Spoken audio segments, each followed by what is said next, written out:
The sky was dark, rain curtaining the earth, the smell of wet dirt pushing into my nose. SSSK, SSSK. The radio in the car crackled, a broken broadcast cutting through the rain into my ears. The time now is September 19th, 2015, 5:25 in the afternoon. This may be this station's final broadcast. The Jinling shelter has fallen. It is now a dead zone completely. Warning, anyone hearing this, do not go to Jinling. Do not, under any circumstances, go to Jinling. The static spiked, the announcer's voice a ragged, weeping shout that hurt the eardrums. To all of you fighting to survive, the blood moon is here, and the eerie walk among us. 3 iron rules, keep them. Never look directly at the blood moon. It is the source of the calamity. Never try to kill an eerie. That is a death wish. Never stay too long in one place. It draws them to you. Remember this, the eerie cannot be reasoned with. Toward humans, they hold only absolute malice. Brothers and sisters, however hard it gets, you have to live. SSSK, one last screech, and the radio went dead silent. I sat frozen in the driver's seat of the Hummer H3, fingers clamped on the cold wheel, a chill shooting from my feet to the crown of my head, my blood nearly freezing. Jinling, a famous ancient capital of 9 dynasties on Blue Star, a thriving metropolis of millions, and now, a no-man's land for humanity. 2 months ago, the blood moon appeared, and the global eerie cataclysm erupted without warning. In a handful of days, countless small nations vanished off the map, turned into hells crawling with the eerie. Humanity's proud firearms became a joke before those twisted, ghost-like things. Bullets passed through their bodies without raising a ripple, shells blew them to pieces, and a moment later they reformed and regrew. The eerie simply couldn't be killed. At least, not by an ordinary person's physical attacks. I'm not from this world. I came from somewhere called Earth, nearly identical to this blue star, just 10 years ahead on the timeline. Right after I crossed over, I'd actually combed the internet and found this world's stars were the same famous names, only younger. History ran the same course. In this life, I was an orphan with no ties. On the strength of memories and foresight from my past life, it took me only a few years to pile up a fortune and reach financial freedom early. And just as I'd finished modifying this Hummer H3, ready to roam the wilds and enjoy life, the apocalypse came. Now I was driving the Hummer hard toward the Jinling survivor base. Who'd have thought the news of its fall would reach me before I did? That I'd escaped the besieged by eerie death trap at all was thanks to this car. Special puncture-proof off-road tires, a hybrid gas-electric system that, even when fuel ran out, could push me 500 kilometers on electric alone. The rain kept falling, drumming dull on the roof. I stared at the blurred road through the curtain of water, a flicker of cold resolve in my eyes. Jinling had fallen, but I couldn't die. I was a crosser from Earth, holding a past life's worth of memories, a chosen man. Even at the end of the world, I would find a way to live. The rain showed no sign of letting up, pattering on the Hummer's armor like beats on some unseen death warrant. I sat there, eyes hollow on the rain-blurred highway, mind blank. Jinling had been my only destination, and now that road was severed. Everywhere I looked was gray rain mist. Where was there left to shelter? I didn't know, and didn't dare think about it. I'd long since let off the gas. The Hummer crouched at the roadside like a tired beast, melting into the surrounding silence. Then, through the rain, an engine, distant, growing closer. I snapped to, eyes sharpening, and looked toward the sound. Out of the mist came a ragged convoy. 2 off-roaders led, bodies caked in mud and scratches, clearly long on the road. Behind them, a bus painted bright convoy, its paint peeling, bloodstains still on the glass. After the bus, a clump of survivors on bicycles and e-bikes, clothes in rags, faces drawn, eyes full of dread and exhaustion. At the very rear, 30 or 40 more on foot, leaning on each other, stumbling. Survivors who heard the broadcast and turned back from Jinling. I muttered, thumb drifting over the wheel. The lead car slowed to a stop not far off, facing my Hummer across the road. A door opened, and a man in his 30s stepped out, black shell jacket, average build, gaunt. He gave me one glance, then walked straight to the front of his car with no intention of speaking. He dropped to both knees, pressed his palms together, murmuring something like an old prayer. When he finished, he kowtowed 3 times, then slowly closed his eyes, brows knit, as if straining to sense something. The rest of the convoy stopped too. Everyone, in the cars and on foot, only watched from a distance. No one dared disturb him. It clicked, a broadcast I'd half heard days ago. After the apocalypse, a kind of awakened called a pathfinder had appeared. They could sense the eerie, find relatively safe routes and areas, and survivors who followed one saw their odds shoot up. My eyes went to the bus's paint, bright convoy, clear as day. The kneeling man, the chanting. This had to be the convoy's pathfinder. I didn't get out to say hello. In the apocalypse, people's hearts are unknowable. Who knew if this lot were good or bad? I was alone, nothing at my back. Caution never hurt. The man sensed for about a minute, then opened his eyes and stood. He cast a look at my Hummer, curiosity in it, clearly interested in the well-modified rig. He circled it halfway, paused, then turned back to his own car. None of the convoy made to move on. They just stopped on the road. Why aren't they leaving? Resting here? The thought had barely formed when a loud horn cut it off. A steady voice came from the bus's roof speaker, brooking no argument. Everyone, it's almost dark. Captain Gu has confirmed this area is clear for now. We rest here tonight. Find a spot and settle in. Don't wander. My guess was confirmed, but instead of relief, I went tenser, hard in my throat. In the apocalypse, a well-modified Hummer with full fuel and charge was a walking slab of fat meat. I didn't doubt plenty of eyes were already on it. Ordinary survivors I wasn't afraid of. 2 months of brutal conditioning out here, I could handle them. But this convoy was different. They had awakened. I didn't know how many, but even one was more than I could provoke. Awakened had powers beyond a normal person, a gulf I couldn't cross. Damn it, I muttered, a hard glint in my eyes. Anyone tries for my car, I fight to the death. Awakened or not, I won't kneel. Even dying, I'll take a piece out of them. I reached for my waist and drew a gleaming military combat knife, razor-sharp, cold-edged in the dim cabin. I'd paid a high price for it before the apocalypse, and it had carried me through the worst of the early days. I gripped it, eyes hawk-sharp on every movement outside, muscles taut, ready to fight. Then, a soft tap on the glass. My grip snapped tight, my eyes going lethal. I lowered the window a 2-finger crack and looked out. A woman stood there, 30-ish, slender, fine-featured. Even in mud-caked clothes her looks showed through. Rain had soaked her hair, a few strands plastered to her cheek, adding a pitiable charm. "Hey there," she said, soft and weak, a thread of pleading in it, her face shy. "Do you have any food? I haven't eaten all day. Could you spare a little? I'd thank you properly." She blinked at me, a faint, deliberate lure in her eyes. I sneered inside. I looked 21, 22, but I had the soul of a man in his 30s. I knew exactly what that look meant. 2+ months alone, sure, I had my restless moments. But reason said living came first, especially since I'd noticed several men closing in behind her, eyeing my car, greed all over their faces. "Get lost," I said ice cold. "Don't have any. And if I did, you wouldn't get it." I said it loud, on purpose, so the others with bad intentions would hear, and know I wasn't a soft persimmon to squeeze. Then I rolled the window up, cutting off her pitiful face. Her smile froze, flushed red, then went iron gray. She bit her lip, shot the door a venomous glare, but said nothing more. The men behind her, seeing how hard my stance was, didn't dare rush in. Just started cursing at the car, foul stuff. I tuned it out, a mocking curve at my mouth. End of the world, and people were still like this. Pathetic. 2 of them, seeing me silent in the car, only got louder and uglier, pouring filth out like it was free, which soon drew a crowd of onlookers. People clustered, pointing, gossiping. I scanned them, and there by the bus stood the convoy's captain, the pathfinder who'd been kneeling and chanting, with a few others, watching, expressionless, plainly there for the show. The crowd seemed to embolden the 2 men, especially a young one with bleached blonde hair. Maybe showing off for the woman. Maybe certain the guy in the car was a pushover. He grabbed an iron bar and swung it hard at the Hummer's windshield. Clang. A dull boom.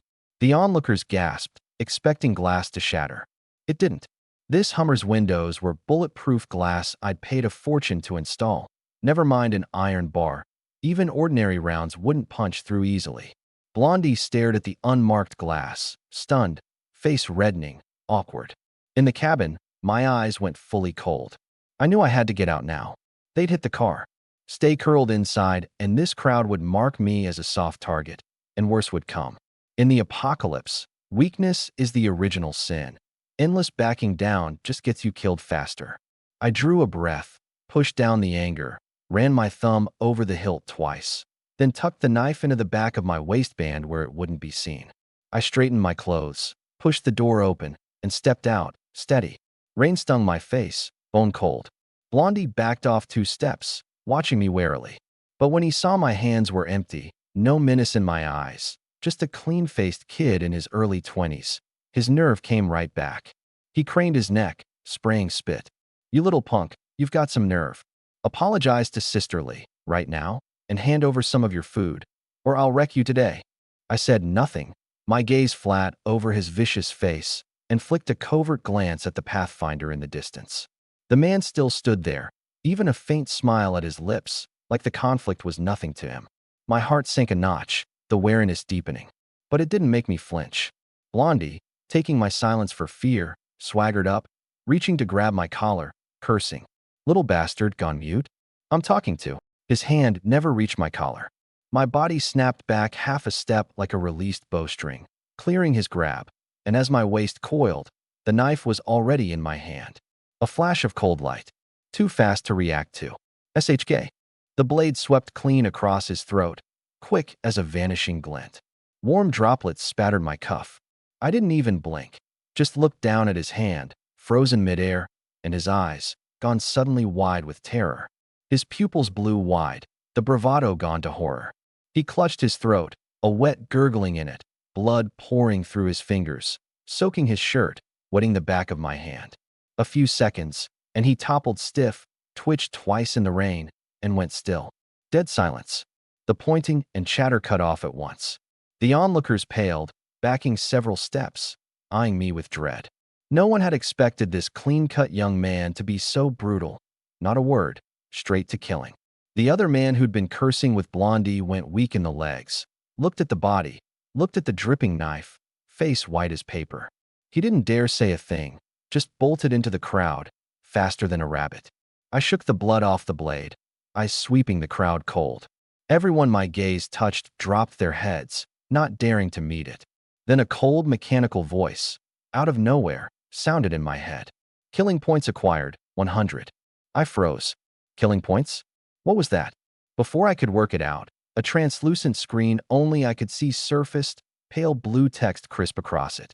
Military combat knife detected in host possession. Spend 100 killing points to upgrade. Effect after upgrade. Deals minor damage to eerie creatures. Upgrade. My heart slammed. A system? Or my own ability, awakening? I'd read enough apocalypse novels in my past life. The protagonist always rode a system or a power to crush every enemy and reach the top. I'd been an ordinary man this whole time, and now, after killing one bootlicker, I'd awakened this. The joy surging up made my breath quicken. I forced it down, finish this first, study it later. Not far off, a slim girl stood with one hand always on a sword hilt. 18, 19 at most, a head of striking pink hair, a black combat suit wrapping a fine, taut figure. Her features were exquisite to the point of uncanny, her eyes ice cold. When they passed over the body, there wasn't a ripple, like glancing at an unremarkable stone. She stood beside a hulking man over 2 meters tall, silent the whole time. She tipped her chin slightly toward the Pathfinder, a faint signal in her eyes. The giant, black tank top, knotted arms full of explosive strength, looked at the girl, then at Blondie's corpse, and rumbled toward the Pathfinder. "Captain, per the bet, you owe ye linger 2 packs of instant noodles." His voice was rough, the delivery oddly simple, almost goofy. The Pathfinder nodded, helpless. Then he led the pink-haired girl and the giant toward me at an easy pace. My heart climbed into my throat, grip tightening on the knife, eyes wary on all 3. Real trouble now. These 3 had to be the bright convoy's core, especially the pink-haired girl, her aura contained, her sword-hand knuckles sharp and defined, clearly a seasoned fighter, even more concerning than the giant. I braced for the worst. But to my surprise, The Pathfinder stopped in front of me with no hostility and smiled. Easy. You seem pretty tense, kid. Before I could answer, the pink-haired girl shot the captain a flat look, a touch of displeasure in those cold eyes. He caught it and smiled, awkward. Seeing they weren't here to make trouble, my guard eased a little. I put the knife away, scratched my head, and managed a shy smile, speaking first. I'm Joey Fei. Escaped from Jiang City. The guy I killed, was he one of yours? Guran looked at that fake shy smile and thought, this kid is definitely not harmless. His tone stayed steady. Introductions first. I'm Guran, captain of this convoy. Awakened, the Pathfinder sequence. He gestured to the giant and the girl. These two are Shirley and Yilinger. Like me, Sequence awakened. His eyes moved over Blondie's corpse, then the gawking survivors on foot and bicycle. The blonde you killed, and these people, they're like you. Survivors we met on the road, tagging along for now. It made sense. No wonder they hadn't reacted to a killing right in front of them. Blondie wasn't theirs. Guran seemed to read my mind, a faint curve at his lips. We came over because your car's well modified and roomy. Wanted to ask if you've got spare supplies. We can trade, fairly. He leaned on those words, then added, in the bright convoy, rest easy, no forced buying or selling. We manage all survivors by one core rule, fairness. Captain, awakened, or the most ordinary person. You want something, you either go scavenge it yourself or trade something equal. If that blonde had actually robbed you, you wouldn't even need to speak. Someone would get it back for you. But if you'd folded out of fear and handed your food over, then we don't get involved. The words loosened the tight string in my chest. In the apocalypse, with human nature twisted and the strong eating the weak bone deep, a faction that put fairness on its lips and actually kept it as a rule was rare as a phoenix feather. Something moved in me, the thought of sticking with this convoy a while, to see. I put the knife away and looked at Guran, blunt. Can I come with you then? Any requirements to join? His eyes brightened a touch, his gaze drifting almost imperceptibly toward the inside of my Hummer, a flicker of calculation in it. He was about to name some not-too-harsh entry fee that would skim a little off me, some food, some water. But before the words left his mouth, Shirley gave a simple laugh and rumbled in ahead of him. You don't join the convoy. Long as you can keep up with our speed, that's it. Up front, though, if there's danger, whoever falls behind, we don't help. Anyone. Blunt. No room left in it. And it shattered Guran's prepared script. He shot Shirley a helpless look, but didn't argue. Something moved in me. I caught the subtext at once, and the captain's intent to fleece me. We don't help whoever falls behind, really meant. When the eerie give chase, the stragglers by the convoy time. Cruel, but utterly fair. In the apocalypse, it was the strong and the fit who lived. Can't keep up, can't blame anyone else. I nodded, about to say no problem, when the silent Yilinger suddenly spoke. Her voice was cool, but easy to listen to. Do you have alcohol? Liquor? Beer? Anything. I'll trade supplies for it. All voluntary. No one's forcing you. Her eyes were on me with a faint, unhidden hope. Clearly a drinker, missing it badly. I blinked, then shook my head. No alcohol in the car. I've got some other supplies, though. At no alcohol, the small hope in her eyes snuffed out. She said nothing more, just nodded slightly and turned for a nearby off-roader, her back crisp, all interest gone. Once she was in the car, Guran cleared his throat and steered back, a kindly smile on. Little brother, your car's a hybrid, right? You short on gas? I've got some spare, want to trade for a bit. That moved me. The Hummer could run on electric, but the range was limited, only good for emergencies. Gas was the real foundation for the long haul. My tank had bottomed out, and I'd been worrying about resupply. How do we trade? He named a price, and I cursed inwardly. Looks kind, but he's a black-hearted one. Couldn't skim me earlier, so he's at it now. We haggled a long while, and in the end I traded a carton of cigarettes and 10 packs of instant noodles for 50 liters of gas and a plastic jerry can. Watching his people haul the can over and take my goods, my mouth twitched with the loss. I had a real suspicion I'd just been fleeced by this kindly-faced, dark-hearted captain. Trade done. Shirley scratched his head, looking sheepish. Brother, you got any anti-inflammatories or cold medicine? My helper, the bus driver, came down with a bad fever. Burning up. Convoy's out of meds. Looking at his honest, simple face, most of my irritation drained away. I didn't mean to squeeze Shirley. After all, he just indirectly blocked the captain's attempt to skim me. I do, I said cleanly, went back to the car, didn't even ask what he'd trade, dug out 2 blister packs, cold capsules and anti-inflammatories, and handed them over. He took them, gratitude breaking across his face, rubbing his hands, embarrassed. Thanks so much. We've got a lot of mouths. Food and water are tight. Nothing good to give you. He fished a faintly green glowing bead from his pocket and held it out. Here, take this. I killed a willow tree demon a few days back and got it. Captain says it's a demon core. If you ever run into a forged sequence awakened, it can be used to strengthen a weapon. My eyes hit the green bead, and my heart jumped. Strengthen a weapon. Good stuff. I took it without hesitation and nodded gravely. Thank you. Once Gu ran and Shirley left, the tension finally drained out of me. I hurried back to the Hummer, slammed the door, sealing out the noise. I leaned back, heart still pounding. That tensome minutes of trading had me wound tight. Once I'd calmed, my eyes fixed, burning, on the translucent panel only I could see, and I started studying. From dusk to full dark, I tried every command I could think of, willpower, voice, even reaching out to touch it, fighting with it over an hour before I roughly grasped what it was. It wasn't a sequence ability. Abilities awakened within the body itself. This thing was more like an independent, cold, mechanical program. I thought. Open system, and 4 pale blue characters surfaced. Killing system. Crude, but apt. The 100 killing points from Blondie were proof. Its core function I'd mostly figured out.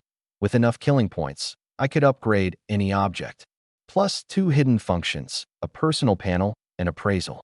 I pulled the green demon core Shirley had traded me from my pocket. Cold to the touch, a faint pressure to it, glowing dimly in the dark cabin. I gripped it, focused, and thought, appraise. The cold voice sounded, text surfacing in step. Item detected, the essence blood of a space-time divine beast, slumbering 10,000 millennia in the blood moon abyss. Sealed state. Grade, forbidden. Killing points to upgrade, 10 billion. Upgrade effect, breaks the seal, converts to an ingestible space-time beast core. On consumption, 50% chance to awaken space-time power, 50% chance to die by bodily rupture. Unupgraded ingestion, 99.99% chance of being burst apart by the violent space-time energy, 0.005% chance to awaken space power, 0.005% to awaken time power, 0.0001% to awaken space-time power.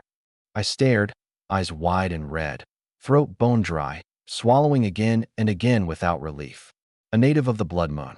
The essence blood of an ancient space-time divine beast.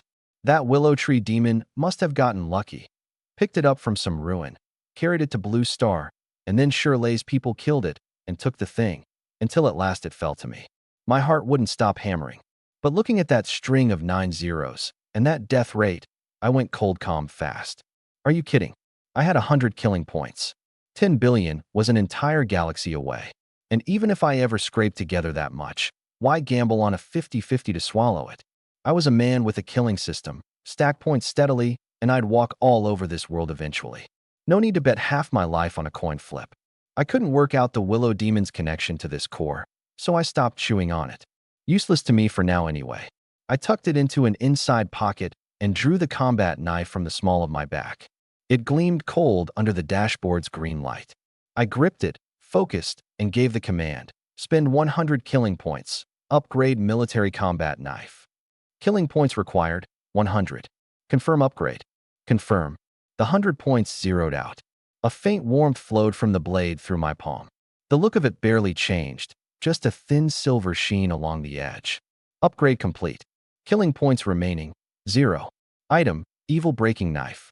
Effect, deals minor damage to eerie creatures. I gripped it and gave the air a light swing. A faint SHK, like something had been sliced.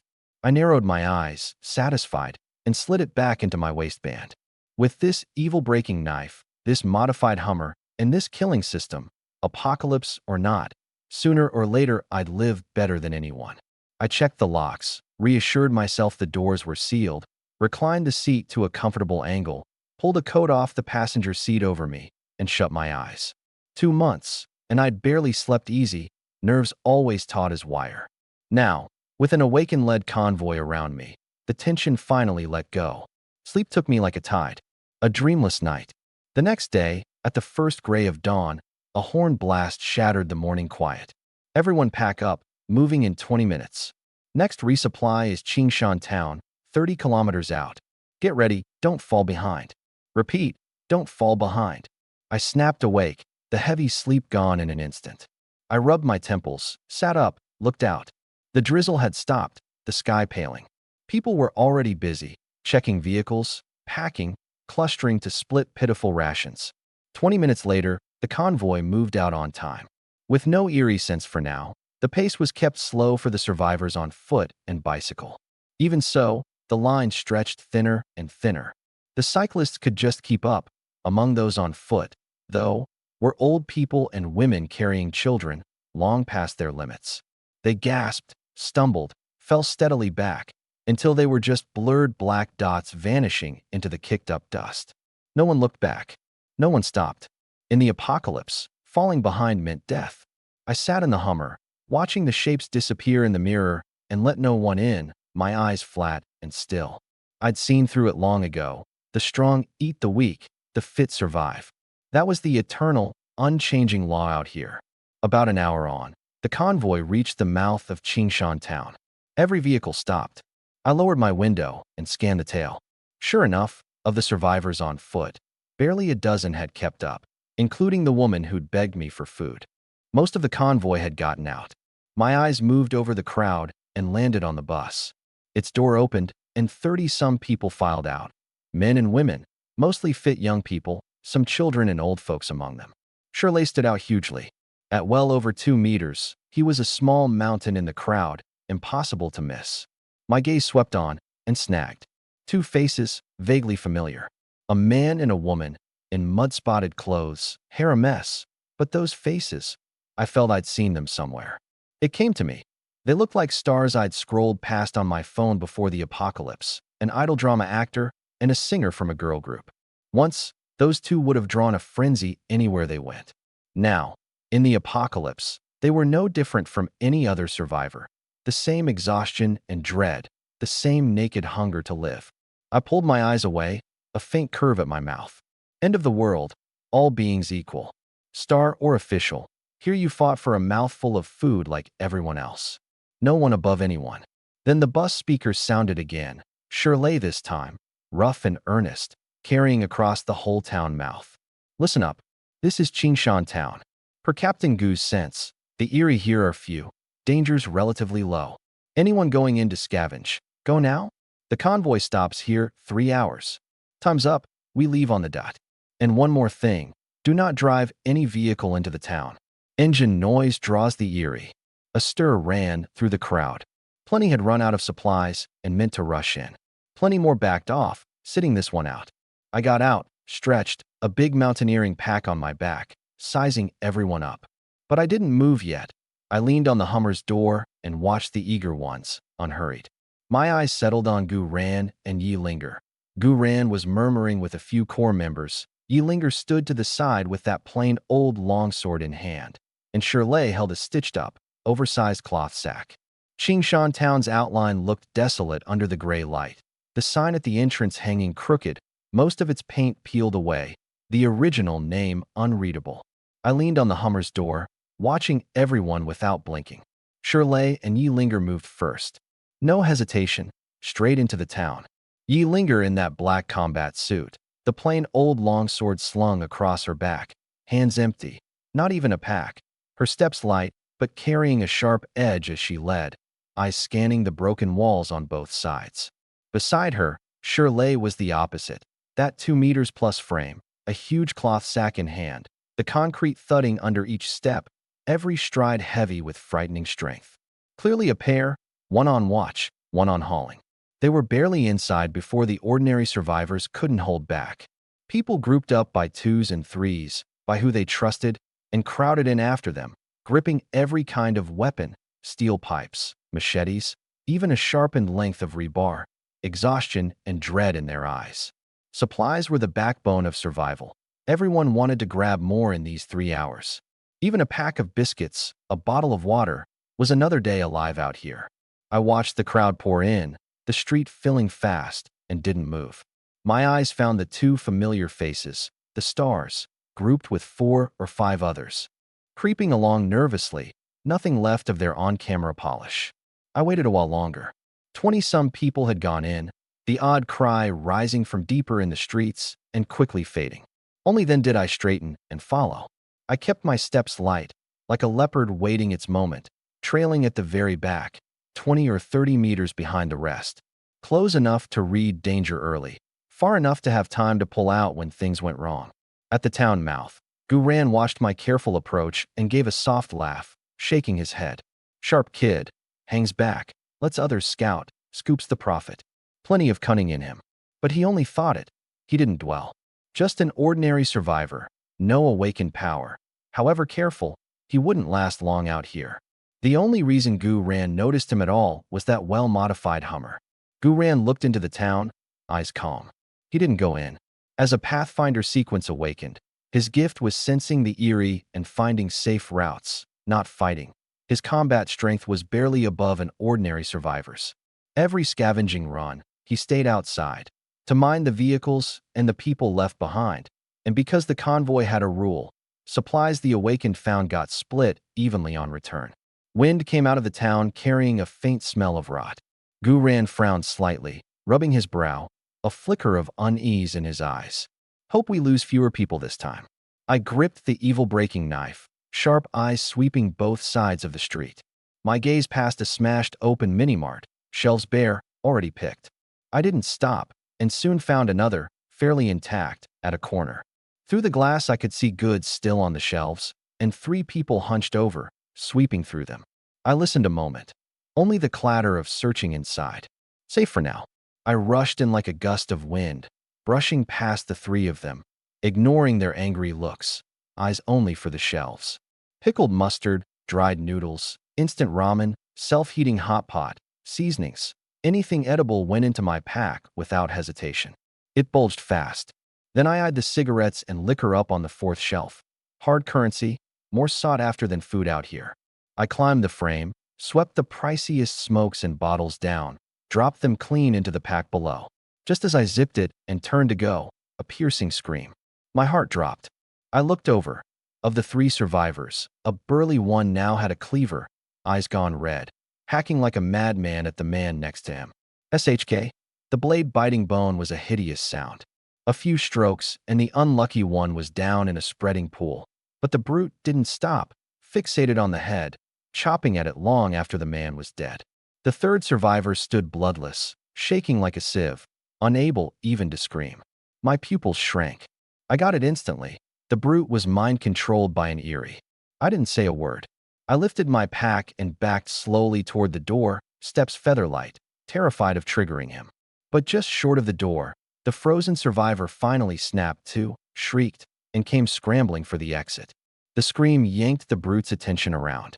He turned, those bloodshot eyes locking on me and the survivor, a strange grin splitting his mouth, the cleaver dripping as he came, one slow step at a time. Mate. I cursed inwardly and dropped the pack. Escape first, supplies could be found again. I bolted to the glass door, shoved the warped handle, and felt an unseen force clamp it shut.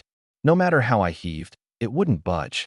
The other survivor crashed into the door beside me, found it stuck, and started crying, shoving with me in a panic. It's useless. I gritted, the brute closing in my peripheral vision.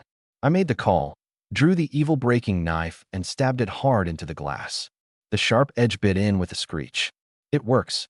I drove it in, sawing and slashing like a madman. Hold him off a second. I've almost got the door. I barked, not turning. The survivor wasn't an idiot. No way was he going near the brute. Instead, red-eyed, he grabbed for the knife in my hand, snarling, "You go. Give me the knife." My eyes went cold. I dodged his grab, flipped my wrist, and drove the knife point straight into his gut. SHK, blood sprayed. He screamed. I gave no quarter, planted a kick, and shoved him toward the brute. His despairing cry and curses rose, then drowned fast under the cleaver's chopping. I threw everything into one last stab at the cracked glass. Crash! It shattered, and the invisible binding force vanished with it. No hesitation. I sprinted for the open, gravel crunching, heart slamming near my throat. I didn't look back until I'd put 100 meters between me and the store, then staggered to a stop, doubled over, gasping, cold sweat soaking my back. I glanced back. The eerie possessed brute hadn't followed out. I let out a breath. Afraid of the daylight? Or bound by some rule that kept it in that area? I gave a bitter laugh and dropped it, wiped the sweat and grime off my face. A whole lot of nothing to show, and I'd left my pack inside. Thinking of the scraps left in the car, my stomach sank. I steadied myself, gripped the knife, eyes hardening again. Don't panic, don't fear, that's a dead end. I got my bearings and headed deeper in to try my luck elsewhere. An hour had already burned. That eerie's ferocity was fresh in my mind. I knew clearly, even with the evil-breaking knife, a thing like that was beyond an ordinary man like me. Only the awakened could meet them head-on. I had to find supplies fast. About 10 minutes later, at a corner, I found a sizable chain supermarket, its glass doors intact, apparently unsearched. My eyes lit, and two figures stepped out from behind a pillar, blocking my way. The two familiar star faces. The man in a rumpled, casual outfit, hair messy, sickly pale, nothing left of his screen polish. The woman in a worn tracksuit, her looks undimmed by the grime and the road. Wait. The man put out a hand, his nerve thin. This store we found it first. Our teammates are inside collecting. Wait till they come out, then you go in. My face went cold. Wait. Out here, every second held a way to die. Who had time to wait? And the store wasn't theirs. I didn't bother arguing. My right hand snapped up, crack, a hard slap across his face, hard enough to stagger him back several steps. He clutched his cheek, staring at me in disbelief, eyes red-rimmed, but didn't dare make a sound. I flipped the knife into my hand, the cold edge leveled at his throat, my eyes like ice. You think you get to stop me? He shook all over, white as paper, lips trembling, not another word, backing off, wishing he could disappear. My gaze moved to the woman beside him. She stared at me, but didn't budge from the doorway. Move, I said flatly, and stepped toward her. She flinched but held her ground a beat, that stubbornness in her, then thought better of it and edged aside as I came, her jaw tight, refusing to look small, even scared. You think you're some celebrity here? I said, cold, brushing past. Get out of the way. Li Yinyu pressed her lips white, cheeks flushed with anger and humiliation, eyes wet, but she didn't cry, and she didn't grovel. She wanted to say she hadn't been blocking me at all, just frozen by the man's fumbling. One look at my face, and she swallowed it. But she didn't drop her eyes either. The man stood by, staring at the knife, not daring to breathe, watching. I read it off her face. She hadn't meant to stop me. I lowered the knife, gave her one more flat look, and pushed through the glass doors without another word, leaving the two of them at the threshold. Her standing rigid with fury she couldn't spend, tears finally slipping free, wiped away fast before they could fall. The door swung shut behind me. Outside, the man crept up to her, voice careful. Yinyu, don't be angry. He's just a brute with no decency. Not worth our notice. As he spoke, he stole a glance at the doors, terrified I'd come back. That slap still rang in his ears. My eyes had left him too rattled to manage even a hard word. Li Yinyu's head snapped up, her beautiful eyes cold on him, full of undisguised disgust. If this useless teammate had been worth anything, she wouldn't have been pushed around by that bastard at all. He took one slap and lost his soul, couldn't even talk back. Pathetic. He shrank under her look, head down, face burning. Her temper flared higher with nowhere to go. She turned slowly and looked at the gray sky beyond the town, her eyes going distant. She was homesick. She missed the cherry blossom street in Seoul, missed the kimchi her mother made by hand, missed the sisters who'd sweated through practice rooms with her. But the apocalypse had come, scattered them to the ends of the earth. Would she ever go back? She didn't even know if her country still stood, if the people she loved were still alive. A cold wind cut through. She shivered, eyes reddening, and let out a small, bitter breath. If I'd known I'd hit a living hell like this, I never should have come to Long Country to travel. And yet, she felt a flicker of luck, too. At least she'd met the bright convoy in the apocalypse's first days. With the last few packs of compressed biscuits on her, she'd traded for a place on the bus, and these 2 months, hard as they were, she hadn't suffered the worst. In another country, or her own, she might already have been an Iris meal, or died in survivors fighting over scraps. She sniffed, pushed the ache down, and her eyes firmed up again. Whatever happens, I have to live. Only by living was there any chance of seeing her family again, of seeing the day the apocalypse ended. She clenched her fists, turned to the man, and said, cold, "Let's go. We'll collect supplies too. Stop wasting time here." I pushed through the doors and my heart sank halfway at a glance. The place was big, but already swept. Shelves toppled and bare, just a few crushed snack packs and dust-furred seasonings. 3 or 4 people were still hunched over, picking through the gaps. They froze when I came in, then got a clear look at my face and the cold, gleaming knife in my hand, muttered to each other, and turned away, ignoring me. I didn't bother either. I worked the shelves with the knife ready, combed the whole floor for almost nothing, biscuit crumbs in the cracks, a bottle of soy sauce, a few forgotten packs of pickled mustard. I tried the second floor, then the third, nothing. Coming back down to the second, 2 familiar voices carried from a storeroom doorway. Li Yinyu and the man.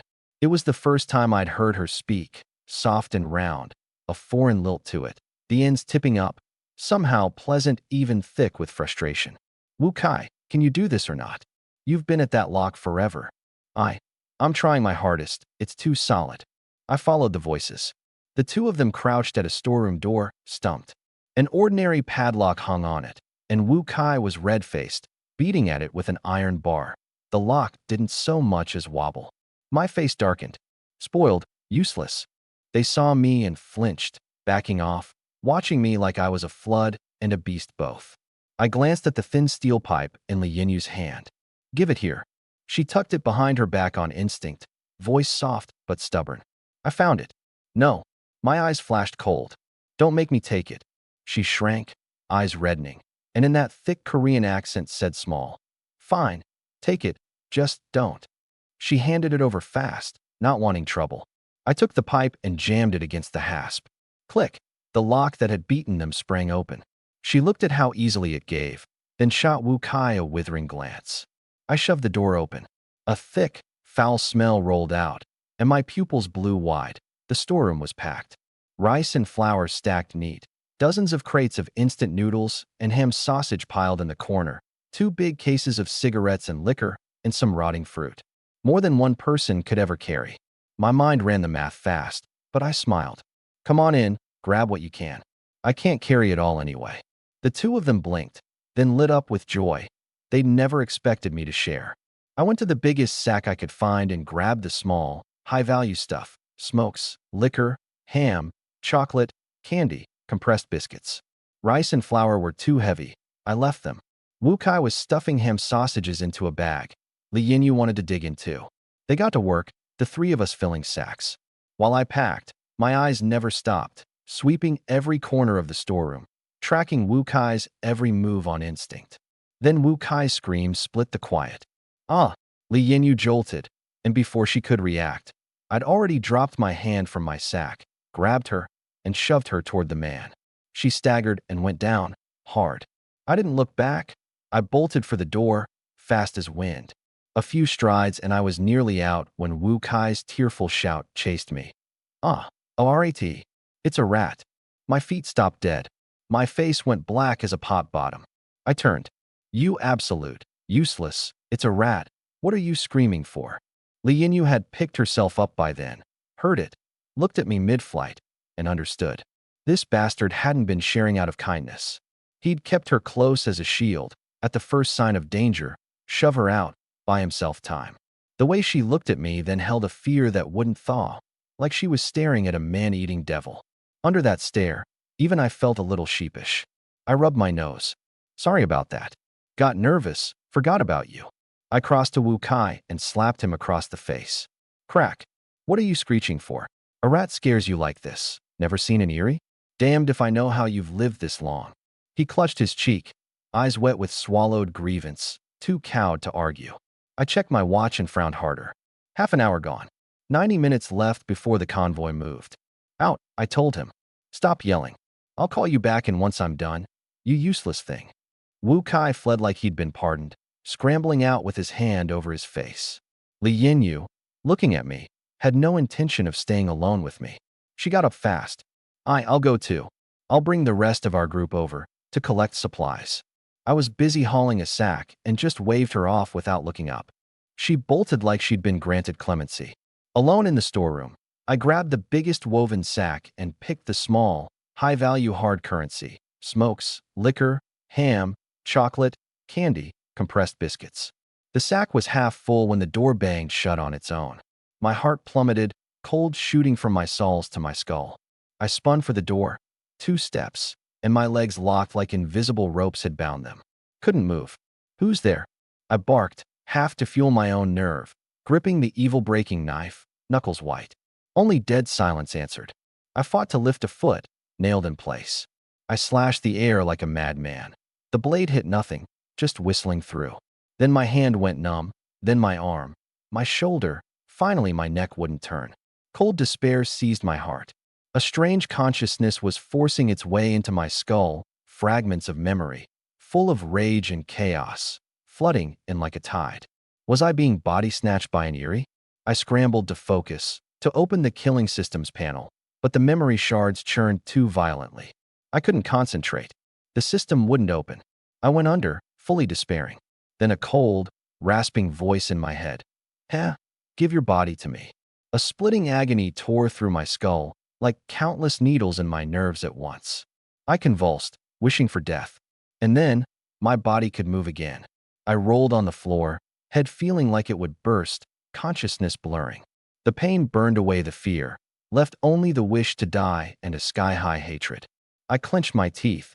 Even dead, this thing does not get my body. I forced a hand to my pocket, dug out the space-time divine beast's essence blood, and without hesitation crammed it into my mouth and swallowed it down.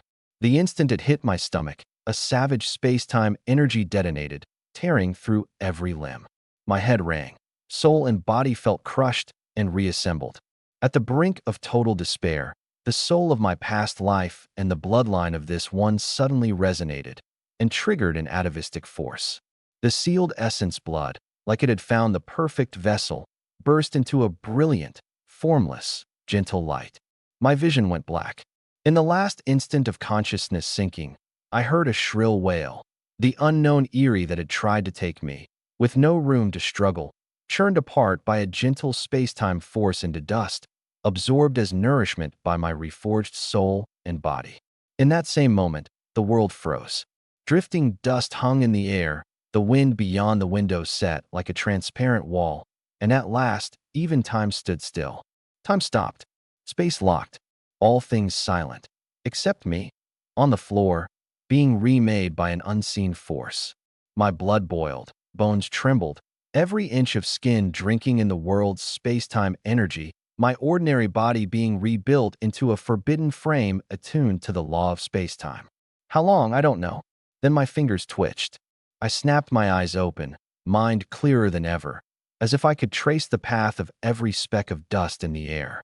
The storeroom door was still shut, the sack still slumped to one side, my watch hand still frozen at the moment before I'd blacked out. Not a second advanced. I sat up slowly, a strange knowing rising in me. I'd awakened. Not an ordinary sequence awakening, a law awakening, something that should not exist in this world. The power born from time and space fused into one ultimate force, space-time control. The knowledge poured in whole, clear as if engraved on my soul long ago. I pressed down the surging joy, gathered myself, and murmured, "Personal panel." The light screen surfaced, its contents utterly transformed. Joey Fei. Bloodline, forbidden. Spirit, 100 upgradable. Normal baseline, 10. Law power, space-time control. Skill 1. Time stop, LV1, upgradable once daily. Spend 100 spirit to draw 1 grain of time sand from the world. Each grain stops time for 1 second. LV1 limit. Grain store in the sea of consciousness, max 10.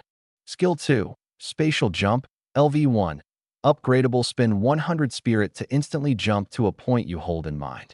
LV1 limit. Once daily, max range 100 meters, passes through all obstacles. Skills 3 to 9, unawakened. Killing points remaining, 10,000. My heart slammed, eyes bright. A blessing in disguise, a heaven-sent break. The killing points line clicked into place fast. The Erie's death had been auto-credited to me as a kill, hence the 10,000. Then my eyes fixed on Spirit, 100, upgradable. Doesn't even say how many points it costs, I grumbled, and on a whim, tapped the upgradable mark. The panel updated. Spirit, 200. Killing points, 0. The upgradable prompts on time stop and spatial jump were gone. Looking at the zeroed points, my face twisted with regret. I knew exactly how useful those points were. A mere 100 had given my knife evil-breaking power, and I'd just blown 10,000 on a single thought. I punched my thigh, kicking myself. Should have upgraded the Hummer first, then the weapons. The regret had barely settled when a torrent of spirit erupted from deep in my mind. A wave of dizziness. Then it passed, replaced by an extreme clarity, like a dust-caked mind scoured clean. The power spread like an unseen tide to every corner of the storeroom. Even with my eyes shut, I could sense everything within 10 meters. A new line jumped onto the panel. Spirit broken past 200, mind sequence awakened. Sequence rank, Tier 1. Skill 1.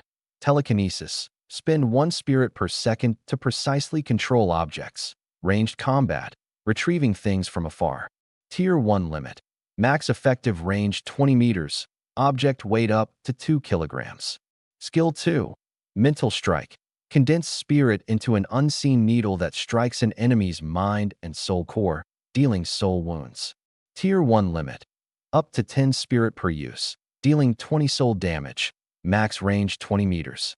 I froze, then joy shot to the top of my head. Net win. Killing points zeroed and the 2 space-time skills unupgradable for now, but I'd awakened a sequence. The space-time power was monstrous, but it had no attack skill unlocked yet, and an absurd cost. At most it was a last-ditch lifesaver. The mind sequence, though, I could use. I locked my spirit onto a ham sausage Wukai had dropped 5 meters off. A thought. It shot into the air and snapped into my palm like lightning. The grin spread across my face. Forbidden grade power, and awakened, and the killing system behind me. This damned apocalypse. I finally had what I needed to live. I clenched a fist, feeling the power surge through me, every joint loose with an ease I'd never known. The space-time force had remade my body. On strength alone, I was easily 2 or 3 times what I'd been. I caught sight of the half-full sack at my feet and snapped back. No time to study powers. Supplies were the foundation of survival. I bent and stuffed it, picking small high-value hard currency. The first sack filled fast. I hefted it. Light, easy. I found a second sack in the corner and packed that too, then stopped. Footsteps and low voices outside. I brushed my spirit out and caught them at once. Li Yanyu and Wu Kai, with their 4 teammates. The door opened. They took one look at the mountain of supplies and went wide-eyed, forgetting me entirely, whooping and lunging to rake it into their bags. Only Wu Kai and Li Yanyu snuck glances at me, wariness in their eyes, and a thread of envy. I didn't bother with them. I hauled the 2 heavy sacks, 1 in each hand, and walked out light on my feet. Li Yanyu watched me carry 2 full sacks and thought, bastard's greedy too. That much weight. Can he even run? Hit an Erie, and that's suicide. But she didn't dare say it aloud. I headed back along the route I'd come. Passing the mini-mart where I dropped my pack, I stopped. That mountaineering pack was custom, waterproof, tough, big, easy to carry, 10 times better than these woven sacks. A waste to leave, and there was good stuff still in it. I waited. I had 200 spirit now, exactly enough to spend 100 drawing a grain of time sand. If danger hit, freeze time 1 second, then use the other 100 on spatial jump. 100 meters was more than enough to get clear. Low risk, worth a try. I shut my eyes and, on instinct, drew up spirit. A cool current poured into my sea of consciousness, and soon a single clear white grain hung there. The 100 spirit spent left me barely tired, easier than I'd expected.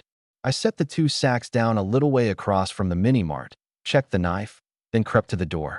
One look in, and my stomach turned. 3 corpses long gone cold. The 2 the brute had hacked, heads in pieces, and the possessed brute himself, down, bleeding from every orifice, a grim death.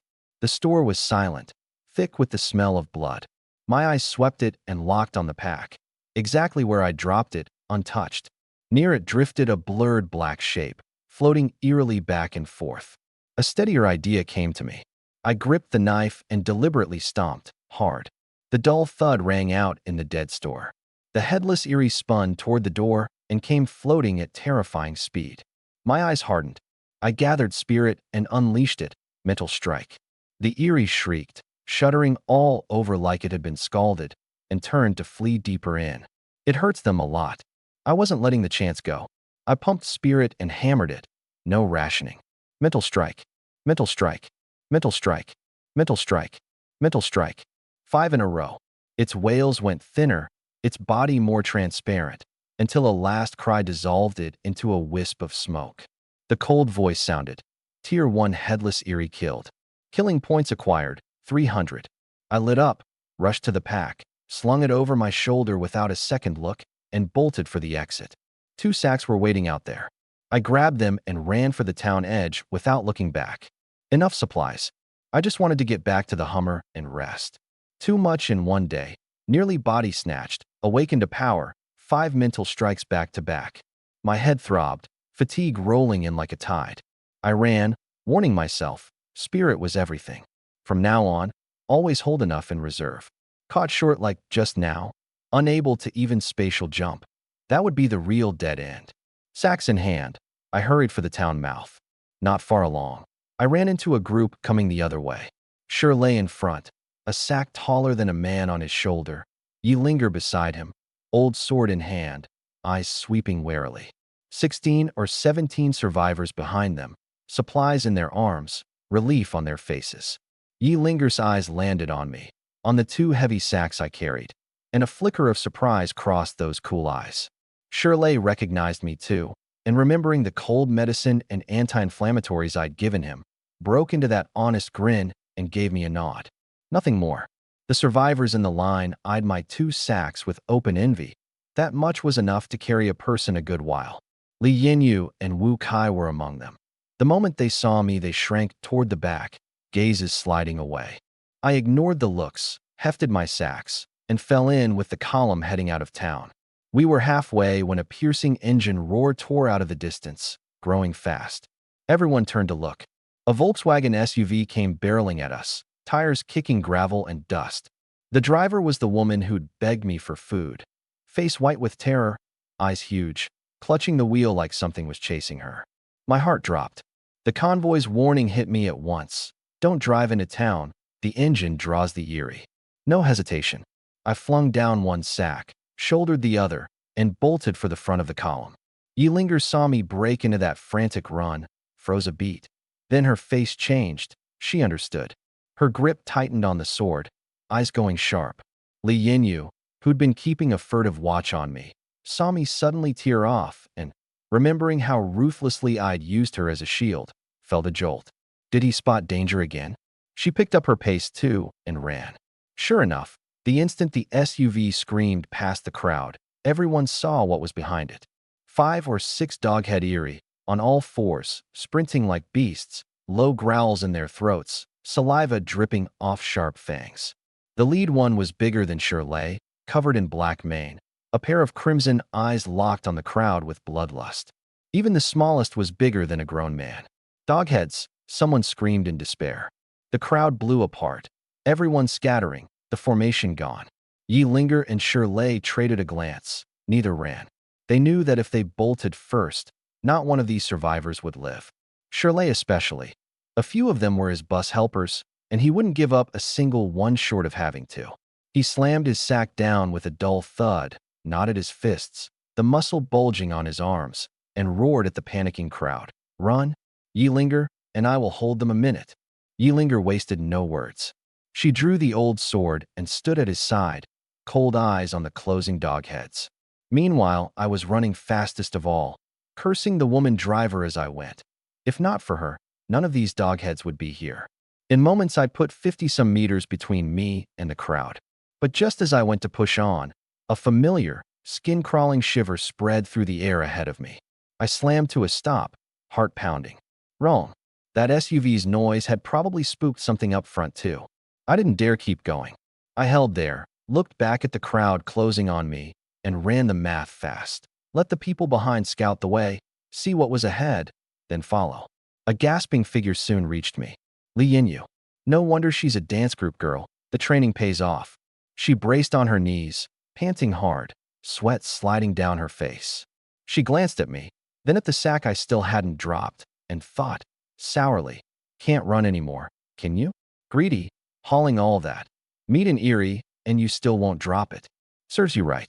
She made to run past me. My eyes went sharp. I grabbed her and pulled her in by the arm. Her whole body went rigid, face draining white. She remembered being shoved out as a shield, and terror welled up with tears as she fought me. Let go. Let go of me. Don't move, I said low, tightening my grip. Let the others go ahead first. She couldn't break free. The strength gap was too wide, and despair filled her face. She stopped struggling, going cold inside. Fine, die then. Living through this apocalypse is its own torture anyway. The survivors behind us poured past in a panicked flood, only looking ahead. I held Li Yinyu and trailed in the middle of the pack, unhurried, eyes sweeping. Then, a shrill scream up front. The crowd ahead exploded backward, sobbing and shrieking. My gaze cut through them to the open ground beyond. An Erie crouched there, a spider's body with a ghastly pale woman's face in the center, pinned on a survivor, its sharp mouthparts driven into his skull, greedily drinking the warm brain matter, that white face wearing an eerie satisfaction. Scalp crawling. Li Yinyu saw it too and shook violently, teeth chattering, white as paper. She found, suddenly, that she didn't want to die after all. Not like that. My heart skipped. This human-faced spider was clearly nastier than the dog heads. Wolves ahead, tigers behind. My heart hit bottom. Worse, my spirit was down to 50. No spatial jump, only 1 second of time stop. No way to run. I gritted my teeth and dropped the last sack too. Nothing mattered more than living now.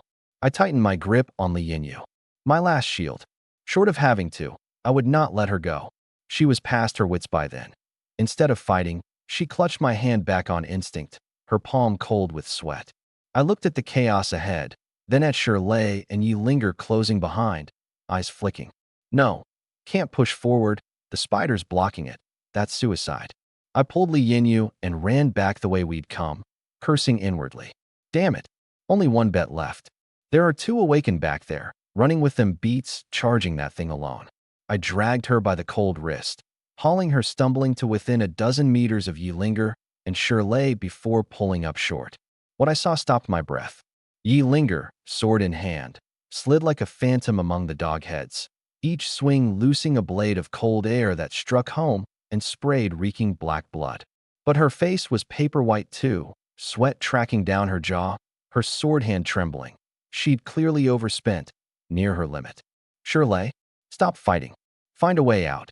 Drag this on, and we all die. Her cold voice cut as she swept a doghead back, eyes darting to the other side. But Shirley was deep in his berserk state. Her shout was just wind to him. He'd swollen past 3 meters, arms thick as a woman's waist, muscle knotted like iron, veins standing out, eyes red as blood. Every trace of his honest simplicity gone. A beast that had lost its mind.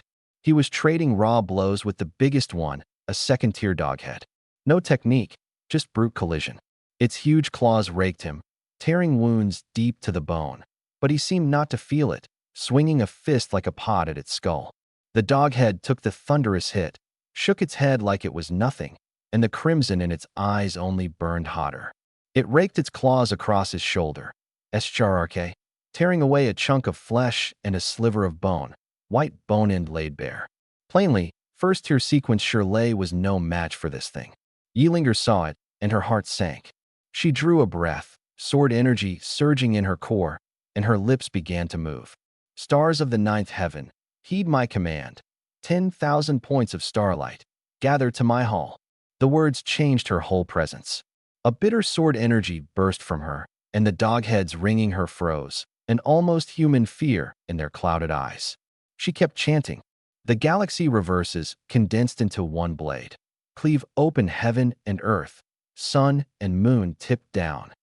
On the last word, the old sword spun straight into the sky, wheeling a dozen meters up into a brilliant star disk.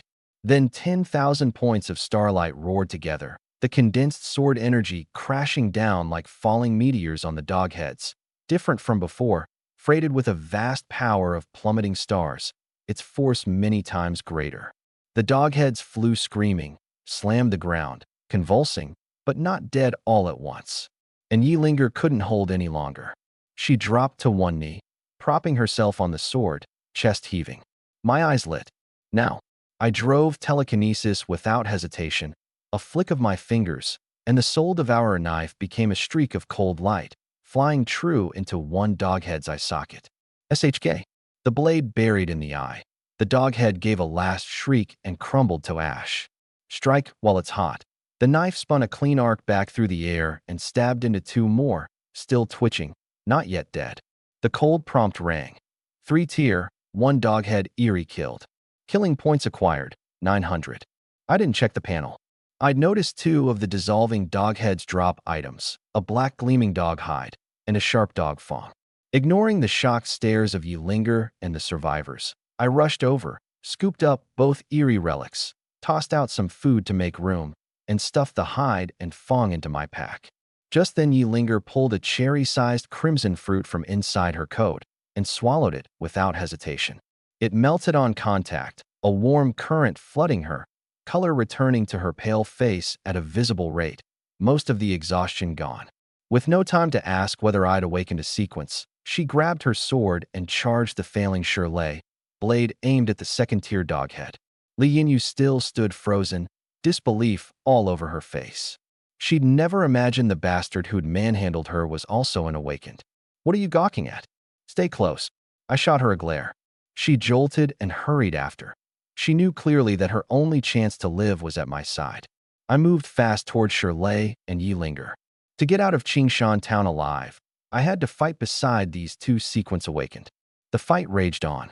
Yilinger's return eased Shirley and brought back some of his mind. 1 in melee, 1 in support, their coordination tight. But against this second tier, they were still losing ground. I whipped around toward the town mouth. 15, 16 survivors came stumbling our way, white-faced, terror in their eyes. And behind them, the human-faced spider held a downed survivor with its claws, mouth parts driven into his skull, sucking out brain with a SSSSS sound. 2 more survivors pinned screaming under its long legs, unable to move an inch. Worse, the buildings on both sides of the street were already woven thick with web, a net the spider had spun to keep anyone from escaping town. My heart hit bottom. Retreat into town and I'd dodge it for now. But the town was unknown, another exit uncertain, and even if I found one, the convoy was about to leave. No time. The only way out was to put down this second-tier doghead, then break through the spider's web. I stopped at a safe spot a dozen meters from Shirley, eyes fixed on the second tier, hunting the best moment. Yilinger, badly spent and near collapse, saw the spider and the web behind and shouted, "Get over here. This is a second tier. If we get pinned, nobody escapes." I thought a beat, then yelled back, "I can use my power twice more. I'm moving now, you 2 grab the chance." I deliberately undercounted by 1. That was my last lifeline. Then I hit the second-tier doghead with mental strike. An unseen force drove into its skull. It loosed a deafening scream, its huge body shuddering, claws clapping to its head on instinct. Now, Yilinger and Shirley traded a look. She drove the sword into one of its eyes. He swung a fist into its chest. Boom! The second tier flew back over a dozen meters and slammed down, unable to rise. Move. Leave it. I warned. There's a human-faced spider ahead. You 2 wreck the web. I'll hit it with my power for cover. Yilinger and Shirley knew there was no more time. They nodded, dragged their battered bodies after me toward the spider. The survivors rushed to follow. Closer to the spider, 20 meters, 15, 10. Just as its 8 legs reared to strike, I unleashed mental strike again. SSS. The spider shrieked, legs flailing, its huge body rolling on the ground, unable to attack for the moment. Shirley's body was genuinely monstrous. Wounded that badly, his speed was still terrifying. He and Yilinger hit the web first. He tore the strands with his huge hands while she hacked with the sword. and in seconds they ripped a wide gap. I followed through, clearing the web. Li Yinyu and the others came hard behind. That Li Yinyu ran at the front of the survivors didn't surprise me. 19 years of dance training, more stamina than most. What surprised me was that the frail-looking Wu Kai kept up too. By then the spider had recovered, and with a furious shriek it lunged at the survivor at the very back. A shrill scream, and the crowd plunged into terror. After breaking out and running hard for a dozen minutes, I finally breathed. The town exit wasn't far now. Hundreds of meters behind me, survivors still ran for their lives, many having dropped their supplies. Then Yi Linger, ahead of me, stumbled and nearly went down. I caught her in time. Her face had gone white again, breath ragged, steps slow, the aftermath of forcing that big technique. I ran the math fast. We were past the worst now, and she was a sequence awakened. Her power had to be strong. With no immediate danger, I didn't mind a hand. I took her soft hand and pulled her along, my tone hard and brooking no refusal. Hold on. Don't fall behind. Her body stiffened a touch, a flush rising on her pale cheek. She could feel the warmth from my palm, a steadying strength in it. She didn't refuse, just gave a soft gripped my hand, and her steps lightened. The three of us sprinted shoulder to shoulder, the screams falling away behind. When we burst out of Qingshan Town's exit and looked back, the survivors inside had been left too far to make out. The gap between ordinary people and the awakened laid itself bare in that moment. Even wounded, an awakened's speed was beyond anything a normal person could match. On the open ground at the town mouth, the convoy's vehicles stood in neat rows. Gu Ran leaned against his off-roader, eyes fixed on the town entrance. When he saw three battered figures stagger out, he straightened and hurried over. Behind him came a girl of 15 or 16, barely over 1.5 meters, small as a child who hadn't finished growing, with big round eyes that pulled at your sympathy. This was Yi Linger's cousin, Zhang Qingqing, her dedicated assistant and driver. Zhang Qingqing's driving was superb. She could keep any vehicle steady over the roughest road, and Yi Linger never let her take risks, always leaving her to mind the off-roader during scavenging runs. Seeing Yi Linger's pale face and bloodied clothes, the girl's eyes reddened, and she quickened her steps. At nearly the same moment, on the bus, a survivor who'd stayed behind caught sight of Shirley's bloody figure and spun to shout into the cabin. "Uncle Zhao, they're back. Brother Lei looks hurt. He's covered in blood." A man past 50 stood at once. Gray-haired, weathered, Zhao Kuan, Shirley's right hand. He'd followed Shirley since the apocalypse's first days, managing the bus's affairs, both assistant and driver. He couldn't sit still at the news. He called a few survivors.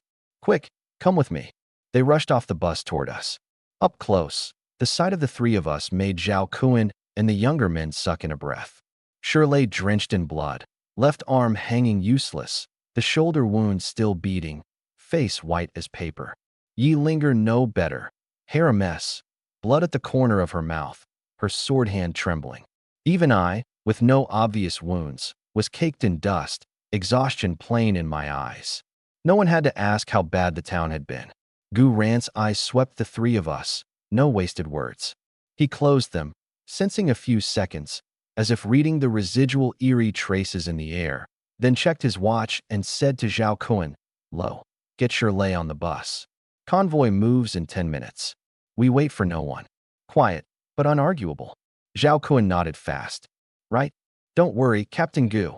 But the words had barely left Gu Ran's mouth when I, without a word, let go of Yi Linger's hand.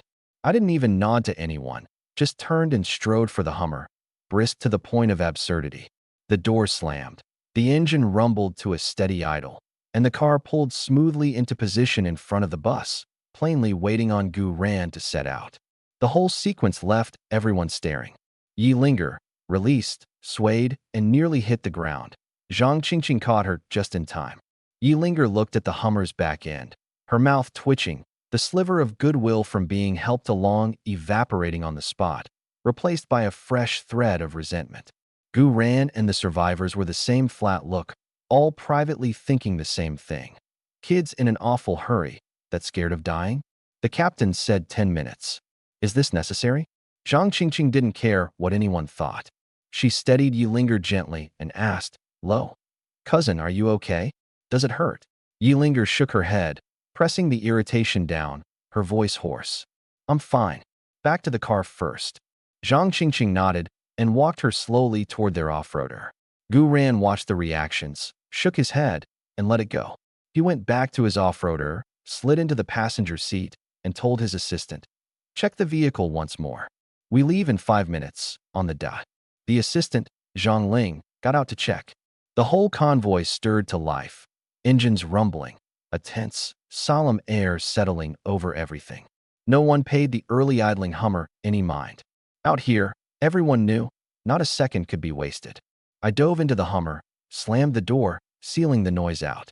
Panting, I dropped the heavy pack onto the passenger seat, cracked a water bottle, and drank most of it down in one tilt, the cold easing the heat and fatigue. Once I'd recovered, I dug in the pack and pulled out the black gleaming dog hide and the sharp, palm-sized dog fawn. Running my fingers over the cold surfaces, I focused and brought up the killing system panel. After some experimenting, I'd found another function, relic fusion upgrades. Upgrading an item alone only raised its base evil-breaking attribute, but fusing a relic during the upgrade, while it cost far more killing points, would trigger the relic's properties. Take the Hummer. I'd tested it. Upgrading the shell's defense alone cost 2,000 points. Fusing the dog hide and raised it to 2,200. What special ability the car would awaken, no one could say until the fusion was done. Pity, 2,200 points was simply out of reach right now. I dropped the car idea and looked at the dog Fong and the evil-breaking knife. What happens if I fuse this Fong into the knife? I checked the panel. A second knife upgrade normally cost 200 points. Fusing the Fong jumped it to 300, a full 100 more. No small sum. When killing one tier, one Eerie netted barely 300. I had 1,200 total, and 900 of that was scavenged off Linger's leftovers from finishing those 3 dying dog heads. It occurred to me that killing a person gave 100 killing points, and was far safer than killing an Eerie. A thought surfaced, just put down every survivor I meet from now on. But I snuffed it as fast as it came. I wasn't that far gone. As long as I wasn't in danger and no one provoked me, I wouldn't touch the innocent. Humans were scarce enough as it was. Weighing it, I made the call. The car's defense could wait, but a weapon was a survival foundation too.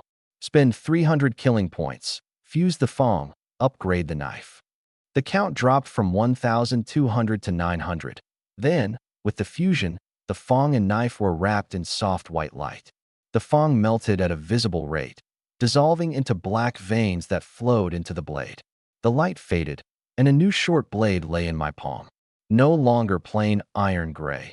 Its whole body shimmered a faint dark silver, fine serrated veining running along the edge like the imprint of fangs locking shut. At the tip, a point of black gathered, like a star steeped in midnight, radiating menace. A ring of gray-brown grain had appeared on the hilt, rough but not biting, and oddly cold to the grip, like holding a piece of cold jade. I flicked my wrist. The knife cut the air with a low hum. Not the ring of iron, not the whistle of a blade, but more like the low growl of a crouching beast. Skin crawling. The prompt sounded. Fusion upgrade complete. Eerie weapon obtained. Soul Devourer knife. Upgrade effect. Rend. Inflicts a tearing wound, triggering continuous bleeding. The blade is effective against the Eerie. Eerie weapon trait. Fong devours soul. The blade carries a dog head Eerie source malice. Piercing a ghost body. It rends like fangs tearing flesh. Against formless ghost bodies, it forces them to manifest and inflicts irreversible spirit wounds, especially effective against grudge-feeding hungry ghost-type Eerie. Eerie weapon number. Soul Devourer Fong 4986. I frowned at the number. 4,986? What did that mean? Eerie weapons had rankings. I couldn't work it out, so I read on. Eerie weapon. A forbidden item forged by fusing Eerie relics. Every user pays a price, and the higher the rank, the greater the price. So the number was the rank. I nodded and read on. Use price.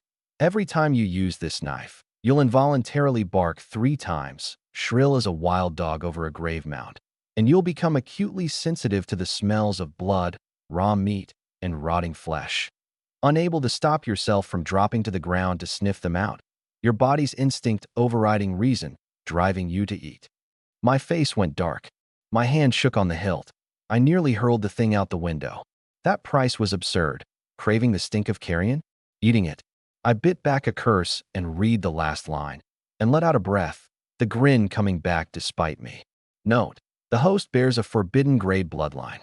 Using any eerie weapon incurs no price whatsoever. Thank God. I patted my chest, eyeing the knife. A 4,000-something eerie weapon with a price this harsh. What did the top-ranked ones cost? I felt a private smugness.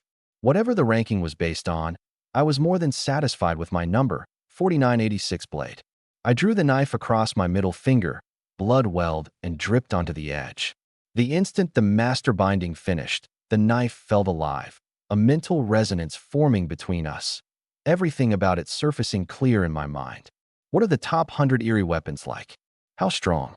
I toyed with it a while longer, then tucked it carefully into the back of my waist and looked at the black gleaming dog hide. I rolled it loosely and tossed it onto the back seat. No use for it yet.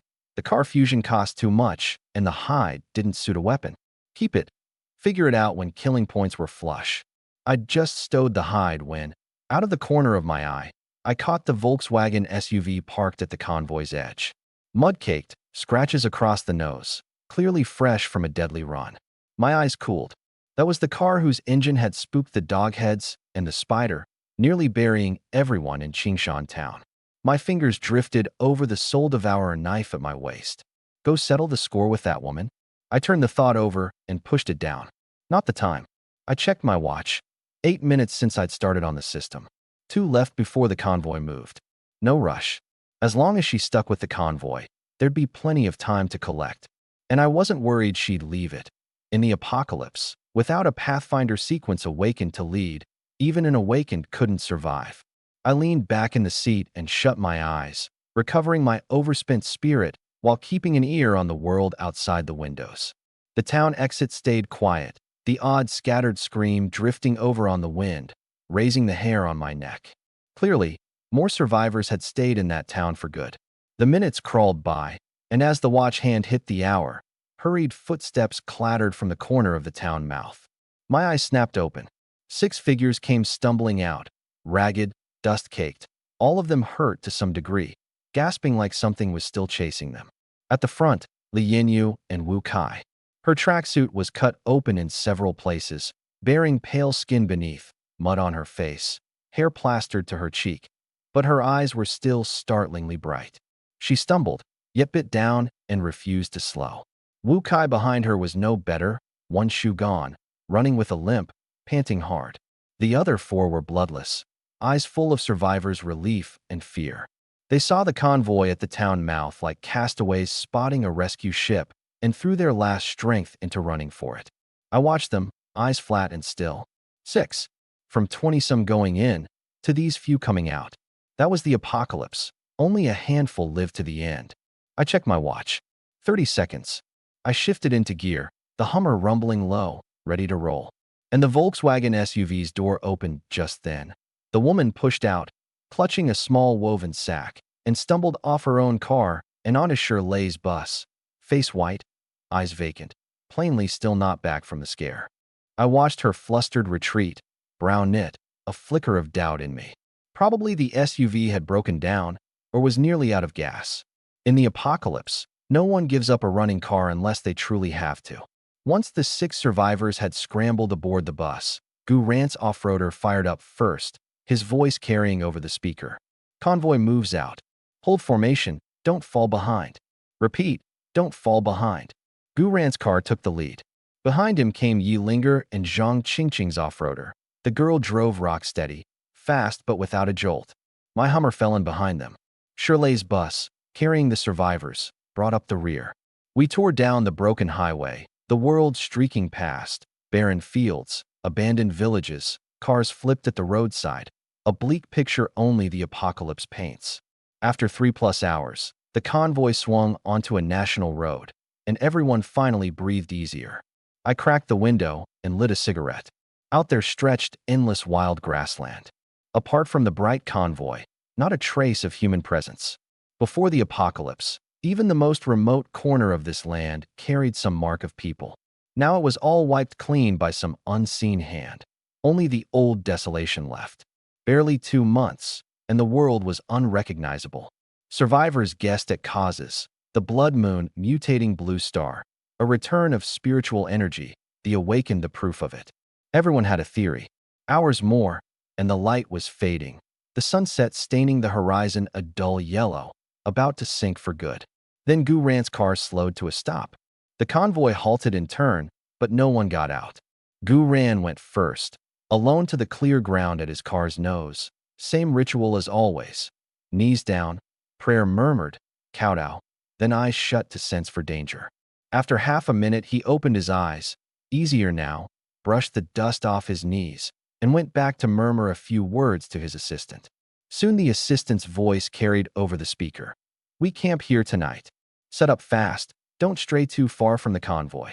The quiet column burst to life. People hauling tents, checking tires, breaking out food for dinner.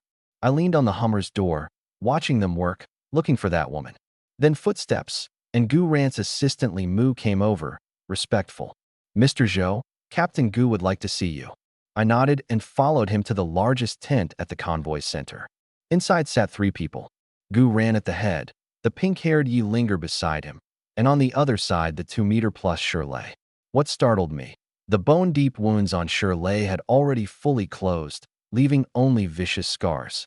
Terrifying recovery. "Brother Zhou, you're here? Sit." Shirley grinned, all big white teeth, patting the space beside him. Gu Ran stood, an open, sunny smile on his face, and offered his hand. "Congratulations on awakening a sequence." Formal introduction. "I'm Gu Ran, awakened the Pathfinder sequence, 2nd tier." Yi Linger, still pale, pushed herself up. "Yi Linger, Sword Immortal sequence, 1st tier." Shirley scratched his head. "I'm Shirley, Brood Ox sequence, 1st tier." "Zhou Yifei," I said, then gave only the sequence. "Mind sequence." The spatial power. I had no intention of telling anyone. "You awakened in Qingshan town, didn't you?" Gu Ran said. I nodded. Nothing to hide there. "Anything you want to ask, go ahead." He raised his cup, warm. "Captain Gu," I said, "can you explain the sequence system in detail, the tiers, and what the abilities actually cover?" He sipped his tea and laid it out unhurried. "As far as I know, there are over 100 known sequences, and every sequence's awakened has a unique, exclusive ability. They fall into broad classes: combat sequences built for killing, support sequences for logistics, and supernatural sequences, strange and unpredictable. Every country has its own native sequences," Gu Ran went on. "Our Xia country has the Sword God, the Heaven Master, the Shaman, sequences with long lineages. The island nation has Ninja, Shikigami, and so on. Yi Linger is our Xia country's own Sword God sequence, born with an understanding of the way of the blade beyond ordinary people. A lot of it I hadn't known, so I listened closely. The Eerie can't be killed by ordinary people. Only sequence awakened can deal with them. But you saw it. Even an awakened only manages to be effective. To actually kill an Eerie, a low-tier sequence struggles. Those 2 2nd-tier Eerie in Qingshan town, the doghead and the human-faced spider, aren't even considered strong among the Eerie." He looked at me, eyes grave. "Yet even so, Shirley and Yi Linger, both peak 1st tier, working together, could barely hold their own. In the end, it was you and the survivors who fell behind to tie the Eerie down that got us out. Humanity's awakened are still far too weak before the Eerie, and the Eerie keep growing stronger. Humanity's future is very thin." The longer I listened, the heavier I felt. The Eerie had already torn human society apart, turned thriving cities into forbidden zones, and they were still evolving, growing more powerful. Did humanity really have any hope? Then he cleared up something I'd wondered about: why this convoy could keep moving safely through a world this lethal. It came down to his sequence. The Pathfinder had no real attack power, only a slight physical enhancement, but its awakened could sense every Eerie's aura within a range and pick out a relatively safe route. That was why the convoy hadn't been ambushed. But everything cut both ways. The Eerie had a strong sense for human presence, and lingering too long would draw them. So they could only keep migrating, endless movement, to evade the hunt. This apocalypse migration had no destination from the start. Living was the only goal. Zhou Yifei, You're our fourth awakened, Guran said, a gentle smile rising. I hope you'll formally join the bright convoy. Yilinger watched me with clear, bright eyes. Shirley grinned wide, real expectation in those honest eyes. I shrugged faintly. In the apocalypse, a lone man got nowhere. What other choice did I have? After a silence, I clasped his offered hand. Good working with you. The 4 words eased the whole tent. Guran clapped my shoulder and gestured to the empty seat. Sit, don't stand. The bright convoy's small, but the rule is simple, just one. We band together and live. I sat, eyes on the map. Guran traced a dotted line. We leave at dawn, south along this national road 40-some kilometers, switch to the expressway for 55 more. There's a service area there, gas for sure. Shirley chimed in, rough. Brother Joe, short on gas, just say so. The bus has some stock. Tomorrow we'll go collect more together. Guren nodded warmly. Ife, your mind sequence, strong against formless eerie. When we meet that kind, we'll be leaning on you. I nodded. This was the unspoken pact between awakened, each to their strength, covering each other's gaps. We talked a while more, mostly routes and eerie tactics. Guran held nothing back, sharing what he'd learned, which eerie feared light, which were fast, which hid well. I listened hard. This was worth more than half a year of figuring it out alone. At the end, he turned to me. By the way, that Volkswagen SUV from Qingshan town today, the woman driving is named Li Ling. She's on the bus now. Want her gone, do it. Keep her. And from now on she takes rear guard on scavenging runs, to tie up the eerie for us. My expression cooled, a cold curve at my lip. I said nothing. A while longer, then I rose and took my leave. Stepping out, a blood moon hung high. Full dark now. Campfires ringed the camp, firelight flickering over weary faces, some cooking instant noodles, the smell drifting, some resting against cars, weapons still in hand, some checking tent lines. My eyes swept the crowd and fixed on the bus. I didn't go straight there. I went back to the Hummer first, sat in the driver's seat, drew the soul devourer knife, and studied it in the firelight through the window, the dark silver edge shifting in the dark, the fine serrated veining radiating menace. I ran my thumb over the gray-brown grain on the hilt, thinking. Joining the bright convoy was net positive.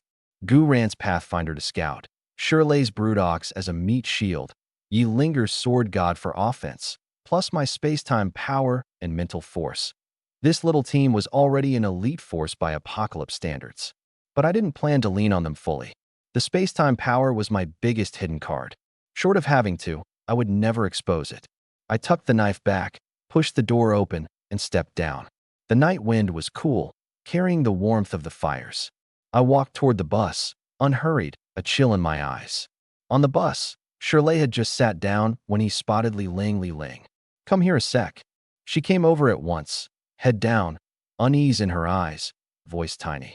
Brother Lei, I know I was wrong. I really didn't mean to. I called you over to give you a heads up.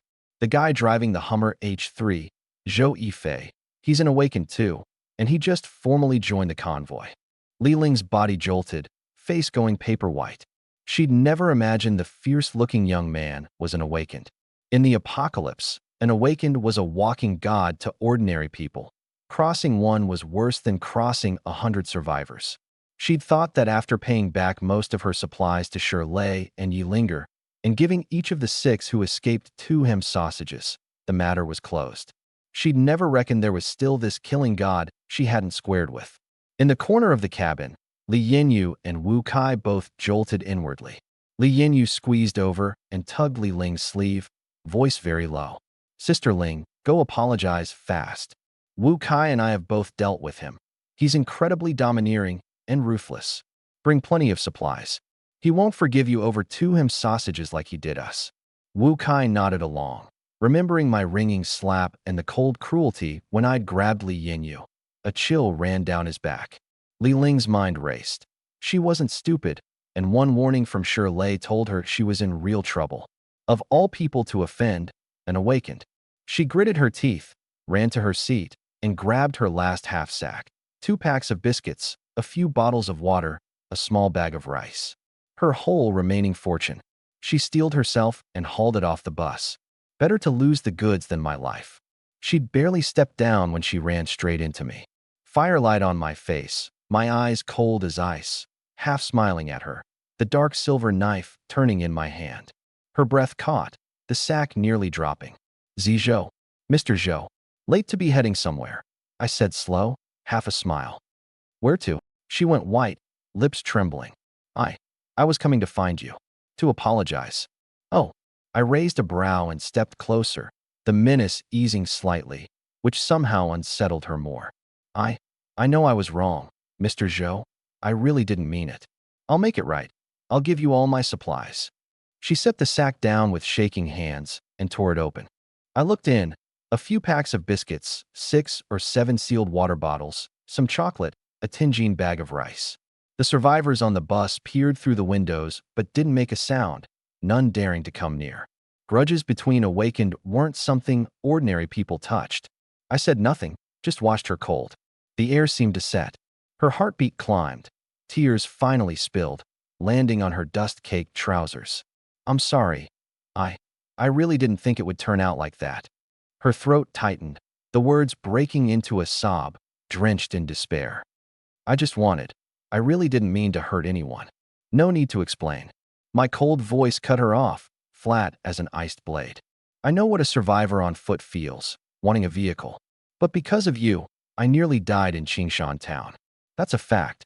I'm sorry, I was wrong, she sobbed, apologizing on.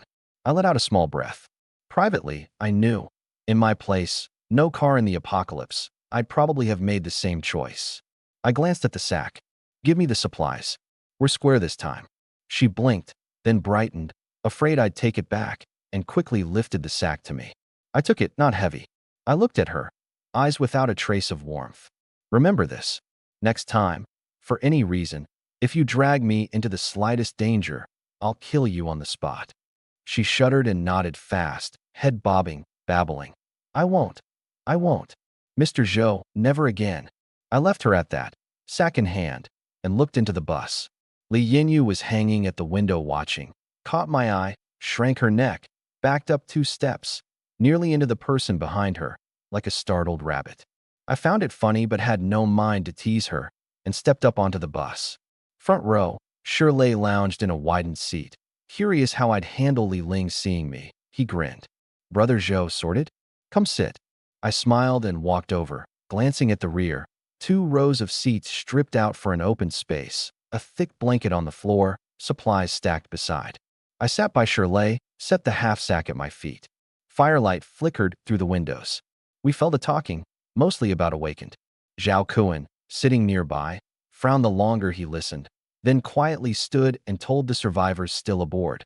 Go scout around the convoy, gather some firewood. Our dry stock's low. They didn't dare argue, hurrying off the bus light-footed.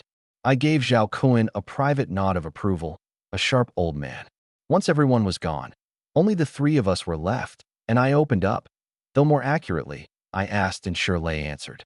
From sequence awakening signs to the brute ox's enhancement path, from eerie tactics to Yi Linger and Gu Ran, from relics to eerie weapons. Anything Shirley knew, he gave, no holding back. That was exactly why I'd come aboard. I'd seen early that Shirley's simple nature was the easiest to draw out. Far less work than dealing with Gu Ran. Beside us, Zhao Kuan frowned hard, shooting Shirley looks, eyebrows working, all but begging him to talk less. But Shirley never caught on, just blinked and asked, puzzled, Uncle Zhao, what's wrong with your eyes? I watched Zhao Kuan's face freeze and couldn't help a snort of laughter. His old face flushed red. He gave Shirley a complicated look and finally turned away, out of sight, out of mind. We talked the better part of an hour.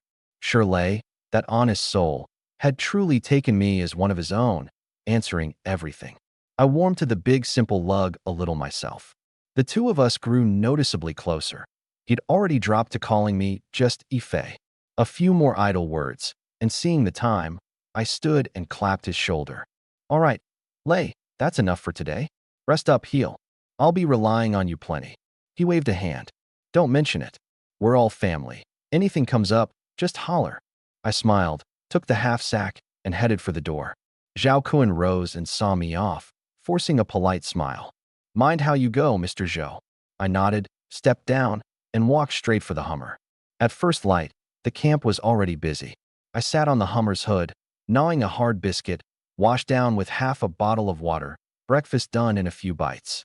I brushed off the crumbs, climbed into the driver's seat, ready to move. Soon Gu Rant's lead car started, the convoy setting out again, south along the national road. I deliberately tucked the Hummer behind Yi Linger's off-roader, one hand on the wheel, the other on my leg, seeming to watch the road, but really pulling up my panel. Host, Joey Fei. Bloodline, Forbidden. Spirit, 200. Law, Spacetime Control. Skill 1. Time Stop, LV1. Daily, spend 100 spirit to draw 1 grain of time sand. Each stops time 1 second. Store up to 10. Skill 2. Spatial Jump, LV1. 100 spirit. Instant jump to a held point. Once daily, max 100 meters, passes through all obstacles. Sequence, Mind Sequence. Rank, Tier 1. Skill 1. Telekinesis. 1 spirit/second. Precise object control. Range 20 m. Weight up to 2 kilograms. Skill 2. Mental Strike. Condensed spirit needle to the mind/soul core. Up to 10 spirit, 20 soul damage. Range 20 m. Killing points, 700. A night's rest had fully restored my spirit. The numbers steadied me. The 700 points I didn't dare spend lightly. I'd thought about upgrading the pack for storage, but better to hold it for emergencies. In the apocalypse, who knew what the next second held?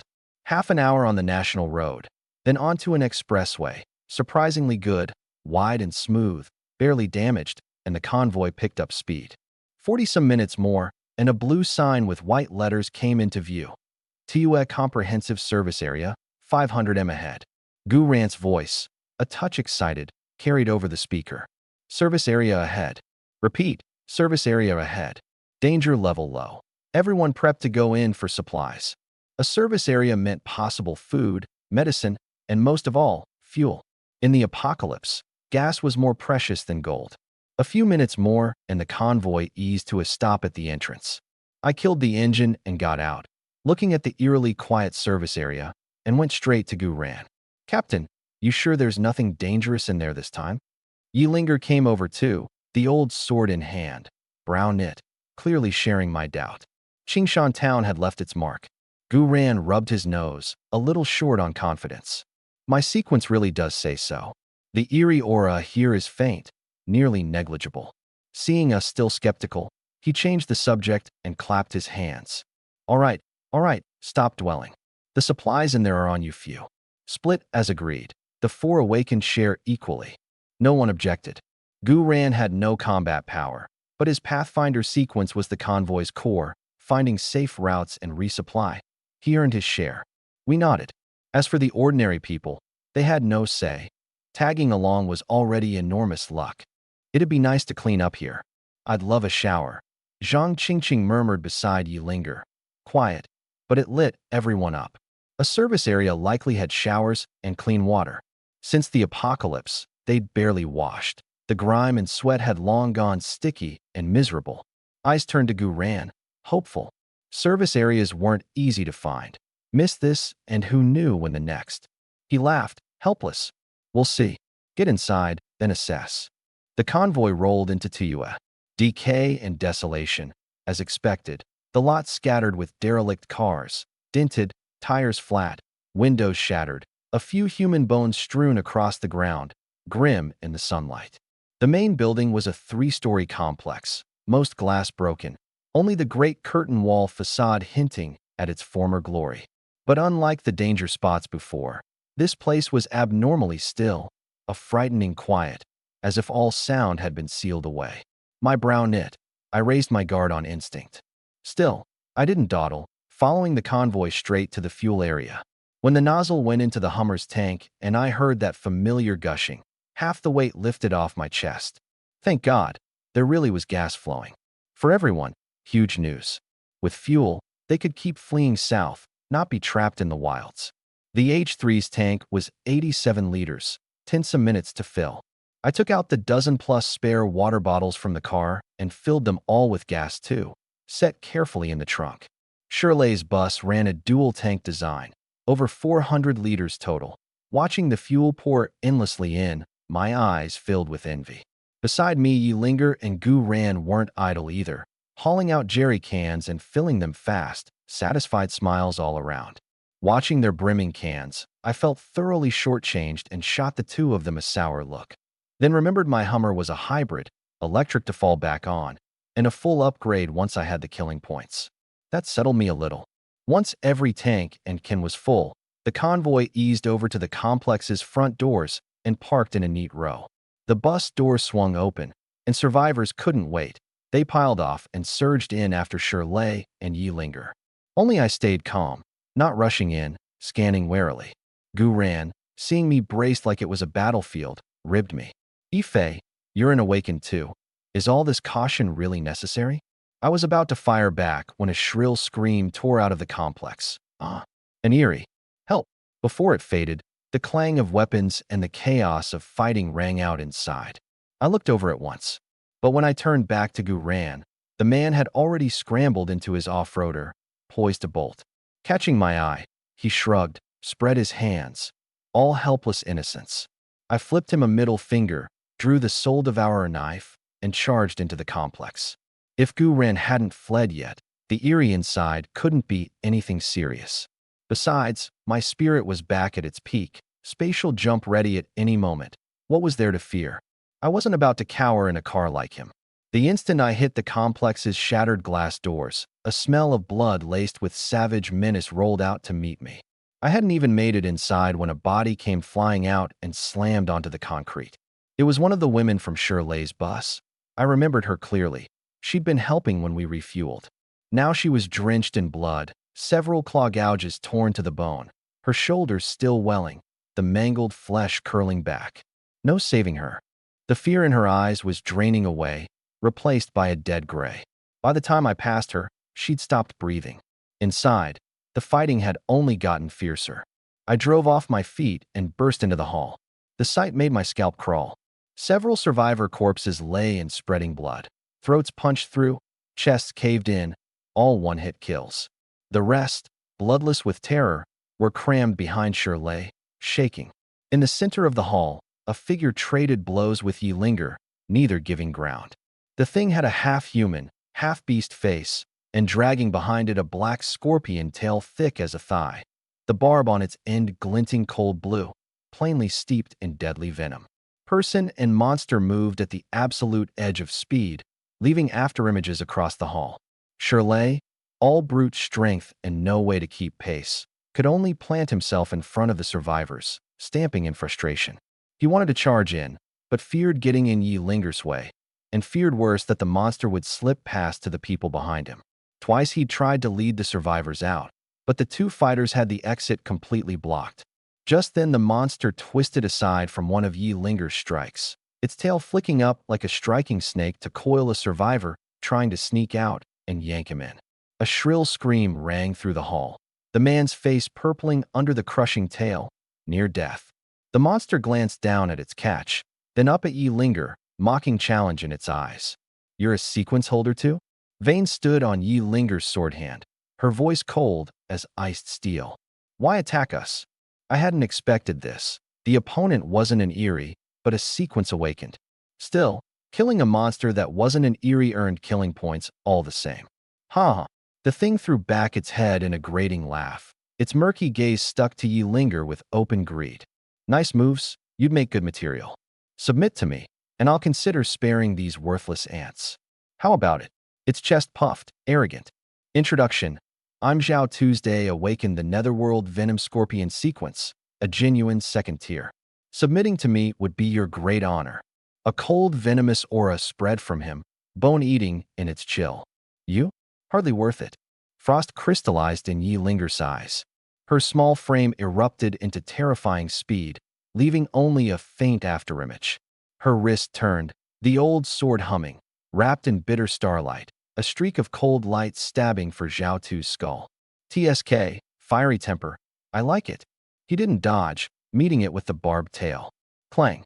The metallic shriek hurt the ears, the shockwave bursting out, flipping the info counter, scattering broken glass everywhere. Yi Linger swayed, stepping back half a pace to steady herself, her sword hand tingling.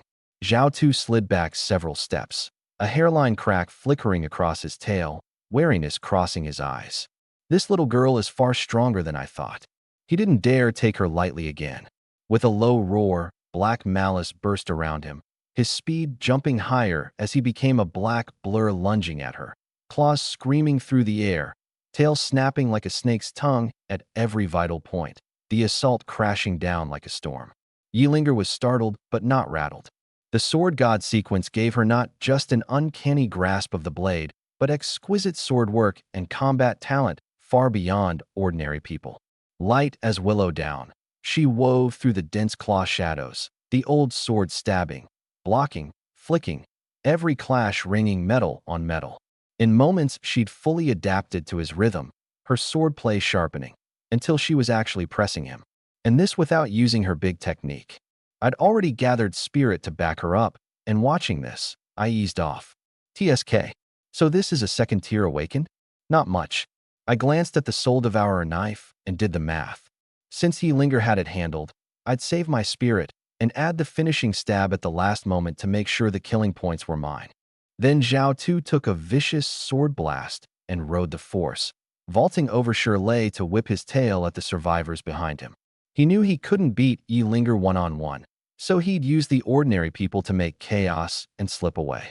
The survivors screamed, scattering, shoving each other.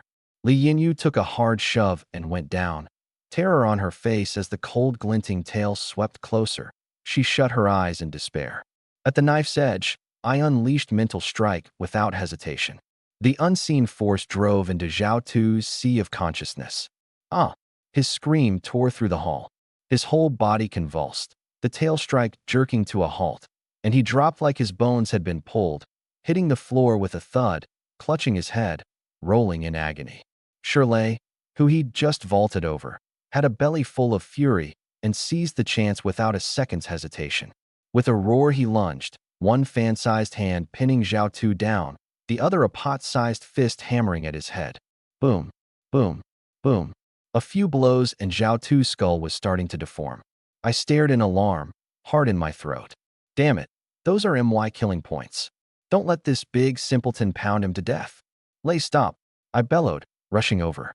Shirley froze mid-punch and turned, asking innocently, "What's up, Yifei?"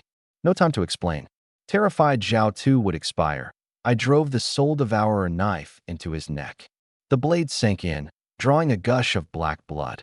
The cold prompt sounded, second tier awakened killed.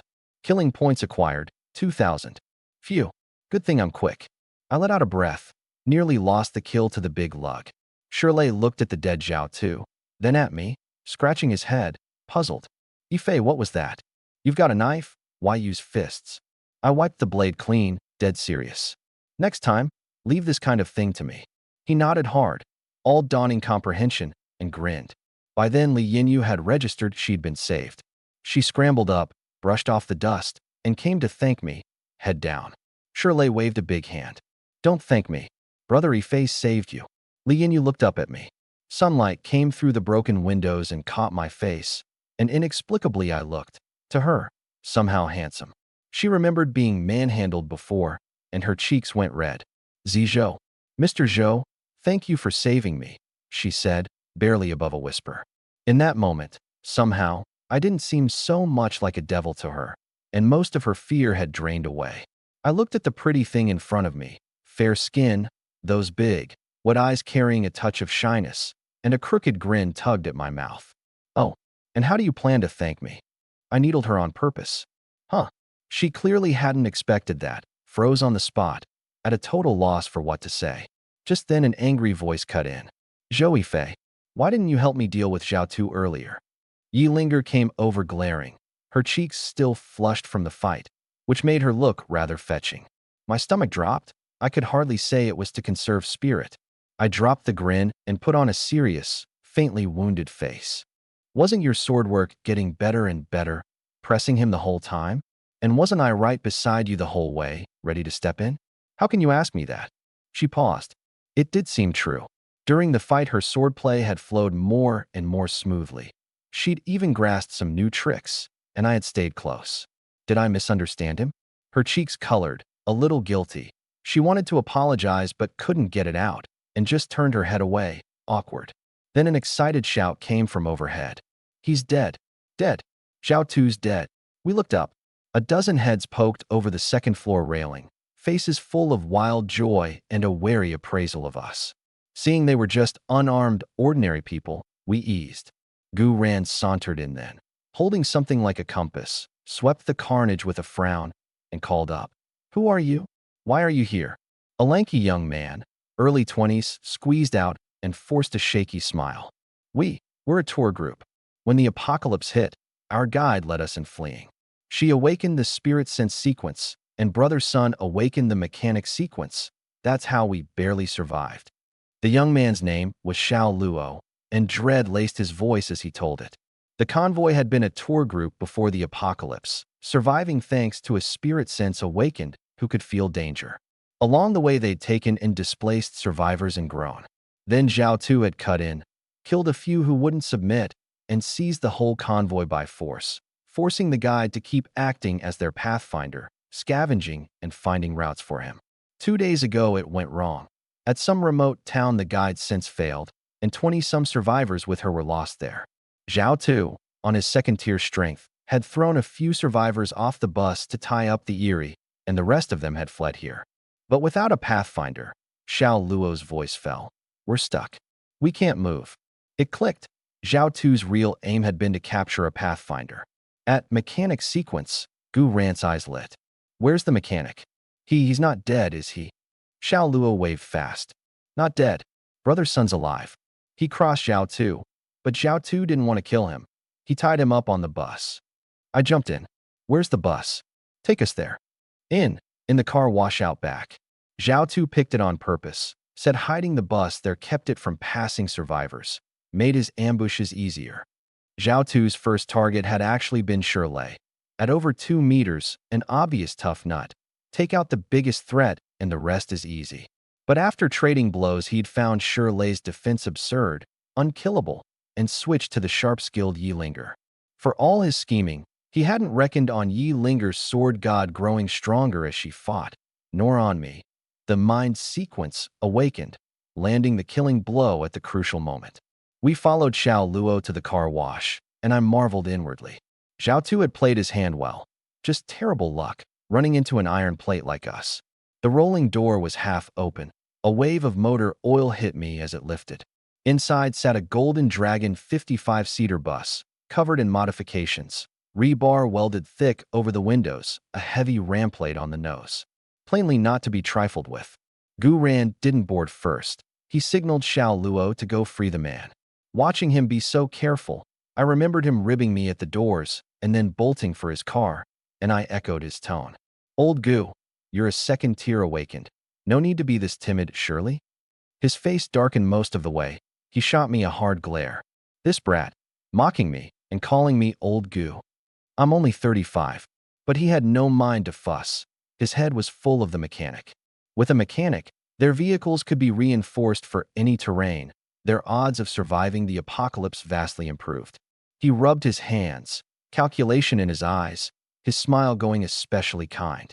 Xiao Luo hurried into the bus. Soon chains rattled, and he helped down a filthy young man, about 20, hair a mess, stubbled, red chain marks on his wrists.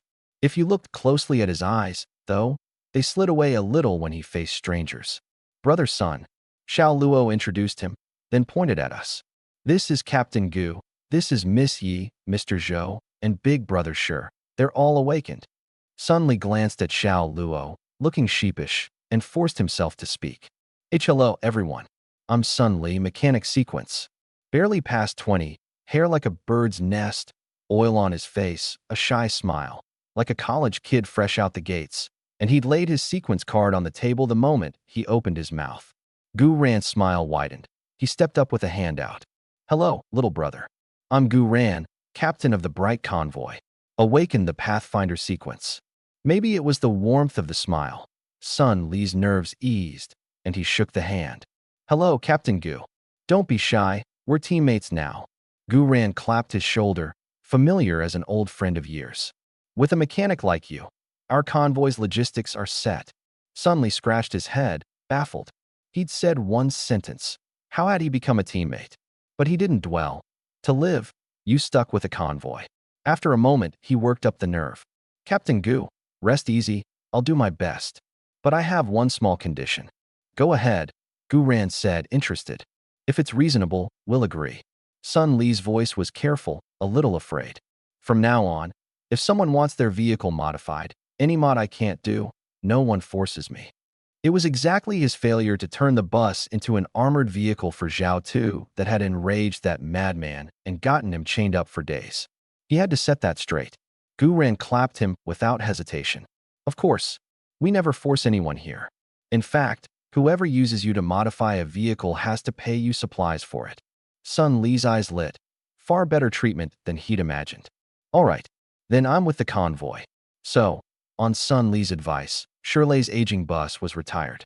Everyone stripped its usable parts, tires, spare tank, the still strong engine, and lashed them to the Golden Dragon's roof for later modifications. By the time the convoy set out again, 2 hours had passed. Gu Ran had wanted to stay a day, let everyone rest, and take a hot shower, but his Pathfinder sequence flashed a warning, sensing a very strong, eerie aura closing fast. They didn't dare linger and rushed out of Tiua. Half an hour of hard driving later, the prickling dread behind them faded, and Gu Ran dropped speed, swung off the expressway, and ducked onto a winding country road. The next days were monotonous and tense. The convoy's route made no sense, flat out east for hours, then a sudden turn west, a full day heading one way, only to camp at night barely a few kilometers from where they'd started. At first, the new survivors muttered, some questioning Gu Ran's judgment, thinking he was leading them in circles. So he gathered everyone and said flatly, anyone who thinks I'm leading badly, or doesn't want to risk it with the convoy, can leave now. I won't stop you. That shut everyone up. In the apocalypse, leaving the convoy was a dead end. No one dared bet their life. After that, no one questioned the route. Only Yilinger and I stayed grave. We both knew Gu Ran wasn't messing around. He was dodging the Eerie hunting us. By his account, several high-tier Eerie had been tracking the convoy these past days. At the worst moment, they'd been under 5 kilometers off. One evening, the convoy finally stopped on a relatively flat river flat, a low stone hill at its back, a dry riverbed ahead, sightlines wide open, hard to ambush. Gu Ran's picked by sequence sense. The 4 vehicles formed a loose ring, a rough defensive work. I parked the Hummer, jumped out, and worked my aching arms, wincing. 2 days of being a flock of startled birds, never staying anywhere long, an hour's rest at most before bolting again. No time even to count and split the service area hall. Leaning on the door, I caught myself thinking, maybe find a driver? And snuffed it. In the apocalypse, you can't see into a heart. I trusted no one. Yifei, come split the supplies. Shirley's big, honest voice carried over. Coming. I went over. Beside the Golden Dragon, a campfire blazed, the leaping light washing everything warm yellow.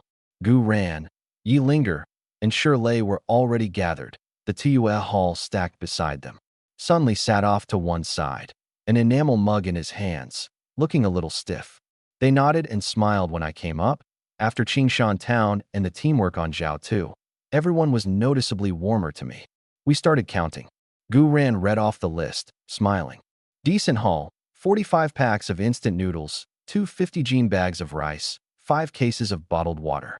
All Zhao Tu's private stash. The service area's public supplies were long stripped.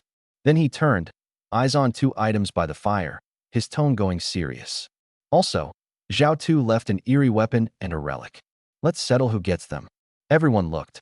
On the ground lay a great axe veined with black and a fist-sized, dark red heart still faintly beating. I've read the eerie weapons info, Gu Ran said, pointing at the axe. You all have a look. Just touch it and you'll know its ability and price. I went first and hefted the axe. The instant it hit my hand, a heavy, sinking weight and a string of info poured in. Ghost Rune War Axe. Eerie weapon rank, 7954. Trait. The haft is carved with evil-suppressing ghost runes. Swung. It gives a faint ghost wail and deals double damage to the eerie. Price. Under prolonged channeling, the user's intelligence plummets, leaving only an obsession with slaughter. Even facing certain death, he won't retreat a step, swinging the axe forward until every enemy is dead. Unless a reliable person interrupts each time and never gives up on you, the user is doomed to die fighting. I frowned, set it down, and picked up the fist-sized heart. No info came.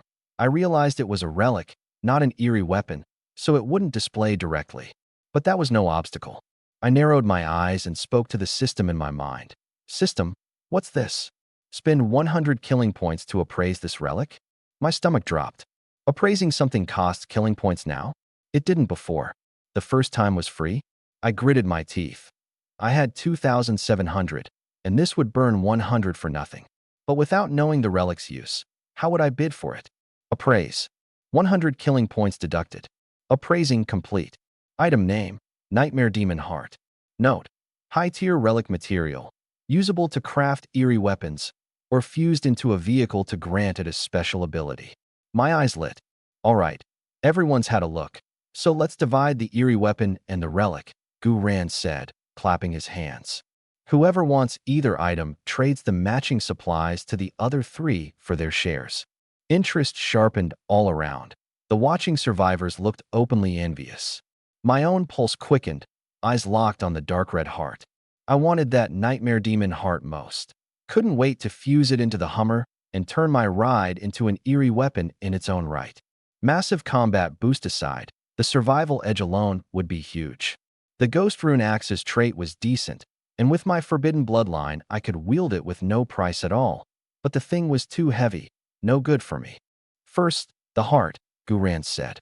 I don't know its quality, but I guess it's not bad. Everyone has a share. Whoever wants it compensates the other three. I said I wanted it, no hesitation. Yi Linger hugged her sword, indifferent.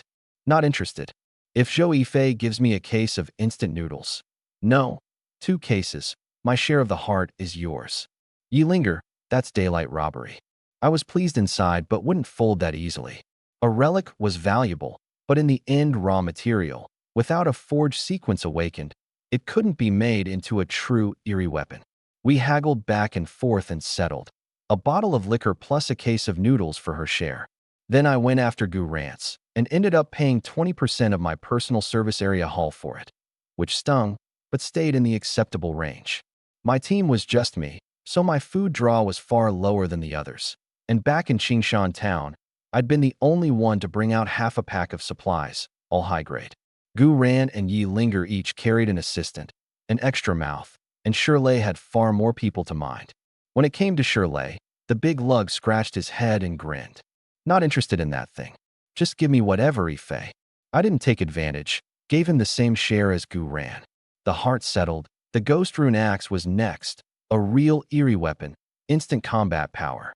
Neither Yi Linger nor Gu Ran wanted it, so Shirley took it, paying his compensation readily, which left the bus's stores tighter still. Sun Li got no share this round, nor would he in future. To earn supplies, he'd modify vehicles for pay.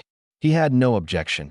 He hovered nearby, studying the relic and weapon with a tech geek's delight. Li Yinyu, Wu Kai, and the other survivors stood off watching it all with undisguised envy. With everything divided, Gu Ran looked at the hungry-eyed survivors and said, "Let's hold a little trading fair. Bring out anything you don't need or have spare. Swap freely for what you want." For survivors locked in constant flight, it was a welcome rain. Rare smiles broke out, and they set up little stalls on the open ground. Unworn clothes, household odds, half a pack of anti-inflammatories, a few long-saved candies. No special rules, both willing, trade done. The convoy, with the 2 U.S. survivors absorbed, now numbered 47. 42 crammed into the Golden Dragon. Gu Ran's off-roader held him and Li Mu. Yi Lingers held her and her cousin Zhang Qingqing. Only I still kept the Hummer to myself. The vehicles were all personal property. The Golden Dragon still Shirley's, his own. Sun Li was assigned to the bus. He never thought to get his own vehicle, knowing his place as a non-combat sequence. The fare livened up fast. A clean coat for sturdy sneakers, half a bag of biscuits for some salt, long-hoarded meds for 3 bottles of water. Everyone to their needs, the mood rare and easy. I didn't rush to join. I went back to the Hummer, shut the door, and checked how many killing points fusing the Nightmare Demon Heart into the car would cost. The answer, 10,000. The excitement on my face froze. 10,000. I had 2,600, nowhere near. My boiling heart cooled by half. But I didn't despair and soon talked myself around. The more points required, the better the fused result, and the Hummer's upgraded ability would surely be beyond imagining. With time to kill, I decided to get out and stretch, get some air. I just pushed the door open when I caught sight of a young woman, head down, following a gray-haired old man into an unremarkable tent nearby. 2 minutes later, soft sounds came from inside. A while after that, the woman ducked out clutching a hunk of dark bread, red-faced, and hurried off. It was a common enough thing in apocalypse convoys. Some traded their bodies for a mouthful, some traded supplies for a moment's shelter. Both willing, no one interfered. A harsh, real survival rule for some of the bottom-rung survivors. I looked away, walked a few steps, and saw a small knot of people gathered, noisy, an argument brewing. At its center, Li Yinyu stood with a hand over her face, shaking with anger, glaring at an old woman and a boy of about 10. I raised a brow and walked over. As I got close, the old woman, hands on hips, was spitting curses at Li Yinyu. "You shameless little girl. My grandson just took one chocolate. What's the big deal? You dare call him a thief and try to grab it back? Yuhan country people, so stingy, so rotten-hearted. He's just a child." Li Yinyu's chest heaved, her fair face flushed crimson. Holding back tears, she argued in soft, Korean-accented Chinese, word by word. "That was mine. Supplies I worked hard to gather. He took it without asking. That's wrong. You should make him give it back. Give it back." The old woman acted like she'd heard the funniest thing in the world, and her hand flew up, crack, a hard slap across Li Yinyu's face. The clean smack landed, and the crowd went silent a beat. Li Yinyu clutched her stinging cheek, stunned, tears finally spilling. In the crowd, a few women piped up, gleeful, long jealous of Li Yinyu's looks, now happy to kick her while she was down, taking the old woman's side. "Right? One chocolate. Look how petty you are. The old lady's got a grandson to raise. It's hard. You're an outsider. Don't make trouble here. Pretty face, so what? Heart this nasty, no wonder." The sour words stabbed like needles. Li Yinyu bit her lip, unable to get a word out, just letting the tears fall. I'd meant to stand by and watch, not get involved. But someone recognized me and called out respectfully, "Mr. Zhou." Every eye snapped to me, and people backed off, opening a path. The brat's gaze instantly fixed on the cold, glinting soul-devourer knife at my waist, eyes going round. He yanked the old woman's sleeve and threw a tantrum. "Grandma, I want that. I want the knife on his waist." My face went dark, my eyes cooling, but I said nothing, just looked at the two of them, cold. The old woman had been wary of me as an awakened, but seeing my clean features and easy look, her nerves swelled. She heaped on a fawning smile, hunched closer, withered fingers almost brushing my waist. "Young man, look how fine this knife is. My little grandson likes it so much. Could you lend it to him a while? Just a bit. He'll give it right back when he's done playing." And she reached for the knife. My eyes chilled. I snapped out a fast, vicious kick into her stomach. Thud. She flew back several meters, curling up with a pained cry. "You don't know what's good for you," I said, cold as ice, no warmth in my eyes. Reaching for what's mine, she clutched her belly and rolled, wailing. "An awakened's going to kill someone. Help. Won't anyone do something?" Peeking from the corner of her eye, hoping someone would speak up for her. But who in the crowd dared meddle? I was an awakened, a man who'd killed the second-tier Zhao Tuesday, who'd cross a death god for a bullying old woman. People dropped their heads, eyes on their own noses, terrified of catching trouble. In the crowd, Li Yinyu slowly lowered the hand from her face, watching my back, eyes reddening, a complicated warmth rising in her. She'd never imagined that at her most wronged and helpless, it would be me who stepped up. Just then the brat, seeing his grandma struck, went red-eyed and, from who knows where, found the nerve to charge me with a howl, swinging tiny fists. "I'll kill you. I'll kill you, bad man." I raised a brow. Before I could move, Wu Kai, who'd been cowering silently in the crowd, suddenly burst out, grabbed the kid by the collar, and yanked him back, swatting at his backside. "You little terror. I've had it with you. Stealing at your age, and crossing my brother Fei." The kid bawled, more startled than hurt. My face went flat. This usually mouse-timid little star, calling me brother Fei? He knew how to cozy up. Still, My impression of Wu Kai shifted a little, sharp enough to seize a chance to ingratiate himself. No wonder he'd lived this long. Seeing her grandson grabbed, the old woman forgot her pain, scrambled up, and flew at Wu Kai, clawing. "You dare touch my grandson. I'll." Wu Kai dodged and shoved her off. She stumbled back down, wailing harder. By then Gu ran. Yi Linger, Shirley, and Sun Li had heard the noise and ambled over.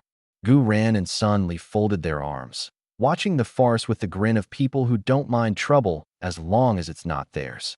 Yi Linger came to my side, raised a brow, curious. "What's this? You're squabbling with an old woman." I summed it up in a few words and spread my hands. Her grandson stole. She hits people, and now she's eyeing my knife. Yi Linger's eyes lit. She leaned in with a wicked little grin and dropped her voice. "Doesn't sound like you. She reached for your eerie weapon, and you didn't just kill her? Want me to do it? One bottle of liquor, and I'll make this problem disappear for good." I rolled my eyes at her and said nothing.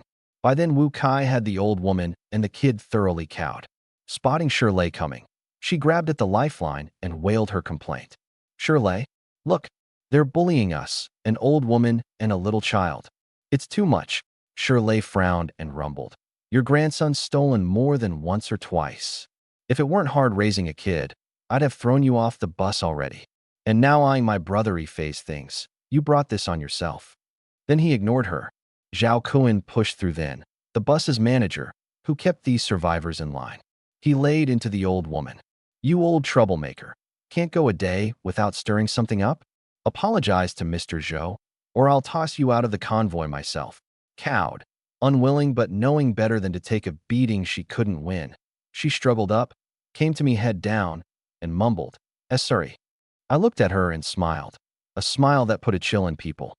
"No need to apologize. I was being petty. It's just a knife. I'll lend it to your grandson to play with for a while." Everyone froze. Gu Rant's mouth twitched. He didn't call it out, just folded his arms to watch the show. The old woman blanked too. There was no way she'd take the knife now. She started to refuse, but I didn't give her the chance. I flipped my wrist, drew the Soul Devourer knife, and instead of holding it out, I let it leave my hand. Telekinesis caught it midair, and the blade hung there, point down, drifting slow toward the boy, the low beast growl humming off the edge as it turned. Close enough that the kid's wild crying choked off into hiccuping terror, his hands frozen, not daring to reach for the thing.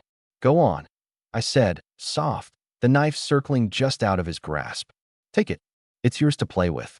He scrambled back into the old woman, screaming, the brat's bravado gone, both of them scrabbling away from the floating blade on hands and knees. I let it hang a moment longer, then flicked the knife back into my hand, the show over. No? Pity. I looked down at the two of them, sprawled and shaking in the dirt. Then remember whose it is. And remember whose anything is before you reach for it next time. I turned and walked off, leaving them white-faced in the dirt. No one hurt, and no one in that camp who'd ever again forget what it cost to put hands on what was mine. Behind me, Yi Linger fell into step, mouth twitching. Showing off your mind sequence to scare a child. Effective, I'll give you that. You didn't land on an option, so I'll make the call myself and go with the one that keeps the story intact without crossing the child harm line. I'll adapt the full confrontation and resolve the knife handoff so the boy isn't harmed. Zhou Yifei stays menacing and feared, the grandmother's bluff collapses, but no child gets maimed. That preserves the beat's actual function. Here's 19 to 23.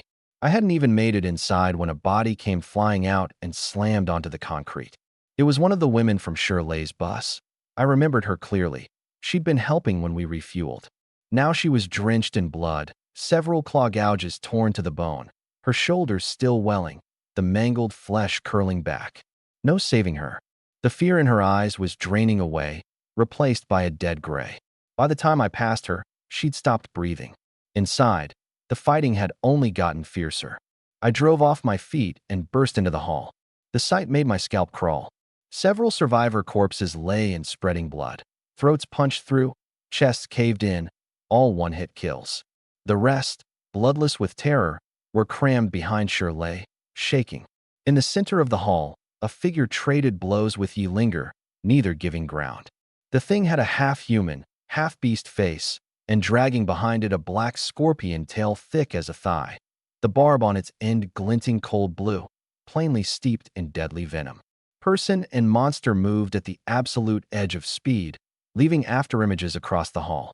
Shirley, all brute strength and no way to keep pace, could only plant himself in front of the survivors, stamping in frustration. He wanted to charge in, but feared getting in Yi Linger's way, and feared worse that the monster would slip past to the people behind him. Twice he'd tried to lead the survivors out, but the two fighters had the exit completely blocked. Just then the monster twisted aside from one of Yi Linger's strikes, its tail flicking up like a striking snake to coil a survivor trying to sneak out and yank him in.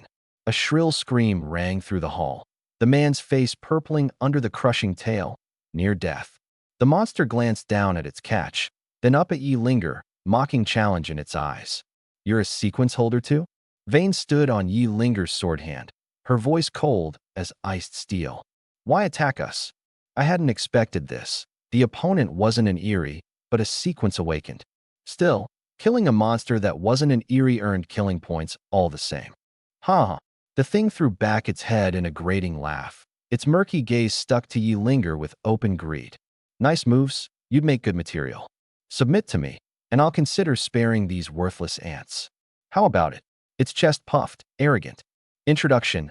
I'm Zhao Tuesday awakened the Netherworld Venom Scorpion sequence, a genuine second tier. Submitting to me would be your great honor. A cold, venomous aura spread from him, bone-eating in its chill. You? Hardly worth it. Frost crystallized in Yi Linger's eyes. Her small frame erupted into terrifying speed, leaving only a faint afterimage. Her wrist turned, the old sword humming, wrapped in bitter starlight, a streak of cold light stabbing for Zhao Tu's skull. TSK, fiery temper. I like it. He didn't dodge, meeting it with the barbed tail. Clang. The metallic shriek hurt the ears, the shockwave bursting out, flipping the info counter, scattering broken glass everywhere. Yi Linger swayed, stepping back half a pace to steady herself, her sword hand tingling. Zhao Tu slid back several steps, a hairline crack flickering across his tail, wariness crossing his eyes. This little girl is far stronger than I thought. He didn't dare take her lightly again. With a low roar, black malice burst around him, his speed jumping higher as he became a black blur lunging at her, claws screaming through the air, tail snapping like a snake's tongue at every vital point, the assault crashing down like a storm. Yi Linger was startled but not rattled. The Sword God sequence gave her not just an uncanny grasp of the blade, but exquisite sword work and combat talent far beyond ordinary people. Light as willow down, she wove through the dense claw shadows, the old sword stabbing, blocking, flicking, every clash ringing metal on metal. In moments, she'd fully adapted to his rhythm, her swordplay sharpening, until she was actually pressing him. And this without using her big technique. I'd already gathered spirit to back her up, and watching this, I eased off. TSK. So this is a second tier awakened? Not much. I glanced at the Soul Devourer knife and did the math. Since Yi Linger had it handled, I'd save my spirit and add the finishing stab at the last moment to make sure the killing points were mine. Then Zhao Tu took a vicious sword blast and rode the force, vaulting over Shirley to whip his tail at the survivors behind him. He knew he couldn't beat Yi Linger one-on-one, so he'd use the ordinary people to make chaos and slip away. The survivors screamed, scattering, shoving each other. Li Yinyu took a hard shove and went down, terror on her face as the cold glinting tail swept closer. She shut her eyes in despair. At the knife's edge, I unleashed mental strike without hesitation. The unseen force drove into Zhao Tu's sea of consciousness. Ah! His scream tore through the hall. His whole body convulsed, the tail strike jerking to a halt, and he dropped like his bones had been pulled, hitting the floor with a thud, clutching his head, rolling in agony. Shirley, who he'd just vaulted over, had a belly full of fury and seized the chance without a second's hesitation. With a roar he lunged, one fan-sized hand pinning Zhao Tu down, the other a pot-sized fist hammering at his head. Boom, boom, boom. A few blows and Zhao Tu's skull was starting to deform. I stared in alarm, heart in my throat. Damn it, those are MY killing points. Don't let this big simpleton pound him to death. Lay stop, I bellowed, rushing over. Shirley froze mid-punch and turned, asking innocently, "What's up, Yifei?" No time to explain. Terrified Zhao Tu would expire, I drove the soul devourer knife into his neck. The blade sank in, drawing a gush of black blood. The cold prompt sounded. Second tier awakened killed. Killing points acquired, 2,000. Phew. Good thing I'm quick. I let out a breath. Nearly lost the kill to the big lug. Shirley looked at the dead Zhao Tu, then at me, scratching his head, puzzled. Yifei, what was that? You've got a knife? Why use fists? I wiped the blade clean, dead serious. Next time, leave this kind of thing to me. He nodded hard, all dawning comprehension, and grinned. By then, Li Yinyu had registered she'd been saved. She scrambled up, brushed off the dust, and came to thank me, head down. Shirley waved a big hand. Don't thank me. Brother Yifei saved you. Li Yinyu looked up at me. Sunlight came through the broken windows and caught my face, and inexplicably I looked, to her, somehow handsome. She remembered being manhandled before, and her cheeks went red. Zhou, Mr. Zhou, thank you for saving me, she said, barely above a whisper. In that moment, somehow, I didn't seem so much like a devil to her, and most of her fear had drained away. I looked at the pretty thing in front of me, fair skin, those big, wet eyes carrying a touch of shyness, and a crooked grin tugged at my mouth. Oh, and how do you plan to thank me? I needled her on purpose. Huh. She clearly hadn't expected that, froze on the spot, at a total loss for what to say. Just then an angry voice cut in. Zhou Fei, why didn't you help me deal with Zhao Tu earlier? Yi Linger came over glaring, her cheeks still flushed from the fight, which made her look rather fetching. My stomach dropped. I could hardly say it was to conserve spirit. I dropped the grin and put on a serious, faintly wounded face. Wasn't your sword work getting better and better, pressing him the whole time? And wasn't I right beside you the whole way, ready to step in? How can you ask me that? She paused. It did seem true. During the fight, her swordplay had flowed more and more smoothly. She'd even grasped some new tricks, and I had stayed close. Did I misunderstand him? Her cheeks colored, a little guilty. She wanted to apologize but couldn't get it out, and just turned her head away, awkward. Then an excited shout came from overhead. He's dead. Dead. Zhao Tu's dead. We looked up. A dozen heads poked over the second-floor railing, faces full of wild joy and a wary appraisal of us. Seeing they were just unarmed, ordinary people, we eased. Gu Ran sauntered in then, holding something like a compass, swept the carnage with a frown, and called up. Who are you? Why are you here? A lanky young man, early 20s, squeezed out and forced a shaky smile. We're a tour group. When the apocalypse hit, our guide led us in fleeing. She awakened the spirit sense sequence, and Brother Sun awakened the mechanic sequence. That's how we barely survived. The young man's name was Xiao Luo, and dread laced his voice as he told it. The convoy had been a tour group before the apocalypse, surviving thanks to a spirit sense awakened who could feel danger. Along the way, they'd taken in displaced survivors and grown. Then Zhao Tu had cut in, killed a few who wouldn't submit, and seized the whole convoy by force, forcing the guide to keep acting as their pathfinder, scavenging and finding routes for him. 2 days ago, it went wrong. At some remote town, the guide since failed, and 20-some survivors with her were lost there. Zhao Tu, on his second-tier strength, had thrown a few survivors off the bus to tie up the Erie, and the rest of them had fled here. But without a pathfinder, Xiao Luo's voice fell. We're stuck. We can't move. It clicked. Zhao Tu's real aim had been to capture a pathfinder. At mechanic sequence, Gu Ran's eyes lit. Where's the mechanic? He's not dead, is he? Xiao Luo waved fast. Not dead. Brother Sun's alive. He crossed Zhao Tu, but Zhao Tu didn't want to kill him. He tied him up on the bus. I jumped in. Where's the bus? Take us there. In the car wash out back. Zhao Tu picked it on purpose, said hiding the bus there kept it from passing survivors, made his ambushes easier. Zhao Tu's first target had actually been Shirley. At over 2 meters, an obvious tough nut. Take out the biggest threat and the rest is easy. But after trading blows, he'd found Shirley's defense absurd, unkillable, and switched to the sharp-skilled Yi Linger. For all his scheming, he hadn't reckoned on Yi Linger's sword god growing stronger as she fought, nor on me. The mind sequence awakened, landing the killing blow at the crucial moment. We followed Xiao Luo to the car wash, and I marveled inwardly. Zhao Tu had played his hand well. Just terrible luck, running into an iron plate like us. The rolling door was half open. A wave of motor oil hit me as it lifted. Inside sat a Golden Dragon 55-seater bus, covered in modifications. Rebar welded thick over the windows, a heavy ram plate on the nose. Plainly not to be trifled with. Gu Ran didn't board first. He signaled Xiao Luo to go free the man. Watching him be so careful, I remembered him ribbing me at the doors and then bolting for his car, and I echoed his tone. Old Gu, you're a second tier awakened. No need to be this timid, surely? His face darkened most of the way. He shot me a hard glare.